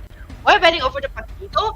Because we see that actually, oh yeah, they are the one who used the Paquito before, so there's still a possibility for Bigatron for going to that way. But Yeah, definitely. it's not the top of the list right, to be prioritized as the first phase banning. Yeah, I mean, I don't know what the idea of RRQ Mika is. Perhaps maybe they're thinking Bigatron might pick up this hero for Vival to take, since there are times that Vival's heroes have been targeted, but so far to no avail. Now Bigatron, they're gonna be taking away that Faramis as well for those extra prolonged team fights, and we've seen RRQ on prolonged team fights, and they've been very good at it. And if you add the Faramis to the equation, now that RRQ has the priority pick here, it is going to be difficult with that being put into place. So now what's it going to be for Bigatron as their final ban? Akai? Perhaps for RRQ, since they haven't picked that up yet. Or the Julian of Geo, that is still, by the way, still open, that RRQ Mika can pick up. So I think Bigatron should perhaps, consider that Julian ban. Again, a very flexible pick for both sides. I think it would be wise to take that out, or maybe even the Akai. So those are very safe choices. They're going to go for the Fergo instead, okay? Targeting NG, which means the RRQ, I think it's very safe for them to start with the Julian here. Geo's comfort pick. But I completely forgot about that Masha as well. So RRQ picking that straight up. Something we haven't seen for the past 2 games. Now, Bigatron era, they've already picked up the Julian, so that means it's not going to be open for them to take. So perhaps maybe they go for something different this time. The Balmond is already out. A different mid laner here for Bigatron era. What type of playstyle are they going to go for this time? Yeah, I think there's still a possibility for Bitrix to be picked by the side of Bigatron era if they want to go for that one. And since being very direct. Oh, I know it already. They're gonna be over the show as the over carry as the gold leader, and they will be picking another kind of hero, maybe Karina, to go against Masha from Hierarchy. Whenever they have Masha, they directly pointing out this show. That's why the second I am more than a weapon. are banning over the show because they know the control of the show inside of the landing phase, inside of the war that is pointing out a particular hero from the side of hierarchy. That's why they're very Pain right is now the with proof show that I'm still and alive. Brody and Juliet is taking their spot inside of the hierarchy Mika hero list now. Brody with the thought about memory along with the longer range of possibilities to aim over the Kari is just like giving so much chances for our Mika to win the laning phase. Oh dear, I think for Bigatron era, what they wanted to do is to isolate, dish out that true damage with that carry, considering the RQ. I think Bigatron, they let go of this Masha, knowing for a fact that they are well prepared to take it on. And with the carry and the Karina here, dishing out true damage to the Masha, it's not going to be so easy to be super tanky here. But again, this does not confirm the fact whether this is an XP lane Masha, or is it going to NG's hands here. Now, Bigatron, second phase of the ban. Are they going to take out a little? Okay, they're still prepping for the fact that this is a mid lane Julian, taking away another of Ash's heroes, which is the Amon, which can instantly burst down the carry. RRQ immediately answers out with the Uranus. Of course, for the additional sustain here, they do need some front line here for Bigatron, and so far, it's only the Cho here to isolate the members of RRQ. Bigatron, again, could be Ash's heroes, could be NG's heroes, or possibly, what are they going to take out here? Another one of Ash's heroes, Hanzo, that you mentioned, that hasn't been picked up just yet by RRQ. I think they were going to ban over the Hanzo, so I think they're going to be trying to search for anything else because I think Cho is enough to actually search what is the body of the Hanzo itself. They might be going for maybe another Lancelot, maybe familiar hero like or maybe Akai. forgetting Akai actually because it's been used by Bigatron side before, but Akai is a very good band coming from Bigatron side. Ararku, they are needing to limiting the hero for the side of this Fumi, but also I think it's Lele Pikan gonna be the one that using Masha based on the hero that they banned so far by banning over Uranus. They're limiting possibility of the XP laner, but I think like for Fumi, they still can try to pick up the Khalid. They still can pick over the Ruby. A lot of possibilities here. They can try to pick off maybe using the Ruby or Khalid, but I don't think they will try to reveal the mid laner yet. So it's gonna be a surprise maybe to the side of Araki. Or maybe they want to surprise the XP laner by having the Joe as the flexible pick here.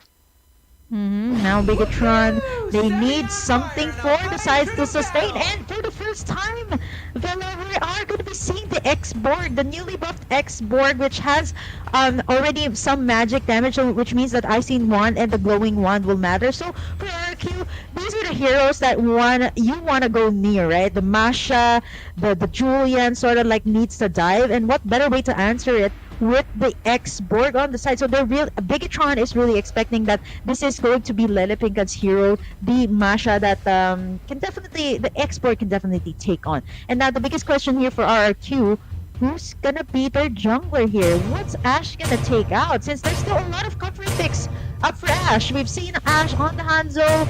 Or are they gonna go for the Bauman here for RRQ? Another signature pick No. for RRQ. And a Estes to sustain. Wow. RRQ going for that. Can you guys please use the championship M3 skin if you do have it? That's gonna look so nice. I think they're gonna be using that one, but Lilia Band is actually giving us the answer. I was like thinking about but I was thinking this Julian. I was hesitate about it, but having this kind of stuff with Julian that can chain up the players from Bigatron and also the qualification along with the order and chaos coming from Lunas, kind of creating so much thing towards the side of Bigatron. They need to have the better decks because I Rina will be perfect directly. When need one hero here. What is going to be the option is later side of Bigatron? Is it going to be a surprise or anything? But no, it's actually Kagura. Long forgotten Kagura. I was thinking about Rui. Like 4 members from Araki's side, they're going to be sticking together. They're going to be using a lot of like staying together because of the blessing of the moon goddess and also the moon immersion.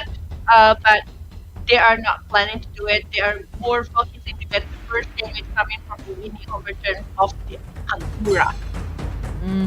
The range, the high ground. Kagura is a very good hero for Bigatron era. They have a lot of mobility wise innately that the hero has. So the Kagura can escape any potential clash that RRQ Mika wants to have, and it also has that instant purify. But for RRQ Mika, I do have to say that this Julian was definitely a flex pick that they had earlier on. So they also have the sustain with the Estes this time, because considering how heavily impactful this composition that Bigatron era has, that can dish out so much damage. But here we have it, Bigatron era added 2-0 already, trying to take this game number 3. But let's see if RRQ Mika will be able to score something out of Bigatron era that has been so dominant in the lady scene. Let's head straight to it, straight into the land of dawn. This is RRQ Mika and Bigatron era for game number 3. Yep. What is actually going to be happening? The hashtag in the comment section below, hashtag VivaRQ or hashtag BTR win. Here we are seeing the rotation that is trying to be done here by the side of Bigatron era, going directly to the gold lane because they know this Aztecs will be a huge problem for Carry to survive the laning phase. It's not going to be that easy, but the Cho also invading the jungle from the side of Eric and Mika. Well, we see that Umi Echo struggling just to survive in the laning phase because the position of this Axberg will be like thunderclap most of the times by the side of this Masha. On the mid side though, it's a little bit different, so it's gonna be a fast clear here for Chini, enabling Bigatron to actually rotate all around the map, and now Chini taking in a bunch of damage from the chains coming in from the Julian. But here Chell and Queenie is going to be having a little bit of a duel. Chell is really low there, but I'm going to give an upper hand here to RRQ because Queenie is going to have the sustain here from NG. There's not going to be any pickoffs just yet, but here comes Bigatron Era. They are already positioning themselves here. They can have the upper hand because they have NG here with the sustain this time. So Bigatron has to think twice before they dive in for the clashes. The Halberd, Necklace of Durance, Dominance Eyes, those three items are the most important part right now because of the blessing of the Moon Goddess along with the Moon Immersion. Actually, it's like you count the damage, but it's not going to be there because of the heal that is given by the side of Aztec. So yeah, definitely that's going to be the case, and that is the skin that you are expecting from the Aztec and from the Blacklist one. But yeah, right now we are seeing in the gold lane, we see the 3 members coming from Bigatron Era along with Kimika, but the turtle now going to be taken by the side of Bigatron without any contest from Kimika, since the movement from Ash is actually going for the gold buff in the bottom lane instead of going for the turtle, which they don't really want to have the war right now. They know that Ash needs some items to have a proper damage to counter the movement coming from Bigatron Era, since they are pretty tanky with having the Cho and along with the Axcore. Yeah, Bigatron Era, Kimika, unfortunately, they weren't able to convert to anything at all. This is what they have been doing up against Bigatron Era, right? Giving them all the resources. And now Ash, I think, perhaps, like Kimika, instead of centering towards the ganks, perhaps they could contest for objectives like the turtle. Again, I'm not so sure what Kimika is planning to build around Ash. Is it going to be like a tanky Julian? Because I've seen that. A tanky Julian? Or is it a damaged Julian at this point? So still, we're not so sure what's the answer here from RRQ Mika. But again, I do understand why RRQ is really focusing their attention here on the bot side. Definitely Shell is going to be having the upper hand with the vision that is provided here by Vivian. But again, RRQ has the sustain here from NG, so it's not going to be very easy just yet to push forward here for Bigatron Era. So RRQ, what they need to do is sustain their Vivian. Finds a pick off the Geo. Beautiful flicker in and with the dragon combo. Yeah, what really good movement coming from the side of Bigatron Era. They know they have the upper hand for picking off the players coming from Kimika, and they do. They apparently get it. But from my opinion, I think like this Julian will be going directly for the damage instead of the tank, because we can see from both of the sides, actually they are going to be relying themselves on the side of Axburg along with the Masha. And even though it's not going to be that huge damage or maybe tankiness that is coming from both of the hero, but because both of them doesn't have a really good frontliner, I think like it's very okay for them to just like go for the damage instead of going for the tanky, just like the Karina. I think the Karina going to do the same thing here, even though it still can be a hybrid Karina that is going for the tanky along with the damage. But I think like if they are able to have the damage, it will be very good, since you know the hero is very squishy. But look at that, what Realms of Order is being used by the Shunko, and they are committing towards Gyokoi, but I don't think they will be able to get it. Oh, good thing that Bigatron was able to back away from that. That could have been a kill from Ash, but hold that thought though. Ash is forced to use that ultimate to back away from Bigatron Era. I thought that would have been Ash taking in something, but Bigatron, they're so quick to their toes, actually noticing that the fact that Ash was looking for a possible kill there. Bigatron Era finding an opening, or fighting rather the first blood here, but now Bigatron, they are looking to take in the sides like what they have done in game number 1 and game number 2. Yep. And now like Winnie and also Angie is like stuck with Winnie. She is not allowed to let go of the position of Winnie because they know the power of Curry if they let go and let this Curry to scale up to the late game, and maybe having the hero that they need so far. I think it's a very good combination, because they know they really need to slow down a little bit to wait for the proper item, wait for the proper moment. Proper Kimika, they're supposed to do that. They have a very good early hero such as Lunox, such as Estes, that can help something. Oh, Like will open up the help. You know, they had a meeting with the help coming from Angie. Oh, Queenie was able to pop in that real world or the torn apart memories just in time to take Shell down, and they also get a tower here on the bot side, which is something they have wanted for the longest time. For Bigatron era, the composition that they want is to have pickoffs after pickoffs, right? Waiting for Vival to have that Way of the Dragon, that flicker. But RRQ Mika, right now, they find a pickoff and a tower, something that they didn't have in game number 1 and game number 2. So this is pretty much looking really good for them. Again, Bigatron era, not forgetting the major objectives here. Another turtle is going to be taken here again by Bigatron era with no contest at all from our Kimika.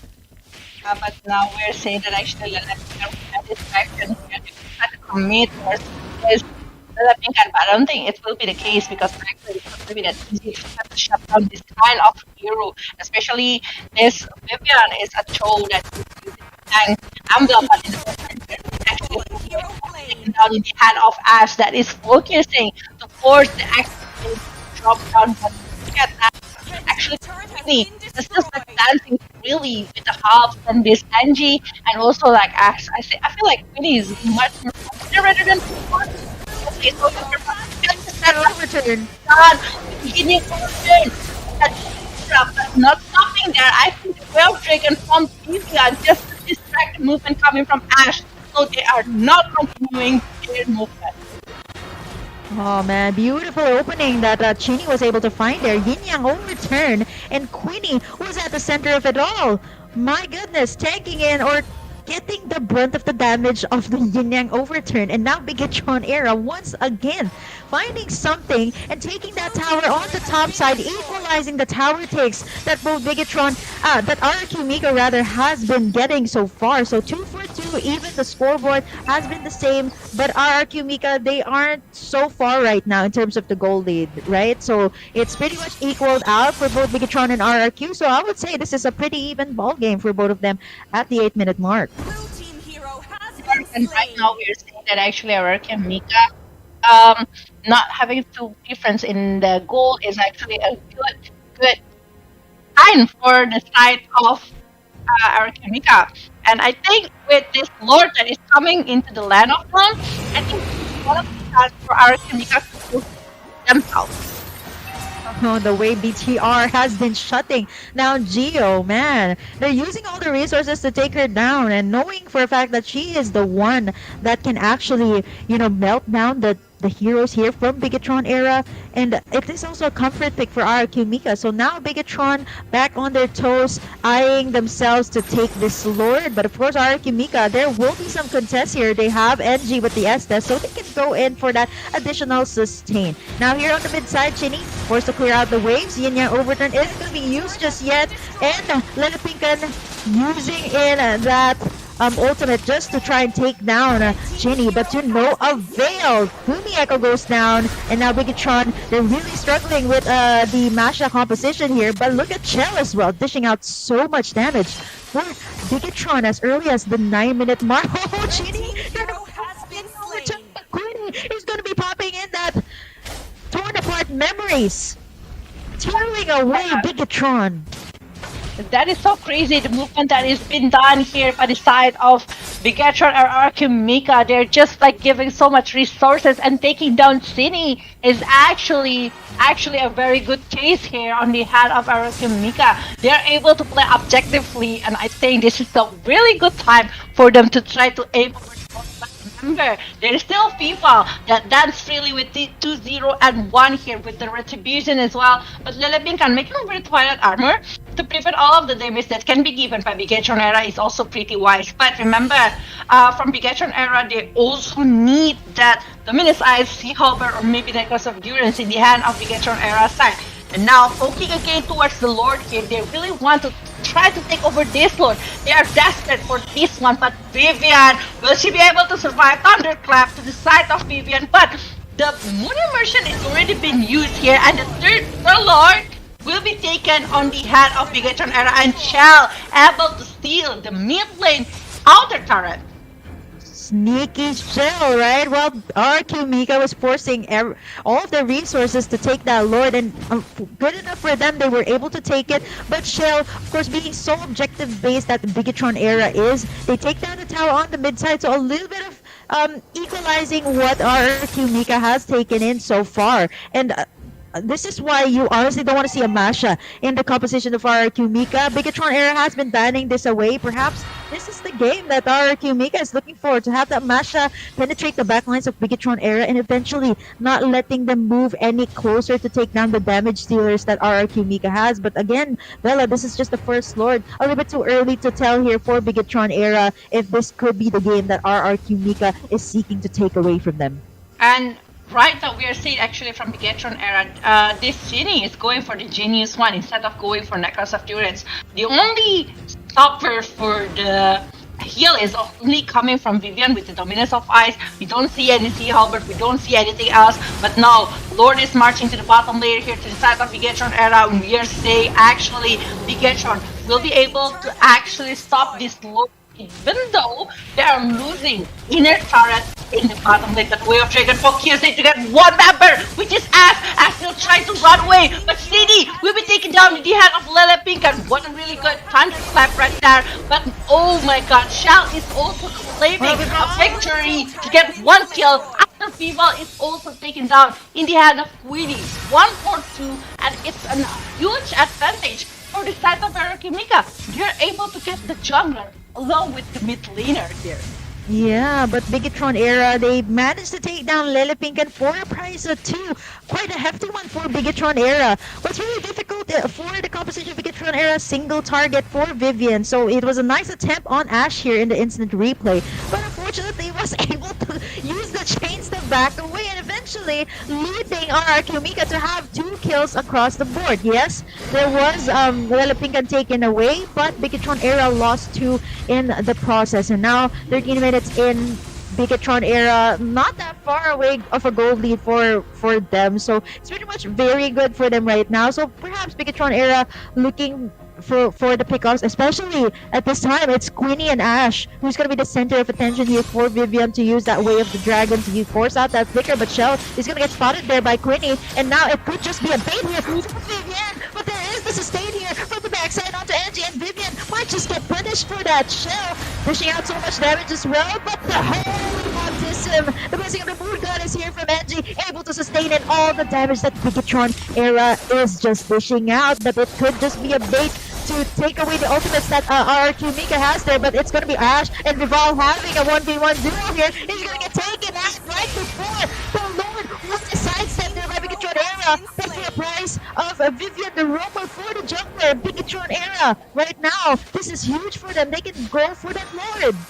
They gonna be for that Lord, but I don't think they will be like too reckless to do so, because we see that actually the movement from Bigatron Era, they need to clear the wave of the minion. They need to focus the wave of the minion as well. But you know what?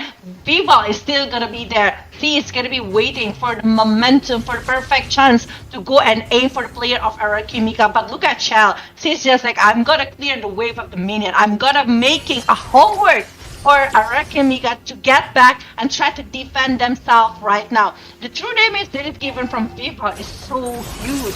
With the Shadow Dance, she's just like giving so much thing. With the Team Wind Blade as well. I think like right now FIFA having a very huge amount of damage with the Divine Glaive that she made as well. So Lele Pinkan need to be scared over the presence here from the side of FIFA with the Karina.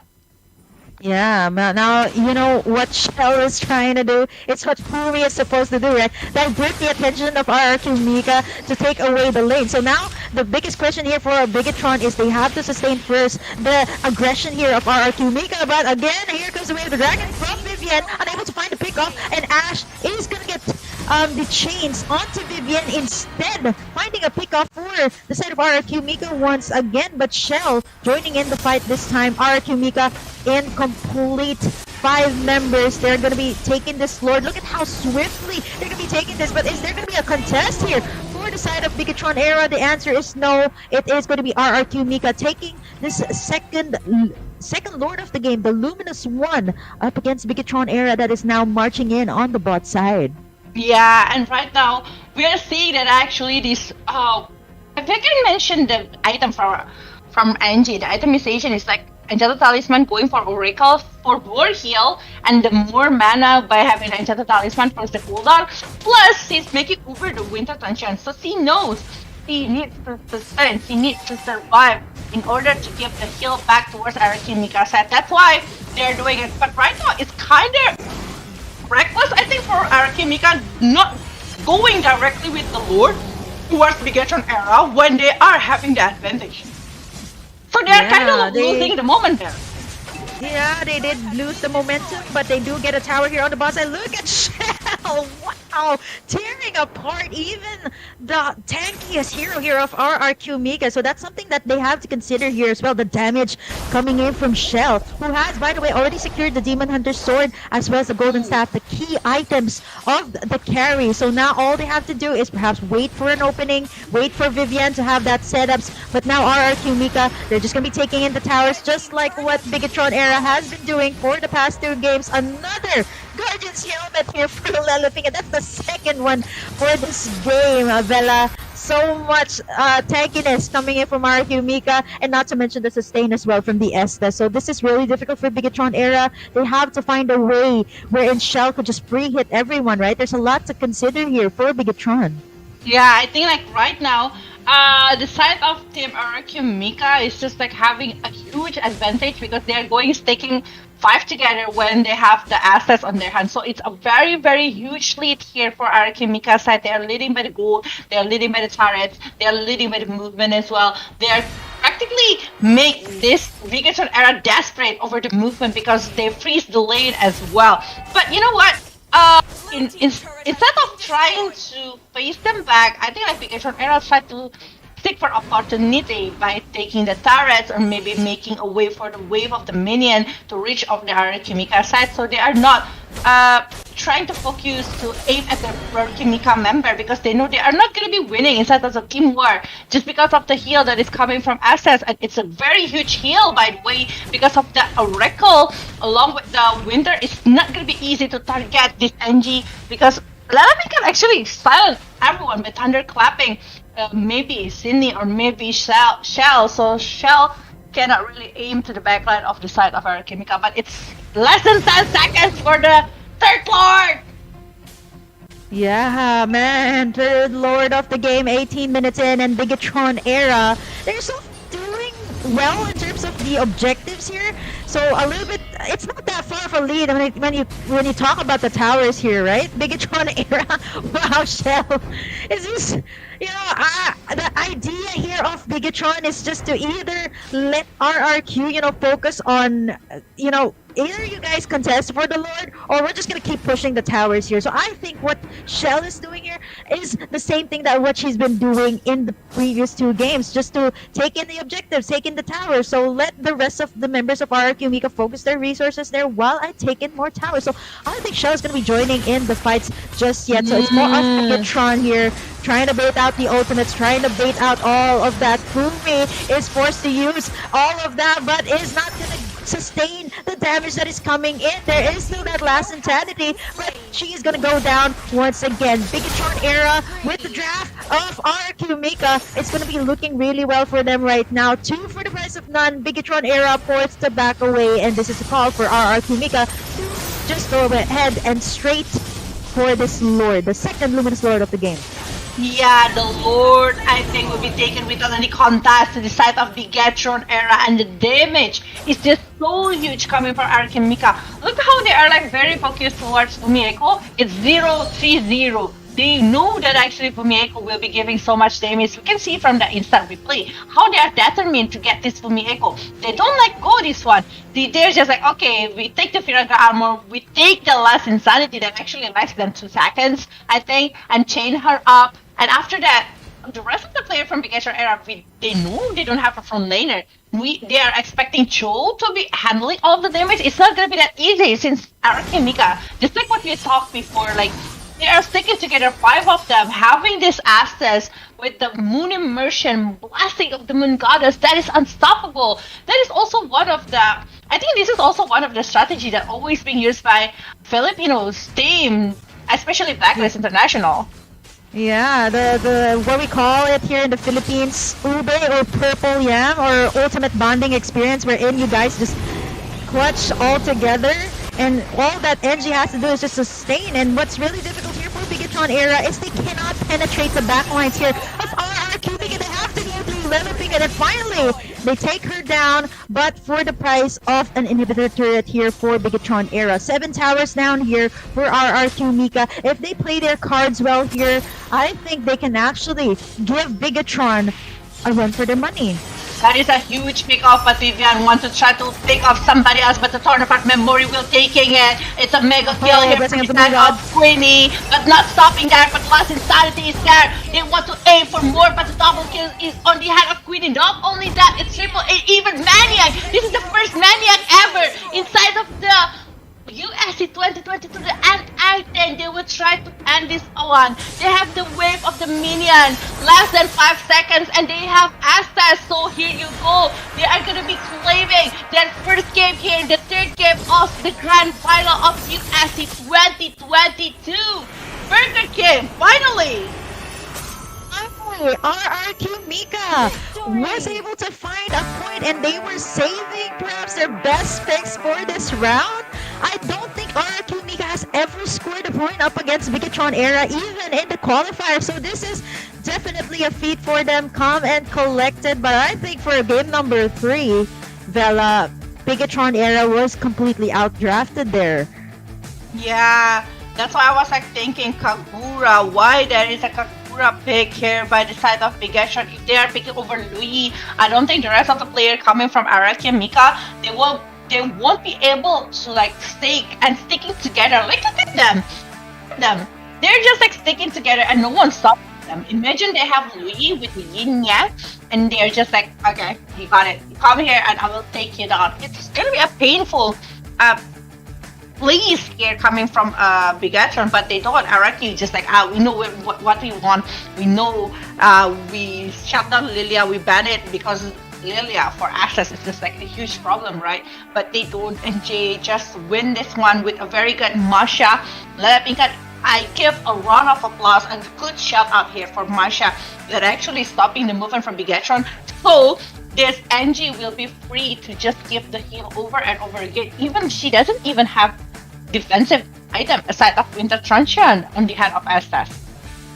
Yeah, I think the really difficult team here for Bigatron Era is Vivian is only forced to get that single target hero lock for RRQ Mika. And how are you able to do that, right? You want to isolate the heroes, but honestly, there is so much to have to consider. There is the heal from the Estes. There is also Lelipinkan to tank away all of the damage or the potential pickoff. So Lelipinkan with the Masha, like we mentioned, it had a very spectacular performance, and this is the reason why Bigatron Era never let it go. So this match, I think Bigatron Era was completely outdrafted. If not for Lelipinkan, just letting Queenie free hit everyone from Bigatron Era, and to no avail, right? And even if Bigatron Era was able to take away Queenie, there is still the blessing of the Moon Goddess from NG here with the Estes.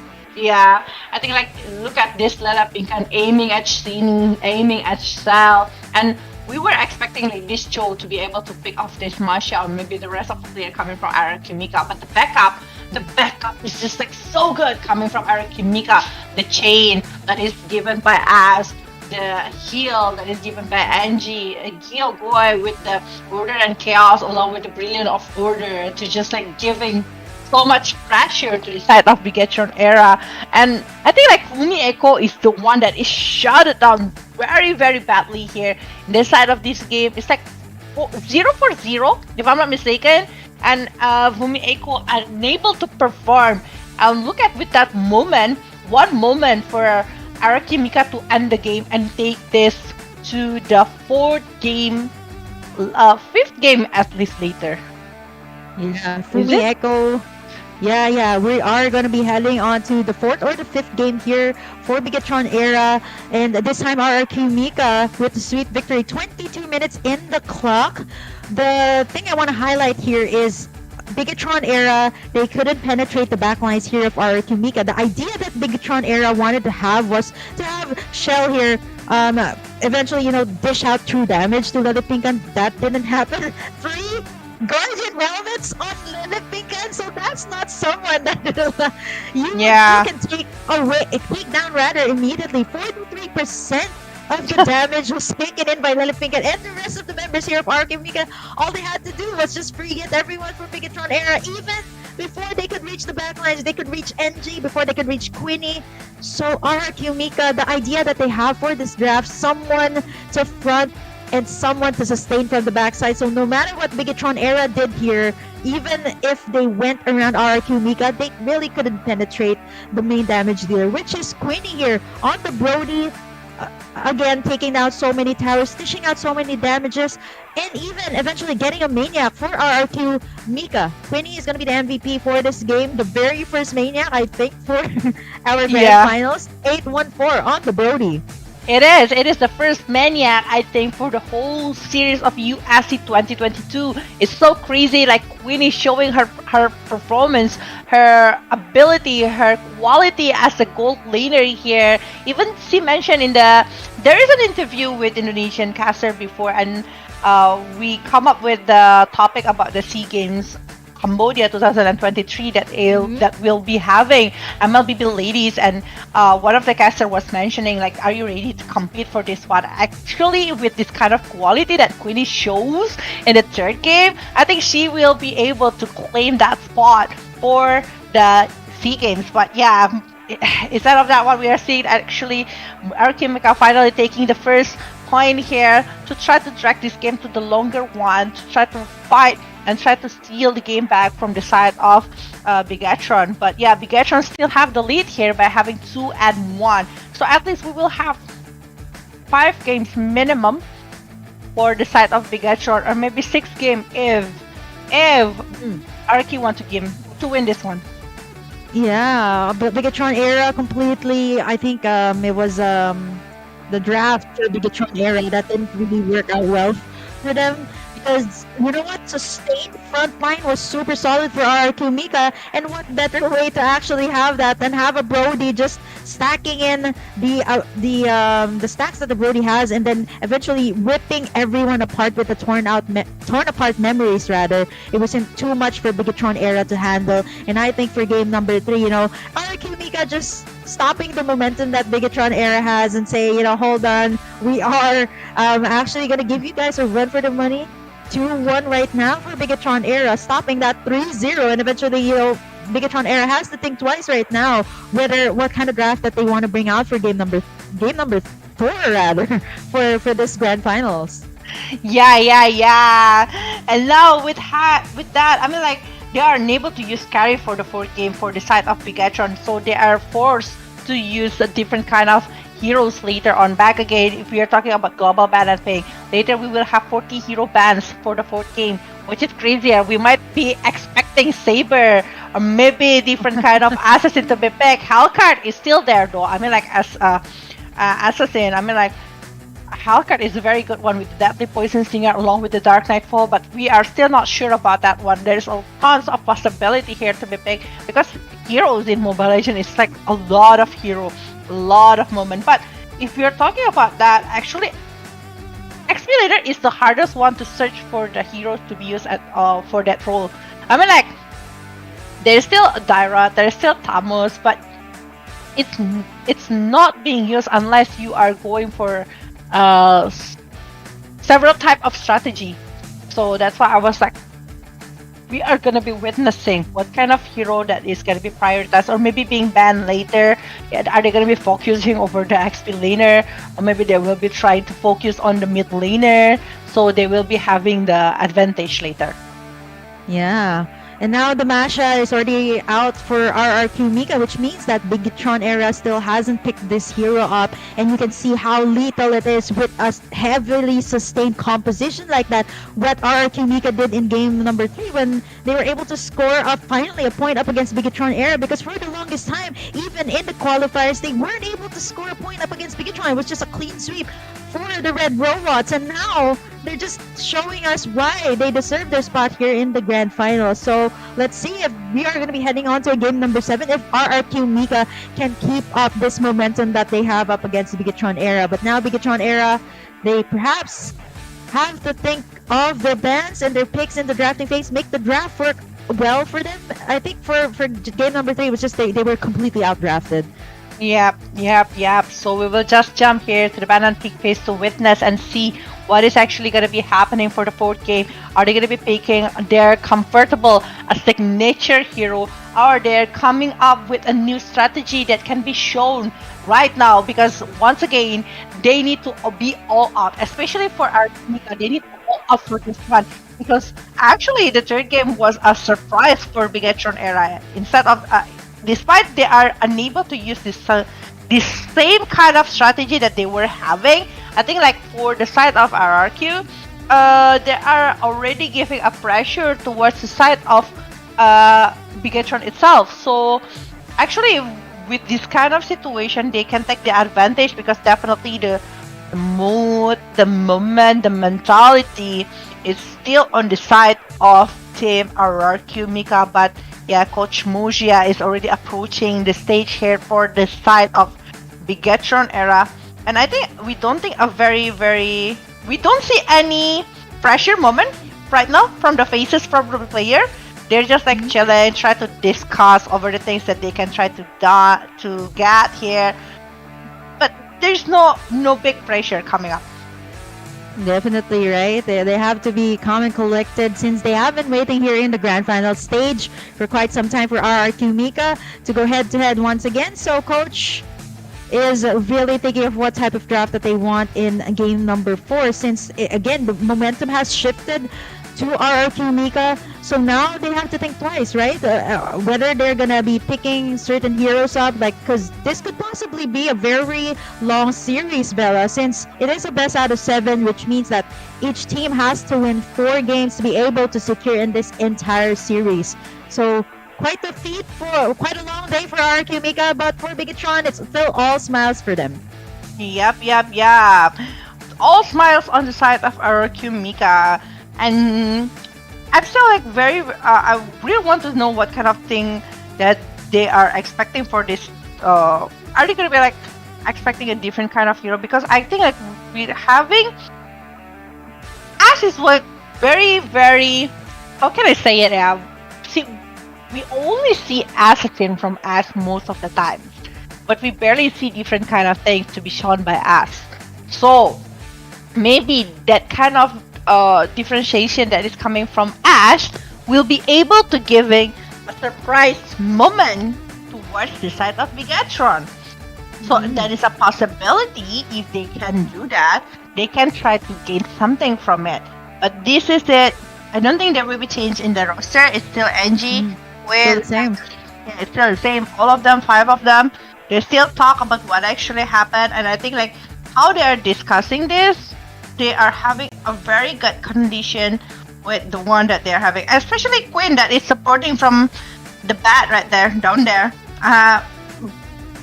If there is no ears, I definitely not knowing that there is this dog in front of us and also the Pinkan. Same, it looks like a pillow there, just sleeping soundly. And that's something that RRQ Mika wants to have by the end of the day, right? Rest peacefully.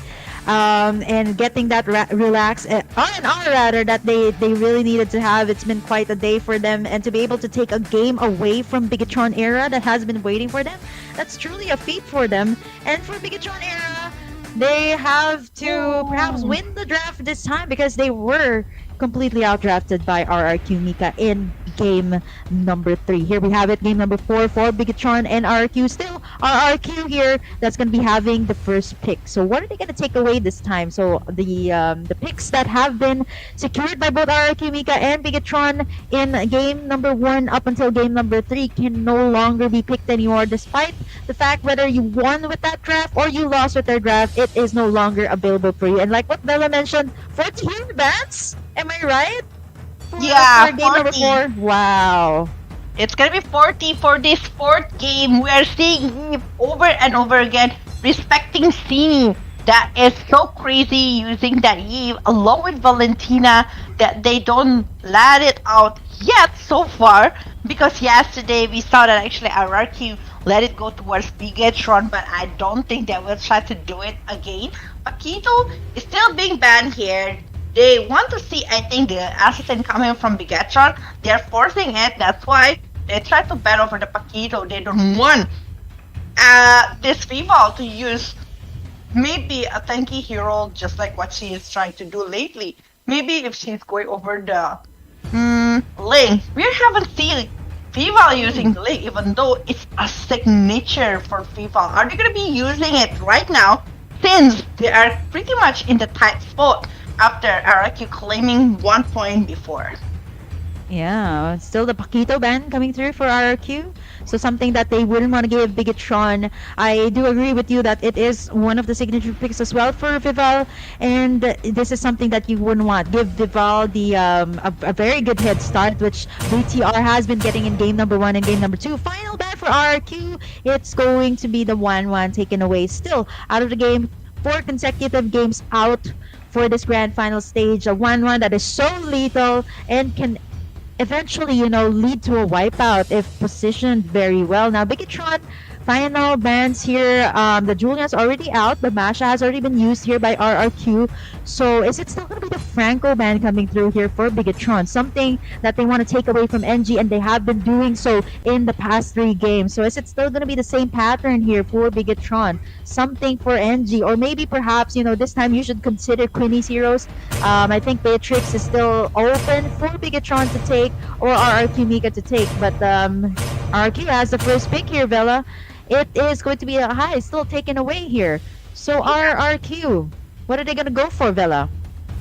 I'm not really sure about RRQ right now because a lot of possibility Franco might be the first pick here for the RRQ side. Just like what you've mentioned before, because Bigatron, I think they will be trying to go over the Masha along with Beatrix, which is gonna be a very good option for the side of Bigatron because they haven't used it before. So it's still a possibility, but Uranus directly taken by the side of RRQ. Will BTR answer it by the presence of Lunox that can be picked by the side of Bigatron? If I'm not mistaken, they haven't picked over it. Let me check it one more time. Yeah, they have. They haven't taken the Lunox. Yeah. So there is a chance for it. I agree with you. I was about to mention the Lunox as well that could be picked up here by Bigatron Era. But again, it could be a bait here by RRQ, right? They've already picked up the Lunox, which means it's no longer open for them. So Bigatron, are they going to go for the Lunox mid? I'm still not so sure, right? RRQ is just really used to some very uncontemporary drafts. We've seen a Harriet from them. We've seen a Hanzo from them. And who knows, this could pretty much still be a Uranus jungle. I don't know, but Bigatron Era, I did mention this Beatrix and the Franco could be a very lethal combo, but Bigatron ensuring that Fumi will be able to win her lanes. They're gonna pick up a sustain hero here, the Yuzong for their side. Quite a very unusual first picks that we're seeing from both RRQ and Bigatron, but we aren't seeing the entire picture just yet. We don't know what they're gonna go for. The Purple and Koopa gonna be picked up here by RRQ, another signature pick for them. So fast pushes, sustain they already have. So are they gonna go for the jungler here this time for RRQ, since there are already a lot of heroes limited out? Oh wow. I have this hunch, because we see that Purple and Koopa and Uranus again here. I think like they will try to exchange the lane, like Purple and Koopa to the XP lane with in the hand of Queenie, and also Lalapinkan using the Uranus to try to distract the player coming from Bigatron Era, and they will be playing super objectively towards the turret, while the other player of Bigatron Era, I think if they are still going for Louis or maybe going for the again Lunox is still a very good one, but remember Sicilian is going to be one of the hero that can really carry for the late game. So it's a very, very good distraction if Arakimika able to get the stacks that they need for the Sicilian for the late game. But we will see what is actually going to be shown here by the side of Bigatron. Here you go! The wing is here! Oh, Bigatron, I think they just said, alright, Mika, you can go ahead and pick up that Sicilian, you can pick up that Poplin Koopa, but we're gonna have the tools to just, give them so much pressure in the early game. The Ling, and honestly, if I am a Sicilian, I don't like going up against a Ling. I can't dash away from it. I don't have much mobility, right? I want to be able to front, but right now, this Ling is such a huge threat for RRQ Mika. The Sicilian, the Poplin Koopa can be picked off in the backside, especially since, Bella, you mentioned this is a signature pick for Vival. So this is Bigatron's Era's Bigatron era comfort picks once again. Yeah, comfort pick for Bigatron era side here. We are saying that actually the rest of the player from Bigatron will be having a very good options to be picked later on inside of the land of down. If they are going for a super conservative pick, they can go over the heroes that is gonna be very good for different kind of things. But we're still not sure though. Like a lot of possibilities here to be shown by the side of Bigatron or RQ. Yeah, and the Ling is pretty much a threat already for the first 3 picks here of RRQ. They still need a roamer here, something for NG, and they haven't been letting go of the Franco just yet. But Bigatron is just gonna limit out the assassins here, of course, ensuring that Shell will be protected and possibility that they would pick up maybe a savior here for Bigatron's side, or maybe someone that has the range to take away the backline damage dealers of RRQ, because they already have the kits to disrupt the backlines. The Yuzong, the Ling, already enough threat for the side of Bigatron, but they have the weapons to take control of it. Franco pick could come through for Vivian. Is that something that Vivian wants to go for, or is Vivian gonna go for back to her comfort picks like support heroes, right? Not so much on the tanky heroes. So Vivian, what's it gonna be for you, or what's it gonna be for the mid lane here of Bigatron? Something for Ginny. Yep. It's still a possibility here. I think like with this kind of hero that they try to pick right now, they want to play with a very good team fight hero. That's why right now, or from the side of the team of Bigatron, or maybe RRQ is having like very financial, very much crisis right here. RRQ. Now, here's the thing. NG and Ash, we all know that RRQ loves to go for those surprise picks in the last 2 picks. It's going to be Rafaela, but still, Ash, that is the biggest question of the day, and they're going to be picking up the Balmond this time for their side. They have 2 heroes to frontline here, the Balmond and the Uranus, and not to mention the mobility that RRQ has with the Rafaela. So now, Vivian, is it going to be a setter tank here for RRQ? Since more or less, an Atlas would look very good right now, or maybe even I'm thinking a Lolita could be a pickup here for Bigatron, something to set up here. For RRQ, right? Since they are all going to be more or less, they're going to have a lot of team fights here, knowing that a Rafaela is here, knowing that a Balmond is here to secure in the objectives. So is Vivian going to go for that support hero, or is she going to go for the setter tank? And it's going to be the Lolita, like what I predicted for Bigatron.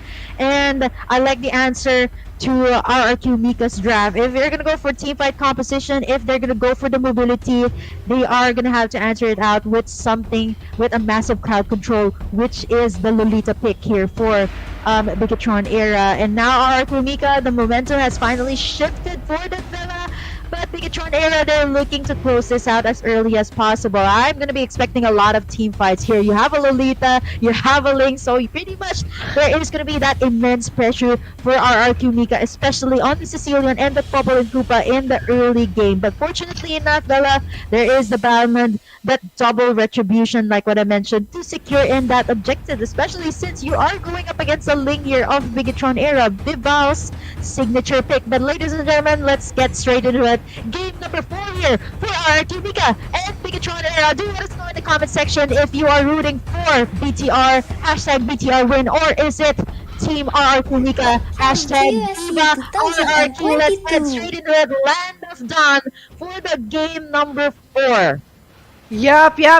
What will happen for this one? Is it gonna be the game for RRQ Mika, or is it gonna be the game for Bigatron era? Please do the support your favorite team in the comment section below. Please give it with the hashtag VivaRQ and also with the hashtag of BTR win. We don't know what actually gonna be happening for this one, and we know that actually for sure the early aggression is the one that is gonna be happening inside of the land of down right now.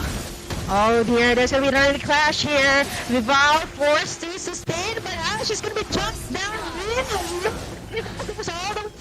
And to answer that, you gotta make sure that that Balmond is not well fed. Vivian forced to flicker away. There is a lot of damage, but Angie is unfortunately gonna take her down as well. 1-for-1 trade here for RRQ Mika and Bigatron Era. An answer after answers, but fortunately for Bigatron, they got the first blood, and it actually went towards the jungler here of RRQ Mika. Ashe was taken down, so a little bit of leverage here for Bigatron Era. Yep. Bigatron Era taking the advantage, a little bit of advantage here on this side of Bigatron. We don't know what actually they're gonna try to do later on, but I think like a really good early advantage is what they need so far, because they don't have a proper things later on. But like we cannot know what is actually Arakika gonna try to do with the draft that they are having at the moment. So yeah, hopefully they are gonna be trying to have something else to be put inside of this game. But yeah, right now we are seeing actually it's 2 minutes in the land of down. Finally I see that actually with this draft that they're having, As will be like a huge problem for the side of Bigatron Era, but the Kadita pick actually a very good pick to contest the presence of the Sicilian. But yeah, here you go, that actually the turtle is gonna be stolen and taken by the side of team Bigatron. RRQ. Yeah, RRQ is gonna take that one. Of course, double retribution from that Balman is going to secure that major objective. And knowing for a fact that Bigatron Era Vival does not have that purple buff, it was a great answer from the side of RRQ Mika. And now, Vela, we are going to be seeing more and more team fights here from Bigatron. This is something that we anticipated in the drafting phase, that this is a composition build to go for the team fights. Balmond, Rafaela, and even the Lolita here for the side of Bigatron. So if ever that Bigatron are able to say, if Vivian here rather is able to find that very nice Numenon Blast onto like 1 or 2 damage dealers here for Kimika, it would be so lethal for them. But again, Bigatron, they should actually consider the fact that Ashe shouldn't be well fed here.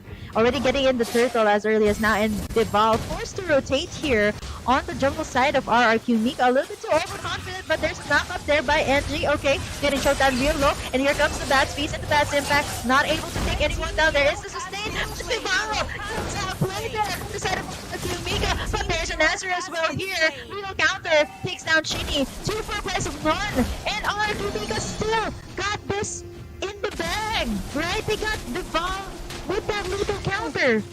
This is like looking so good so far for RRQ Mika, able to take that Dini down, and we'll have to have this kind of movement so far. If you don't know, the goal is not too different with one to each other. I think like Vivian need to have a proper setup right now, but with that Rafaela actually, it's very hard to have a proper setup, since you know the hero will be causing so much things with the movement, but Lumenandas will be open right now in the bottom lane. But Sal, will she be able to get something? Yes, he will be able to take that Rafaela down, but on the hand of the exchange of herself here. So far, Sal is like 3 times been standing down in the hand of Arachnika, but Chini will be able to take that deal going down in the hand of the Sicilian.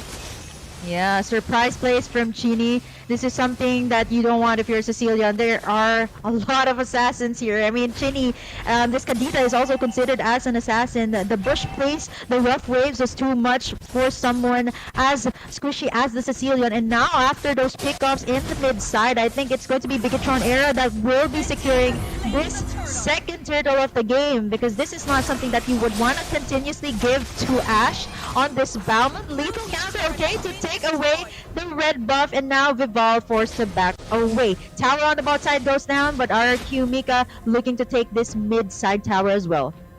Yeah, now finishing the Sky Garden helmet, so it's gonna be tankier on the side, on the head of Ashe itself. And Lepinkat is a stoppable player right now. She's just like dancing around, trying to push back the players coming from Bigatron Era without any hesitation and waiting. Now being chased by 3 members from Bigatron Era. Will they be able to try to take over 20? Yeah, they do, but they need 3 members. They need 3 heroes to chase over this one marksman. But in the top lane, exchanging some damage here from Fumi and Lepinkat. I don't think there will be a kill though, so they're just gonna try to maybe do the split push. Yeah, definitely, it's very sustained, and they are just gonna be doing the push here in the bottom lane. Bigatron, they know they need to do this. They know they need to play objectively. If not, they're gonna be losing in so much aspect.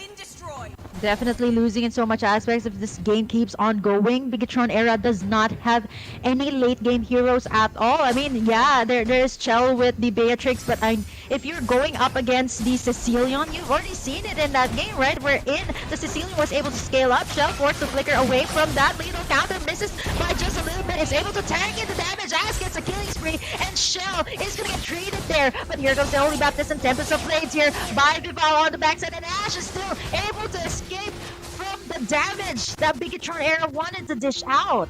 Yeah, and even this Vival, despite Nalapinkal is like chasing her with Transcendent War, Consecration, along with the Ionic Age. She's just like, I am going to be there for this lane, but this lane have the backup that she needs.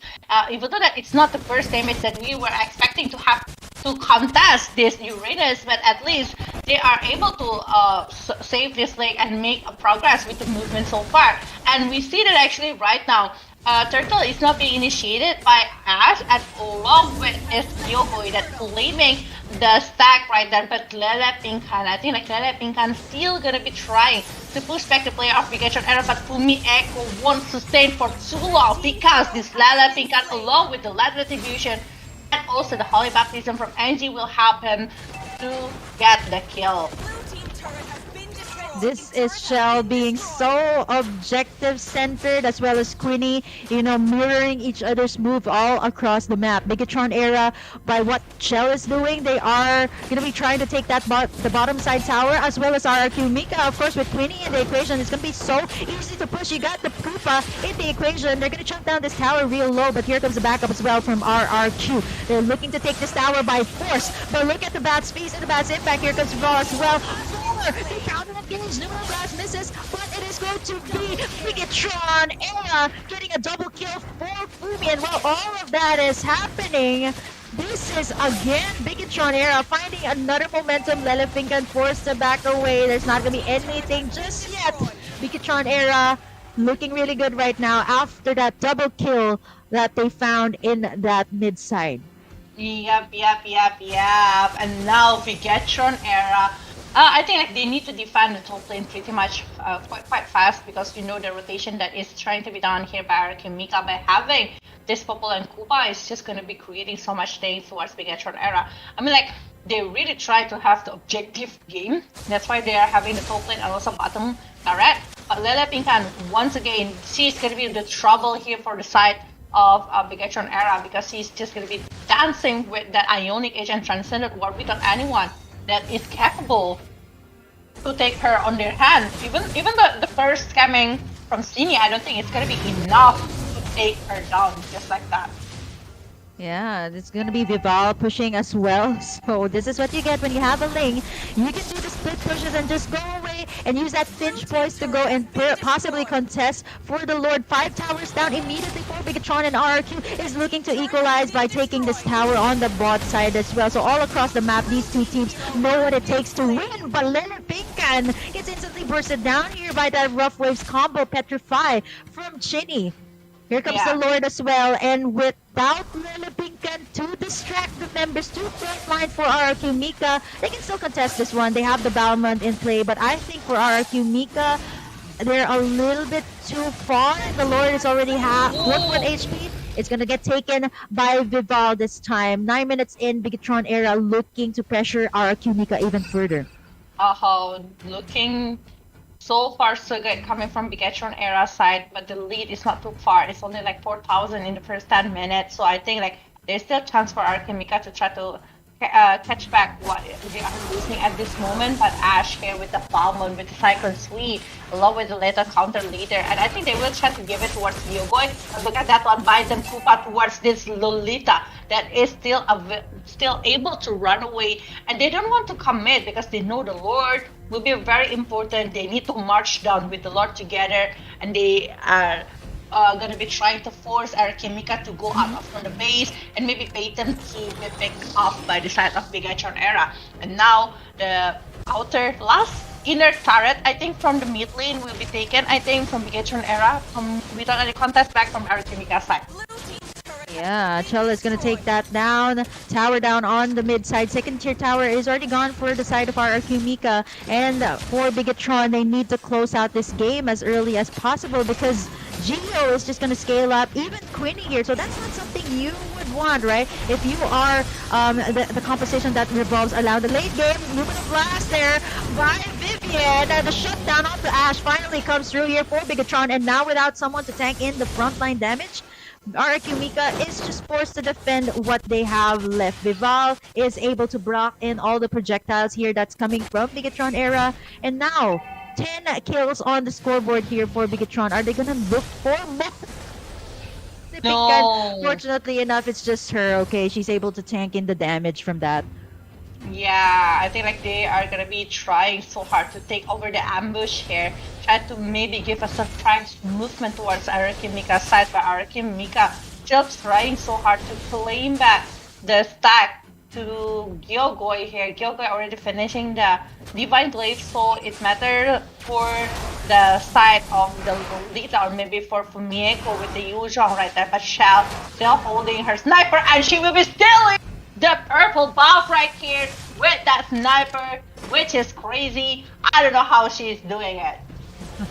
One sniper was able to steal away something as vital as that. And Shell, by the way, has been chunking down the towers here of RRQ Mika. I think they will be able to, you know, I think Shell's gonna try to poke on that. But, you know, this is Lelefinkan guarding what they have left. And Shell being so objective-centered, actually, surprisingly, for game number, all of the games here that Bigatron era has been making, so that's really creating a lot of space for their side. Even Vival here, they have the kits to split push, right? So RRQ Mika will have to think twice before they go ahead and contest for this Lord, because without the main damage dealers, RRQ Mika, or Bigatron era rather, with Vival here on the Ling, can actually take down Geo and Queenie here in an instant. Especially this is a Ling, right? Ling for Bigatron era. Yeah, at least they have like several options here. They can try to pick over the Gyogoi with that Cecilia or maybe with that Viola. I mean, like a lot of options to be picked off from the side of Bigatron era. But yeah, right now from the side of Mika, they need to try to hold up all of the possibility here with the roleplays that is being opened by Cine. They want to burst out the players from RRQ Mika.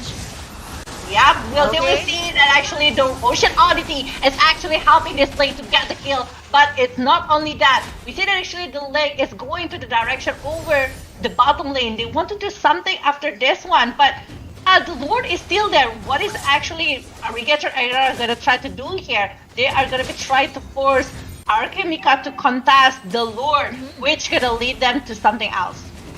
Yeah, the Lord is already 1/4 HP. This is the Luminous Lord for Bigatron era, but Ash is gonna get zoned away really bad, but Lelefinkan goes down, and with another frontline for RRQ Mika down, it is going to be very difficult it's going to be a 4v5 situation here for Bigatron, so they're really forcing out all the ultimates here from RRQ Mika in order for them not to join in the team fights. And they already have the burst here from Chinny, they have the burst from Chell, so with this, I think RRQ Mika, they can still try to contest, but it's going to be very difficult. It is going to be Bigatron era securing this Lord, but for the price of Vivian, and they find another kill here right before the Lord takes. So Bigatron era, they're gonna back away from all of that. They got what they wanted, but for RRQ Mika, they have to defend this one first. Fortunately enough, they have a scaling type of composition, so they don't really need to worry that much. I think for the 14-minute mark, it's still they're still doing pretty well up against Bigatron. Yep. The Lord is marching to the top lane while Vivian is still not there yet. One of the heroes that can be an opener here for Bigatron era. I think like losing Vivian is actually a very, very huge pause here, but I think like it's 3 seconds away, so I think they are still going to be able to fight with Vivian just because they are having more time to recover from this kind of battle. But Ling, look at that Ling, look at the minion in the mid lane. I think like the rest of the players from RRQ Mika that is forced to take out the Lord from the top lane will be here with the rogue waves coming along with the damage from Shell, able to take that Lelefinkan down. One of the heroes that is very tanky, but Viva will be chasing the hand of Ash, but no, she won't be able to touch her.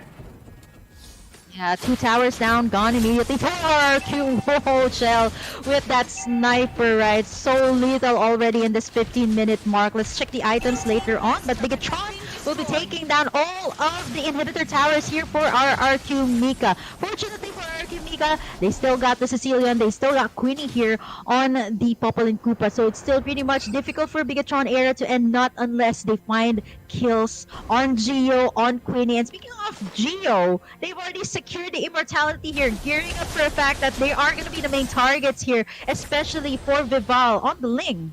Yep. Now it's 16 minutes, going for 17, and the gap is like 11,000 gold in the hand of Bigatron Era, and Vipal is still trying to chase over the range buff from the side of Arakimika, but I think like she forced Arakimika to try to take over that one, and maybe right now they're gonna be waiting for the next Lord, which is like only like 50 seconds left in the hand of Let Off Down, but Lele Pinkan, will she able to receive? I mean, like Lele Pinkan always getting caught in this couple of war. Like she is the first one to be caught here by Bigatron Era. Like they commit to get this. Look at the damage from Lele. Oh my god. It's like something as taking as the Uranus, while that is happening, Vival finds Queenie 2 members down for RQ Mika right before the second Luminous Lord of the game. This is absolutely crazy. Bigatron Era just finding kills all across the map here. But we are actually trying to look for the end here. But aren't going to be successful in doing so. Tempest of Blades and the Rough Phase connect here. Petrify as well. Bigatron Era, they are looking for the end here. Shell is going to try to lock in that tower, and I think Bigatron Era will be taking this game number 4 against RQ Mika. I don't know what's with the damage that is given by the side of Bigatron, that Matrix. I'm not sure what is. I don't know how they do that. Really, I don't know how they do that. I don't know how they are able to claim that kind of damage towards Uranus. This is Uranus, one of the tankiest hero inside of the Land of Dawn. But they are able to do it. They are able to actually stop the movement from the Uranus with 2 shots coming from the Beatrix, which is crazy. It is super crazy how they are able to shut her down very fast. I'm still surprised by it. Really, I'm still surprised by it. Yeah, Crazy. man. It's just enough for Bigatron Era to siege the base of RQ Mika with those 2 kills. I actually thought that they were gonna go for the Lord. I was like, okay, they took down 2, but apparently Bigatron Era had other plans up their sleeve. They just wanted to go straight for the base, and they did it in a very clean fashion. And they have the heroes to do that very well. They have the dive, they have the double petrify from the Kadita, as well as the Yuzong from Bigatron Era. So it was enough to actually take down squishy heroes like Geo, like Queenie, and not to mention the threat of Vival on the Link. So I think, despite the fact that there was the Bauman there to secure the objectives for RQ Mika, it was pretty much a back and forth game for Bigatron Era. But what really mattered here for BTR Vela was Shell being so objective centered. So I think for BTR, I think it might just be Shell once again as the MVP for game number 4. Yep. Oh, crazy movement here with Ravella. Actually, Ravella is a very good hero to contest the players coming from the Bigatron, but I think like the position and also like Beatrix is just like very easy to aim at the players coming from Arakimika. We can see it from the highlight right now. What is actually inside of the fourth game, we see that actually Arakimika, they have some moments like on their hand when they're having Fabian on their hand, maybe making off over Bidwell. It's a very good start actually from Arakimika, but after that they are losing their moment, they are losing their tempo, they're losing their touch here, because actually we know that actually this Cecilia needs some time to actually gain the item or maybe the stacks that she needs, but she is just like giving so much things. Ash unable to get close to the player of Bigatron Era just because they have like maybe the Petrify is coming from Bigatron Era, or maybe the Medan Blast that is been done by Vivian, or maybe just because of the Rock Waves coming from Sini. So they are preventing to be picked off, but they are actually losing their tempo. They are losing how they need to execute the game. So it's a very huge loss coming from Arakimika to have that kind of situation happen in the fourth game. Yeah, just when we thought that RQ Mika had the momentum, Bigatron Era, I think for them being very objective centered, they were able to get what they wanted. And here was the final clash for Bigatron Era. All of the ultimates thrown out all at once. And while all of that is happening, it's just chill, locking in the base of RQ Mika. And finally, finally able to siege what they wanted from the very beginning. And here we have it, our post-game stats, 17 minutes in the clock. This did not give enough time, despite the fact that Gio already got the key or the crucial items that a Cecilia needs to get. She was already dishing out damage, but again, it was all across the board. Shell and Vivian finding pickoffs after pickoffs, and even Vivian, right? So these were constant threats for the members of RRQ Mika. They have the damage, but Bigatron Era just simply answered it out with heroes that can dive, that can assassinate them from the back lines. But again, for me, Vivian, Vival, Shell, and Chini, it was a very good game, well played, but not, I wouldn't say this was a one-sided match for RRQ Mika. Definitely it was a game that they could actually take, but for Bigatron Era, they didn't even let it go past the 20-minute mark, because that would be really devastating for them. Yeah, definitely. If they drag this one to the 20 minutes, definitely this Cecilian and also maybe this Ass will be having so much advantage rather than what they are having at that moment. But yeah, right now with having this Chow with the Haspel, Haptasis, Malefic Roar, Blade of Despair, and also the Hunter Strike, 2 penetration, 1 life steal, 1 damage item coming from this Beatrix leads her to take the MVP of the game with 6-2 and 1 here. 8.4 points. We know that actually Chow have a really good positioning and no one can try to drag her. I was expecting Franco to be back by RRQ Mika, because we know with Franco, actually the position of Beatrix will be easily exposed, and with the Iron Hook actually gonna be trying to kidnap this Beatrix over and over again. But no, they are not. They are picking over the Ravella. I know the heal gonna be helping for RRQ Mika's side. Maybe they're trying to have it on their hand. But look at the damage that is given from Shell. It's 40%. 40% to the hero from RRQ Mika. That is massive. Massive damage, especially towards the Pinka. The damage is huge and crazy. I don't know what to say set of that. Like really, the position is good, the damage is there, and also the Vivian like helping so much into the setup for the side of Bigatron Era. With the 73% kill participation, with 30% damage taken on the head of Vivian. Vivian, one of the stars here inside of the game. 17 minutes, 21 seconds.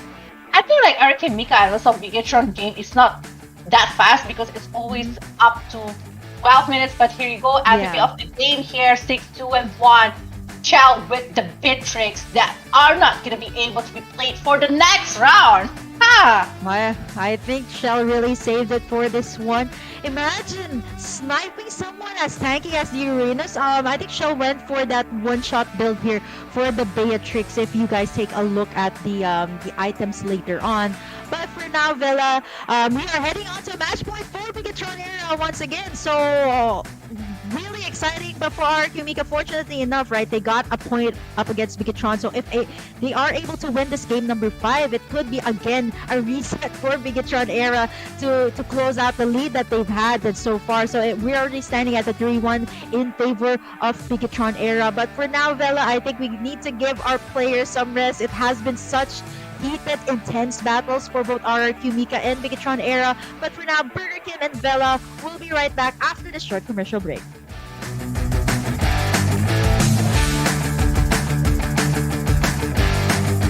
Mulai bisa mendapatkan weakness, harusnya bisa melupakan tapi pihak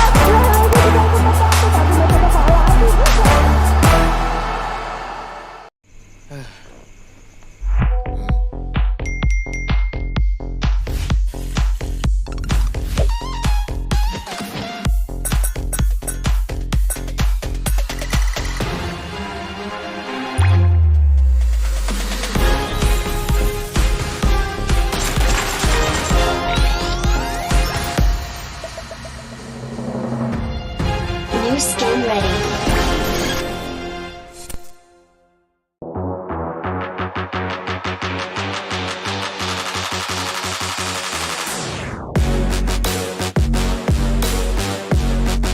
udah mulai bisa mendapatkan weakness, harusnya bisa melupakan tapi Viva Lele-nya juga ikut membantu, tapi masih ada Paladin. Damage luar biasa dengan lightweight yang ada akhirnya menumpaskan Miko double kill. kekuatan seorang Hyun. Dia minta memikul datang dan tanggulan Ipo. Tarian rangsa telah pun lagu Kepo dia bergerak mencari Hyun. Hyun dalam bahaya. Kamay ng ating Tego Adjo, samantala din si Bibi papasok. Si Amorin naman doon sa bandang likod. Libreng-libre itilatag ang kanyang mga paniki. Pero Shintaro gusto papasok. Another inheritance turret being taken down. Benjamin taking down. It was a good shot for the Savior. You can see they still keep struggling, but Rory has been killed by the Julian. As you can know, it was a very good call. Look at that.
Yeah, we're back here for the grand final of the UniPin Ladies Series Southeast Asia Championship 2022 here. Still with me, Vela J, but also Burger Kim, the one who gonna be accompanying you guys for this match. This is gonna be the 5th game, game number 5 for both of the sides, Bigatron Era versus Araki Mika. Right now, Bigatron Era leading the point by 3-2-1 for Araki Mika. Will they be able to take the odds here, to beat the odds to win against Bigatron Era on the game number 5?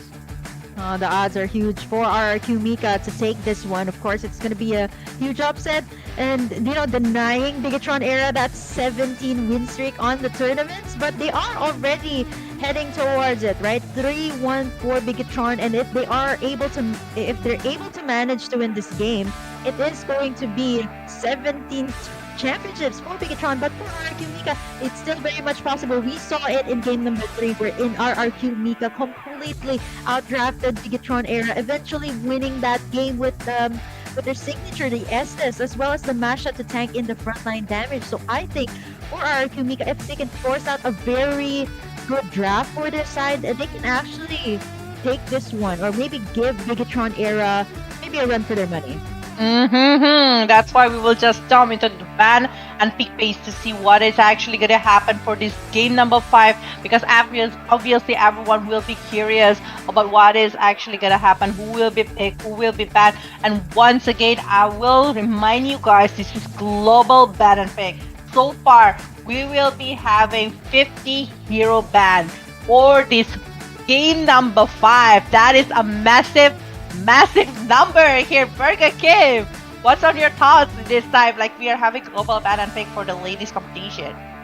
I'm pretty sure that there are going to be heroes opened up here eventually, right? So you're going to have to mix and match those heroes. And with the global ban in play, it just makes things so much more exciting. For Bigatron and RRQ, they can no longer pick the heroes that they have picked up. I was thinking of the mashup for Bigatron, and that was one of the keys to victory there for RRQ Mika. A very solid front line and the sustain. So that's not something they're going to be denying Bigatron. But Bigatron, of course, taking away the Valentina still. So I'm expecting a Faramis ban to come through, so it's never going to be opened up for the side of RRQ. Since RRQ, they seem to like to go for those team fights, those late games. So if you have a Faramis in the composition, it's still pretty much so difficult to deal with RRQ. You have the sustain, the same idea that they had in game number 3, wherein they had an Estes, and like what I mentioned, still going to be the staple bans for Bigatron, the Faramis and the Valentina. But for RRQ, it's still the same. The Masha, the Paquito, still not letting it go for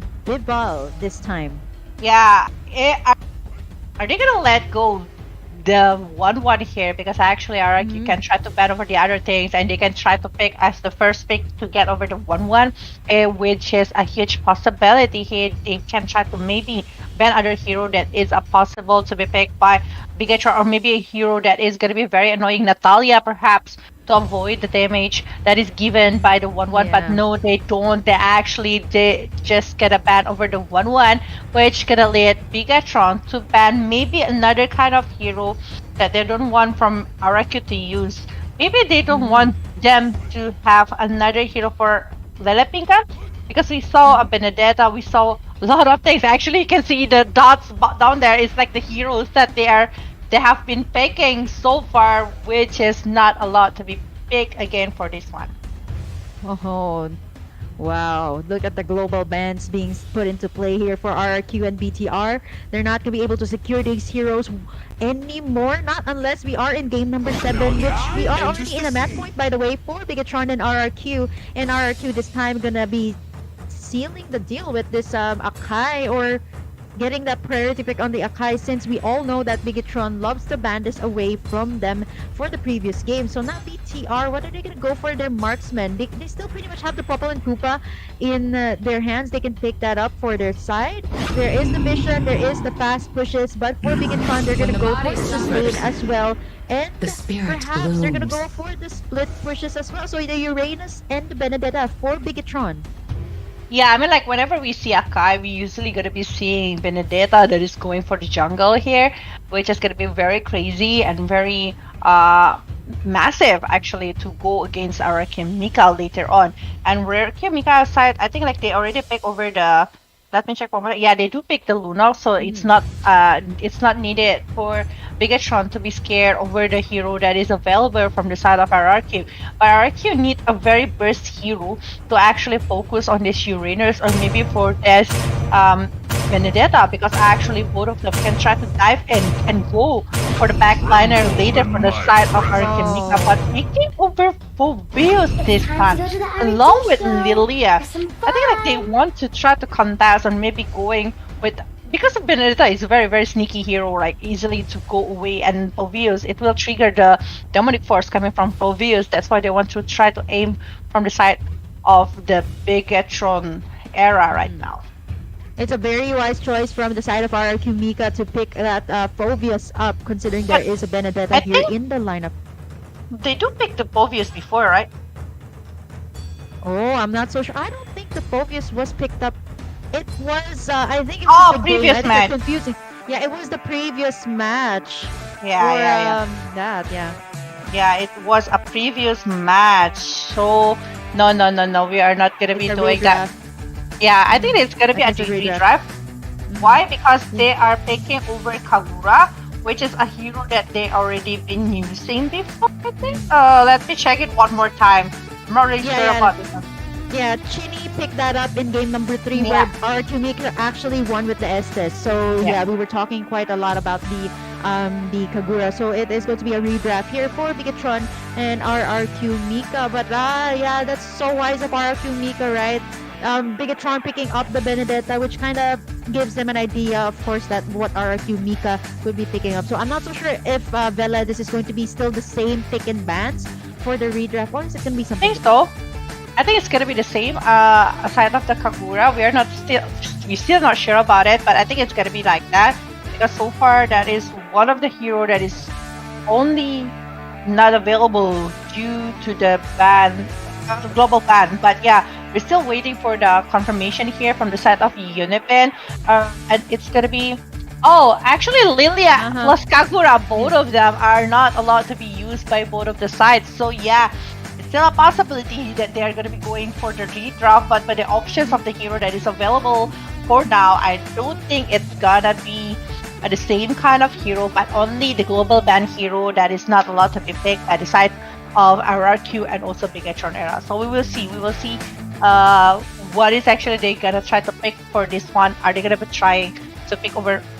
I was thinking about maybe the physical hero in the mid lane as a mid laner, or maybe taking Kimi and Alice back to the Light of Dawn.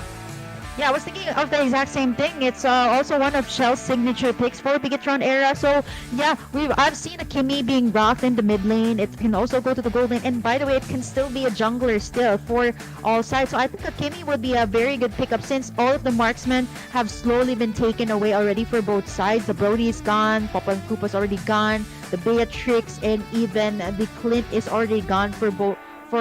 For the most part. So I think for RRQ and Bigatron, perhaps this time they have to win in the gold lane, because most of the time in all of the matches, the gold laner will be the one carrying the entire team, right? So RRQ Mika and Bigatron, I think they have to have a very solid gold laner. And since RRQ Mika has been repeat banning that 1-1, so I don't think they are ever gonna let it go for Bigatron era. So maybe perhaps like they could open up something different, like what you mentioned, the Kimi, perhaps a little throwback onto the marksmen that have been picked up in the previous patches could be opened up here in game number 4. Game number 5, I mean, like, the side of Kimi, we also have Alice that is going to be available and can be contested here. Just like what I've mentioned before, I was like thinking about Alice, and they can try to pick over Nana that is still haven't been picked by both of the sides. Bait is also going to be a very good hero. I mean, like, there's tons of possibility here to be picked instead of the Let Off Dawn. If they are going to be using Johnson Odette combo, I think it's still a very good one as well. Like, we've been waiting for that one for a million times. And I mean, like, Vale is still there with Selena, but I don't think that they have this kind of draft along with this kind of hero. And that's why they are trying to maybe chase it back and try to have a different kind of situation to be picked by that. Even Savior, one of the heroes that usually being picked, is still available from both of the sides apparently. Yeah, I mean, the Sicilian is one of the favorable picks. If you look at the overall draft that the teams have been making here in the UniPin Ladies C, it's I think on top of the list it should be an Esmeralda, followed by like I think Sicilian falls under top 3. So these are the heroes that the ladies love picking up. So Sicilian, more the Sicilian, more the Esmeralda. So perhaps maybe for Bigatron and RRQ, like what you mentioned, we could see some uncontemporary picks. I mean, we've seen RRQ picking up a Cyclops in mid lane.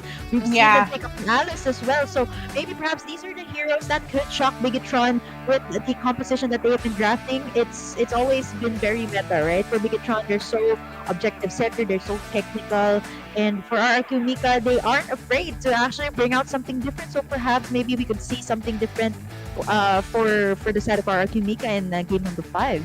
Yep. So that's what's gonna be happening for the mid lane. But for the mid lane, I think like still a lot of possibility to be used. But for the fighter here, for the XP lane, I was like thinking about maybe Leo more. Like we've seen Leo a couple of times to be picked inside of the UniPin Ladies Series, along with Ruby, that haven't been played by both of the sides, if I'm not mistaken.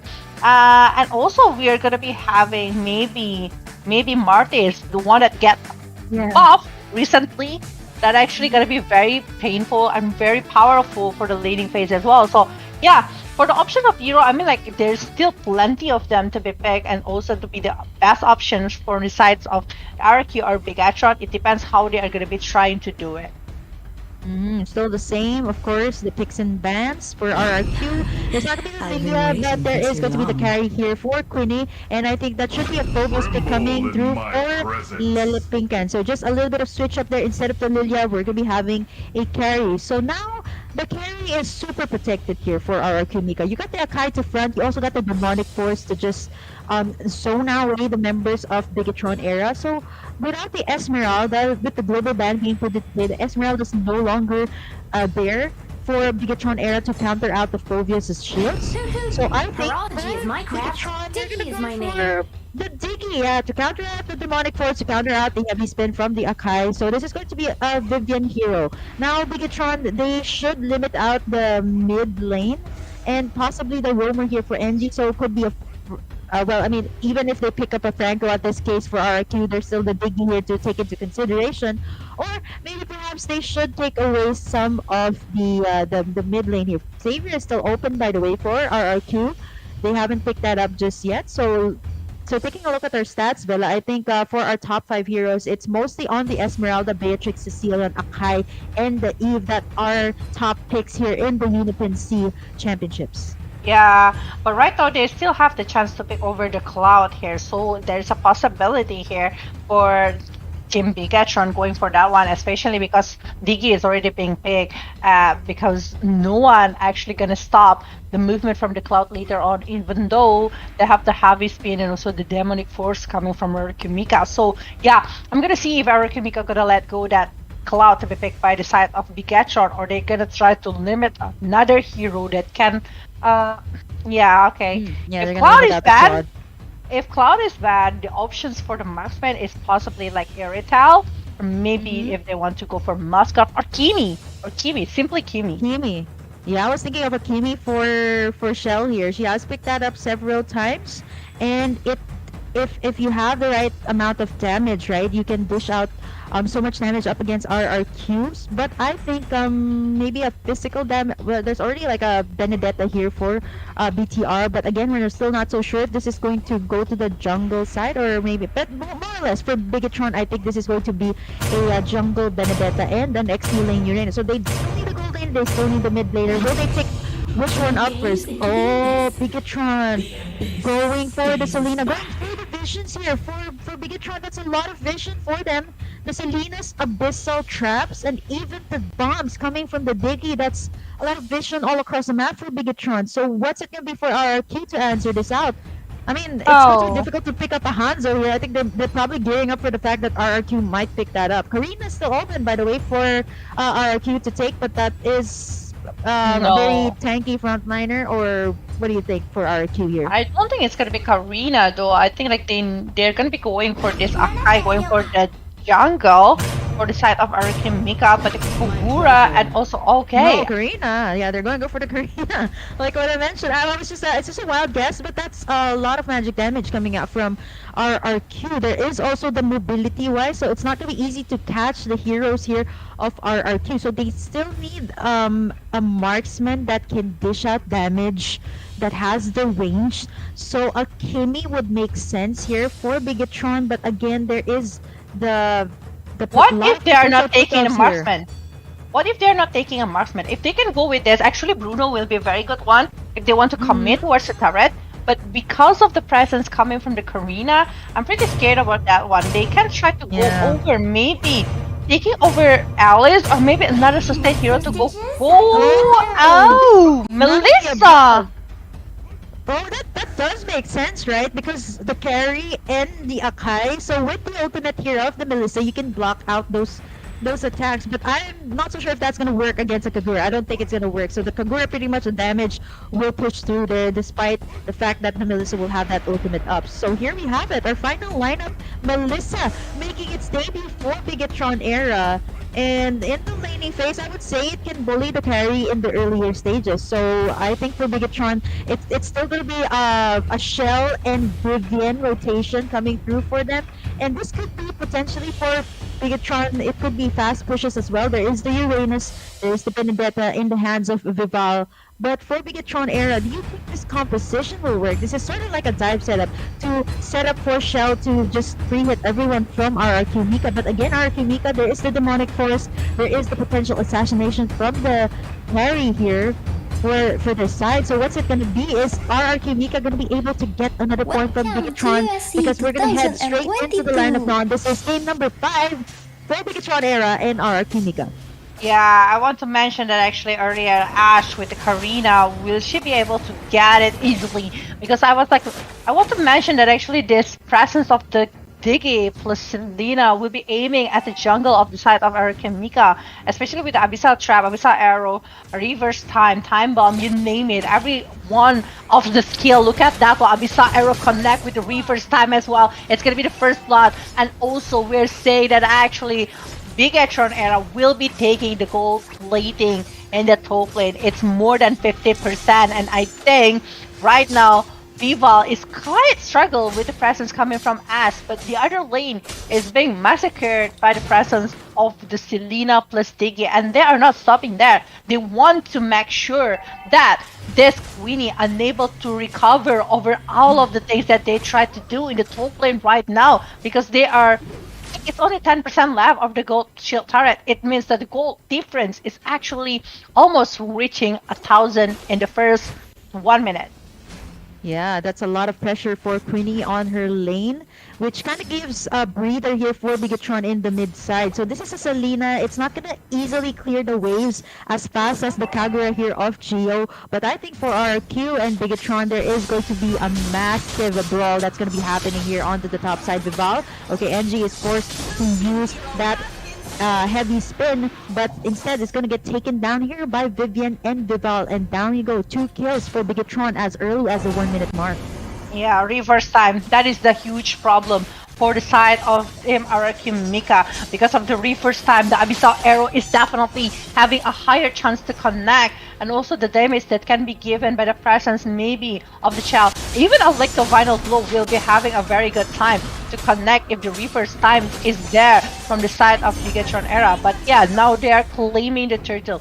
They want to play that aggressively. They want to play objectively, even though, yeah, just like what you've mentioned, possibility here for Selena to clear up the minion faster rather than Kagura is almost to none, because you know the power of Selena is more into the pick off and also like knowing the position of the opponent side. But now in the top lane, we're saying that actually Queenie having a hard time again, heavy spin, forced to be open, but Fumieko just gonna be playing around with the kill that she got.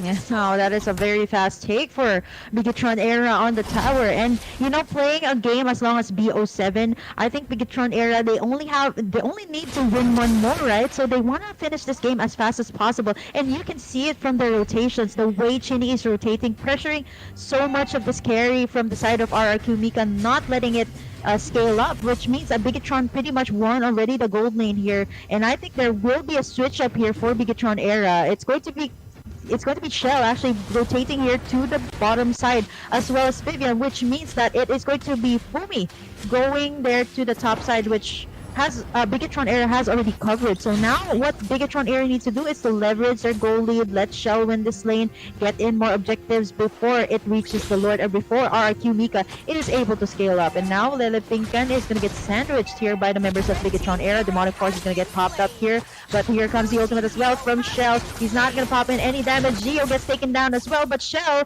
is going to take a brunt of that Demonic Force. Force to back away, but the Demonic Force is still there apparently, and Lele Pinkan finds a kill onto Shell.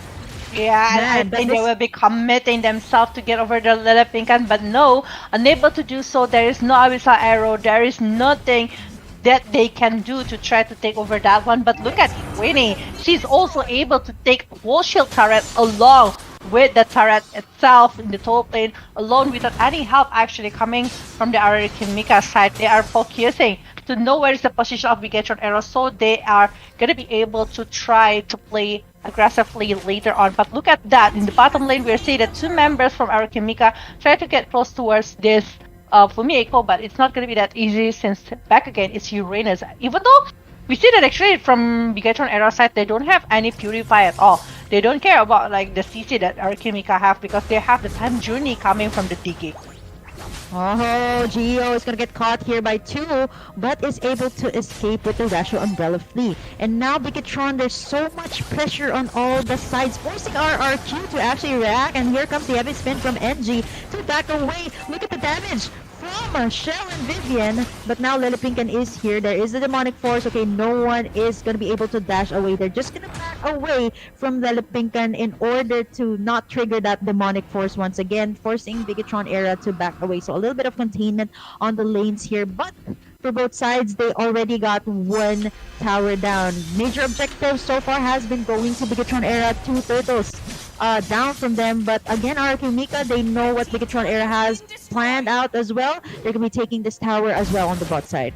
But we're saying right now Bigatron Era will be trying to play aggressively maybe towards RRQ Mika, since RRQ Mika is not having a huge difference in the side of goal or maybe in the side of objective. Even they are the one who leads in the objective wise, because they are already taking two turrets on their hand. But FIFA, look at that one. Actually FIFA will be able to steal over the purple buff and let this Karina suffer, because he is unable to farm pretty well. But in the bottom lane, NG almost getting caught here by the side of Bigatron Era, that is still trying to play that aggressively towards the side of RRQ Mika. Lele Pinkan even having a hard time here, despite she is using a Povius, one of the heroes that can jump in.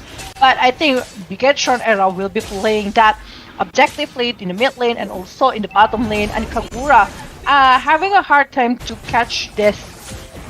Beatrix is also one of the things, but in the bottom lane we're seeing Lele Pinkan actually being caught, and Winnie will she survive this one, because Wubi Echo along with FIFA is still there, but the sprint saved Winnie. You know, Bigatron Era was like a surprise screening, but unfortunately there was the sprint available, but Vival is going to take another one. It is going to be Ash falling down right before the turtle take. NG forced to use that heavy spin to back away, almost getting caught there by the Abyssal Arrow, but it's too much to handle. Bigatron Era taking in what they can get, and while we are saying all of that, it is Vival who's going to be securing this turtle again with no contest from RRQ Mika. Yeah, this is like 3 turtles for all the side of Bigatron Era. Now they're trying to lead back the gold by 3,000 so far. We haven't seen a really good opening coming from NG with the heavy spin, so that's what we are waiting for. But Kagura getting caught right here. Lele Pinkan still trying to aim for the player for Bigatron Era, but look at that one. Actually, NG trying to lock one of the players from Bigatron Era, but unable to do so. While in the bottom lane, we're seeing that actually actually this Queenie will be the mega kill in the hand of Viva, and Abyssal Arrow will be connected towards As, but As will be able to go back and retreat as soon as possible. These are signature picks as well from Bigatron. I completely forgot this Selena Eve. Before the Savior, before the AoE mages were a thing, were meta in the patches. This Selena has been a repeat ban by several teams, respecting the capabilities of Chinny on the Selena. And so far, she is standing at the 2-0-2, creating so much pressure for Queenie. And speaking of Queenie, she hasn't been doing so well, right? Either getting the damage from the Abyssal Arrow, getting taken down there by Vival, but this is just Bigatron era, just trying to get all the objectives that they want. Look at the Abyssal Arrow, it connects. The Yunya overturn won't be committed here by Geo and the Bigatron, and they get another tower in the bag. And while all of that, Vival is just split pushing there on the top side, forcing our Kumiko to just bring out all their resources. And when the brawl is about to happen, there are no ultimates left for our Kumiko to use. Yeah, and now Bigatron era gaining all of the minions, trying to push it back toward Arakimika's side, and it's only 10 seconds away for the first Lord to come up inside of the Land of Dawn, which is going to be leading into a really good battle for the side of Bigatron era if they are able to do so. But look at that one, actually they haven't been used to run away from the battle that they are expecting, but Lily Pinkat is also very low. They need to retreat as soon as possible. The time journey moment is just like so huge, but Sydney almost getting caught but still using the Abyssal Trap and Abyssal Arrow, electrified blow, going to the front, using the Phantom Blaster here. But look at that one, Bigatron era doesn't care about the kill. They want to take over the objective, and they do. They got it, and they are going to take the Lord next on this movement. Crazy how Vivian used the Electro Final Blow to just clear out the waves, and not to mention get 2 kills for RRQ Mika and going straight to the Lord as early as the 10-minute mark, because for RRQ, if this game keeps up any longer, Queenie is going to be able to scale up, and it's going to be difficult for Bigatron era, especially knowing that if Queenie is able to free hit everyone, it's not going to be easy for them to actually take her down, especially when she has the items. Let's take a look at that later on. But Chinny securing in that Lightning Truncheon for the Selena, which means additional range, additional mana, and magic damage coming out from Chinny Selena. But now, here we have it, RRQ Mika looking to defend whatever they have. They have to defend this first because the Lord is now knocking in. Yeah, and now we see that actually Lord is marching, but the Abyssal Trap and also Abyssal Arrow connect towards Angie. Angie need to get back, but look at that one, actually this Vival is just going aggressively, like the vital blow even towards Kyogoi, and Kyogoi is done, even though that Queen is shut her down. But look at this, Bigatron era retreating over the moment that is happening. But look at the Abyssal Arrow connect again one more time to the head of Bigatron era, and they are pushing back the player from Arakim Mika, taking over the base mid lane here, turrets on the hand of Bigatron era, and also taking the top lane. Even though that they are losing people, I think they are still very confident to move around to try to pick up the player from Arakimika. And look at that, Angie is still able to survive. And now, oh my god, the movement that is given from the side of Bigatron era, I think like they are not going to be stopping there. They're going to be trying to do something else. And at 11 minutes Land of Dawn, and the 7,000 gold leads on the hand of Bigatron era is just creating so much things for the hand of Bigatron era itself. And the Abyssal Arrow, just like what Kim have mentioned before, like the Abyssal Arrow is the key here for Bigatron era. Yeah, it's so much pressure for Chinny, or Queenie rather, on her lane. I think for Bigatron that this was a comfort pick for them in the previous patches, and now they're making it work really well. So for RRQ Mika, they really don't know where to position themselves, right? Every corner of the map, Chinny has got it covered. Look at all the Abyssal Arrows, the Abyssal Traps that are laid out all across the map, giving so much vision rather for Bigatron era to know where to position themselves, to know where to strike next up against RRQ Mika. Now, with 2 base turrets on the hand of Bigatron era, RRQ Mika need to defend themselves, and I think for this Queenie, she needs to respect the damage that is given by Sydney and Vivian by making over Athena shield. Everything is just like going so good here in the head of Bigatron era. But remember, for the late game and also like momentum, Arakimika still have the chance to do so by having maybe heavy spin along with the Yiting overturn in the hand of Gyokoi to maybe chase over Chell or Vipal. If they are able to do that, I think like the rest of the player coming from Bigatron era will be having a huge time.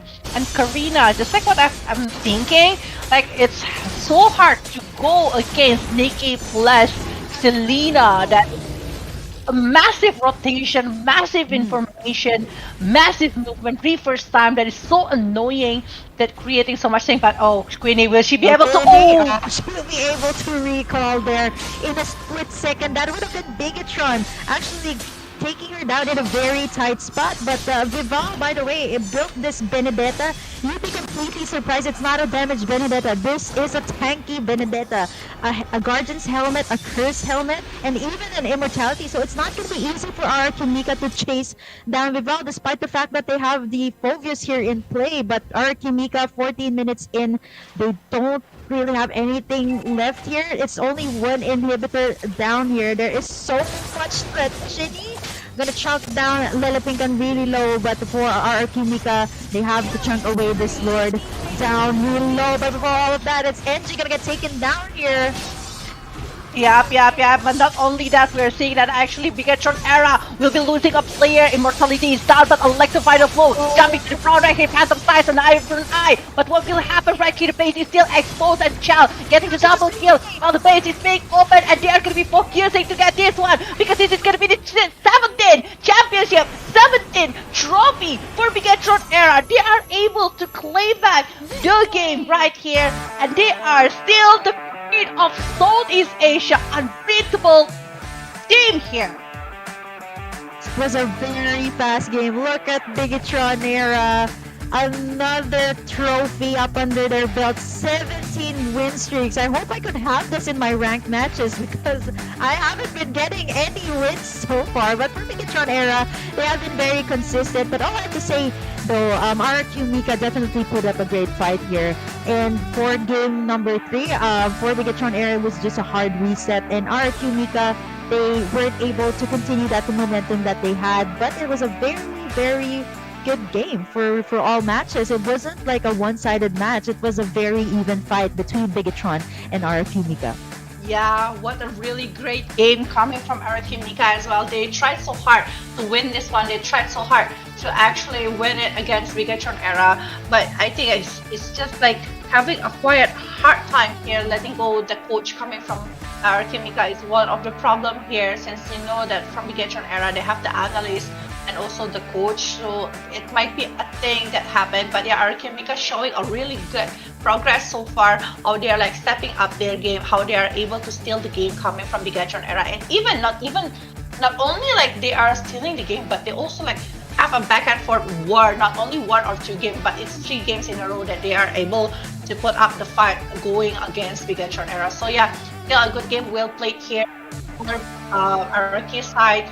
And we are hoping that we will see more improvement coming, not only from Turkey, but also from all of the teams from the Southeast Asia, from Philippines, Malaysia, Singapore, maybe Thailand, Cambodia later will join us as well. We want to see more for the ladies competition.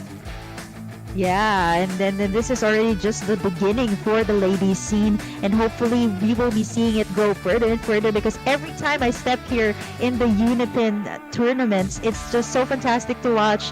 A lot of changes have been made and the setup looks beautiful, right? And who knows, maybe in the future we could actually have LAN events for our ladies. I think that would be quite the experience for them. I know for the ladies in Indonesia, they've already had some experiences, but for the ladies outside Indonesia, I feel like that would be something that they should look forward to. Who knows in the future, but for now, let's keep supporting female MLBB in all countries, in all regions. But for now, we do have to congratulate Bigatron era for securing their 17th title here by bagging the UniPin Ladies C Championship, proving that they are the most dominant in the Southeast Asia region.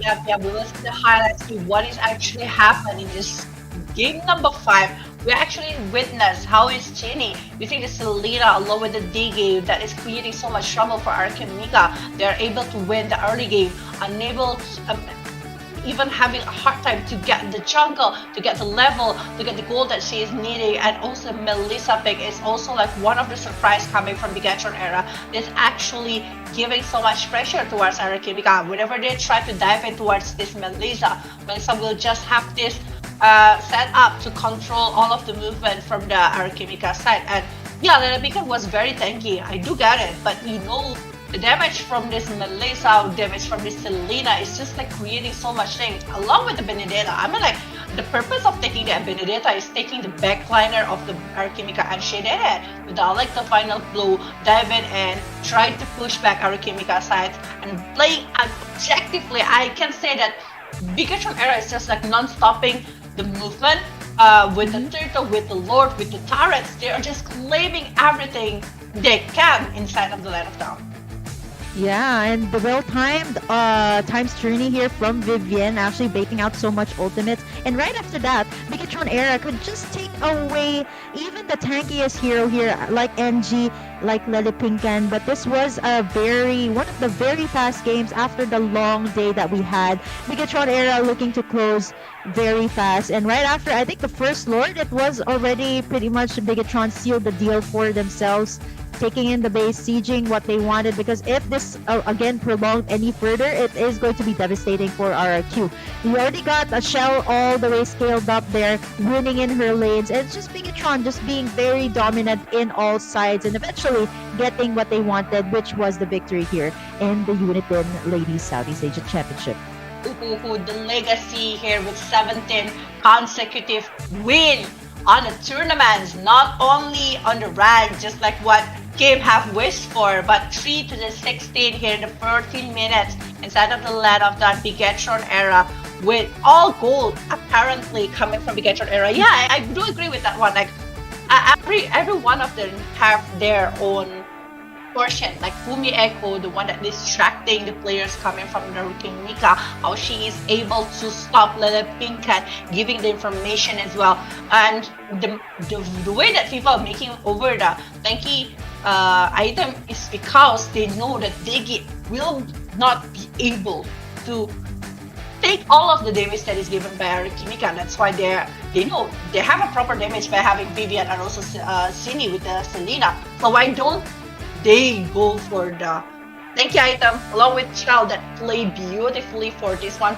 4, 1, and 7. 3 critical items so far: Windtalker, Berserker's Fury along with the Scarlet Phantom.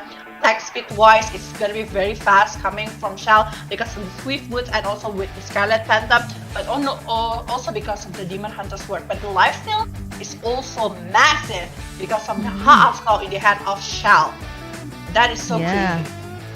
I know, legacy for Bigatron once again to have this title under the belt, 17 wins for them. I do have to commend Vivian and Chinny as well for letting Shell shine in this entire game. If it weren't for Vivian and Chinny assisting Shell in her lane, I think that would have been a very different story. The pressure that they created up against Queenie was just too much for RRQ to handle, forcing them to actually, rotate around the entire map, right? They really didn't know where to put Queenie. They didn't know where to put Lelipinkan, because every time that they are there, it's the trio. It's Vivian, Shell, and Chinny, just creating so much space for Shell to be able to scale up and eventually being the MVP for the game. And here we have it. Our MVP for this match is to be Shell on the Melissa, making its debut here at the UniPin Ladies Series. Yeah, that is so crazy. What a really great performance coming from Bigatron era. They are showing once again. It's just like so huge here. The MVP for the Melissa here, Shell. I mean, like, just like what you've mentioned, I do agree with you 1000%. Like, Cini and also Vivian making their way for Shell to be able to be the MVP. But that's it. That's the last match. We will see the bracket of all of the full week of the UniPin Ladies Series Southeast Asia Championship 2022. We see the journey here from Bigatron. At first, they were playing the upper bracket, meeting TDE Empress, one representative from Cambodia, and then they meet Smart Omega Empress and Drake Smart Vega impressed to drop down into the lower bracket and also meeting RQ once again to the semi-final upper bracket before going to the grand final here for the Bigatron against RQ Mika. So yeah, meeting RQ twice, I think it's the biggest thing here for Bigatron to learn what is actually RQ Mika's power for this tournament.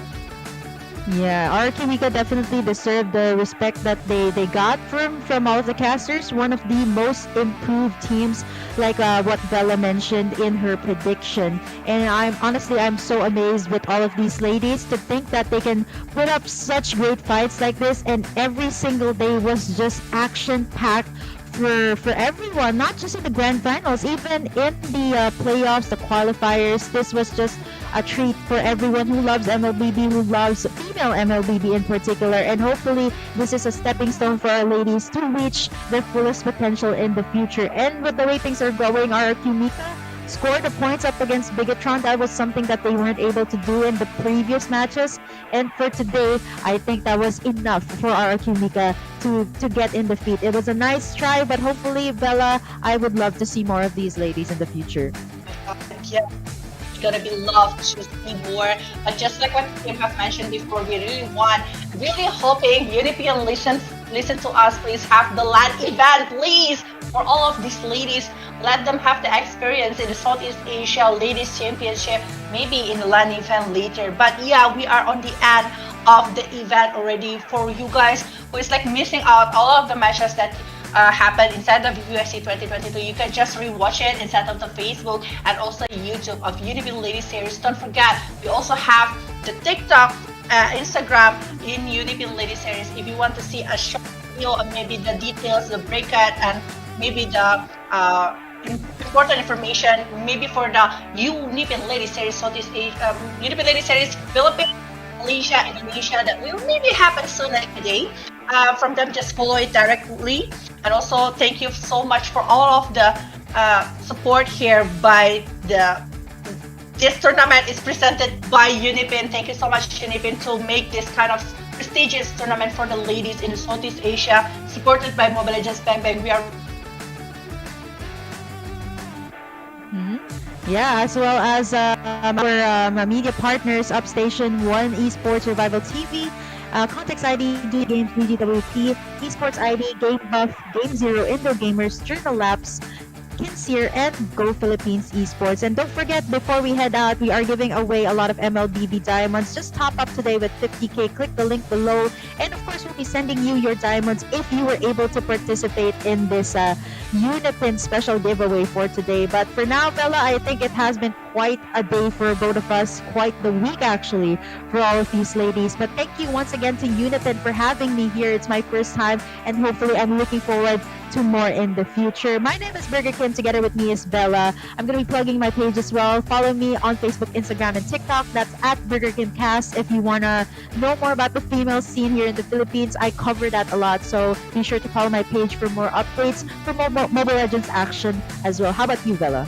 Yeah, just check my Instagram. It's Bella J here, because I have like tons of tournament that is covering ladies tournament in Indonesia, and I'm one of the woman caster that always on the side of the ladies championship. So don't forget to follow me inside of the Instagram. But yeah, that is for today. Thank you so much for everyone that is watching UFC 2022. We are not gonna be having fun together if you're not watching this with us. But yeah, we are gonna be signing out, and thank you so much. Good night, everyone. See you in the next UFC 2023 maybe. Bye bye. Bye bye.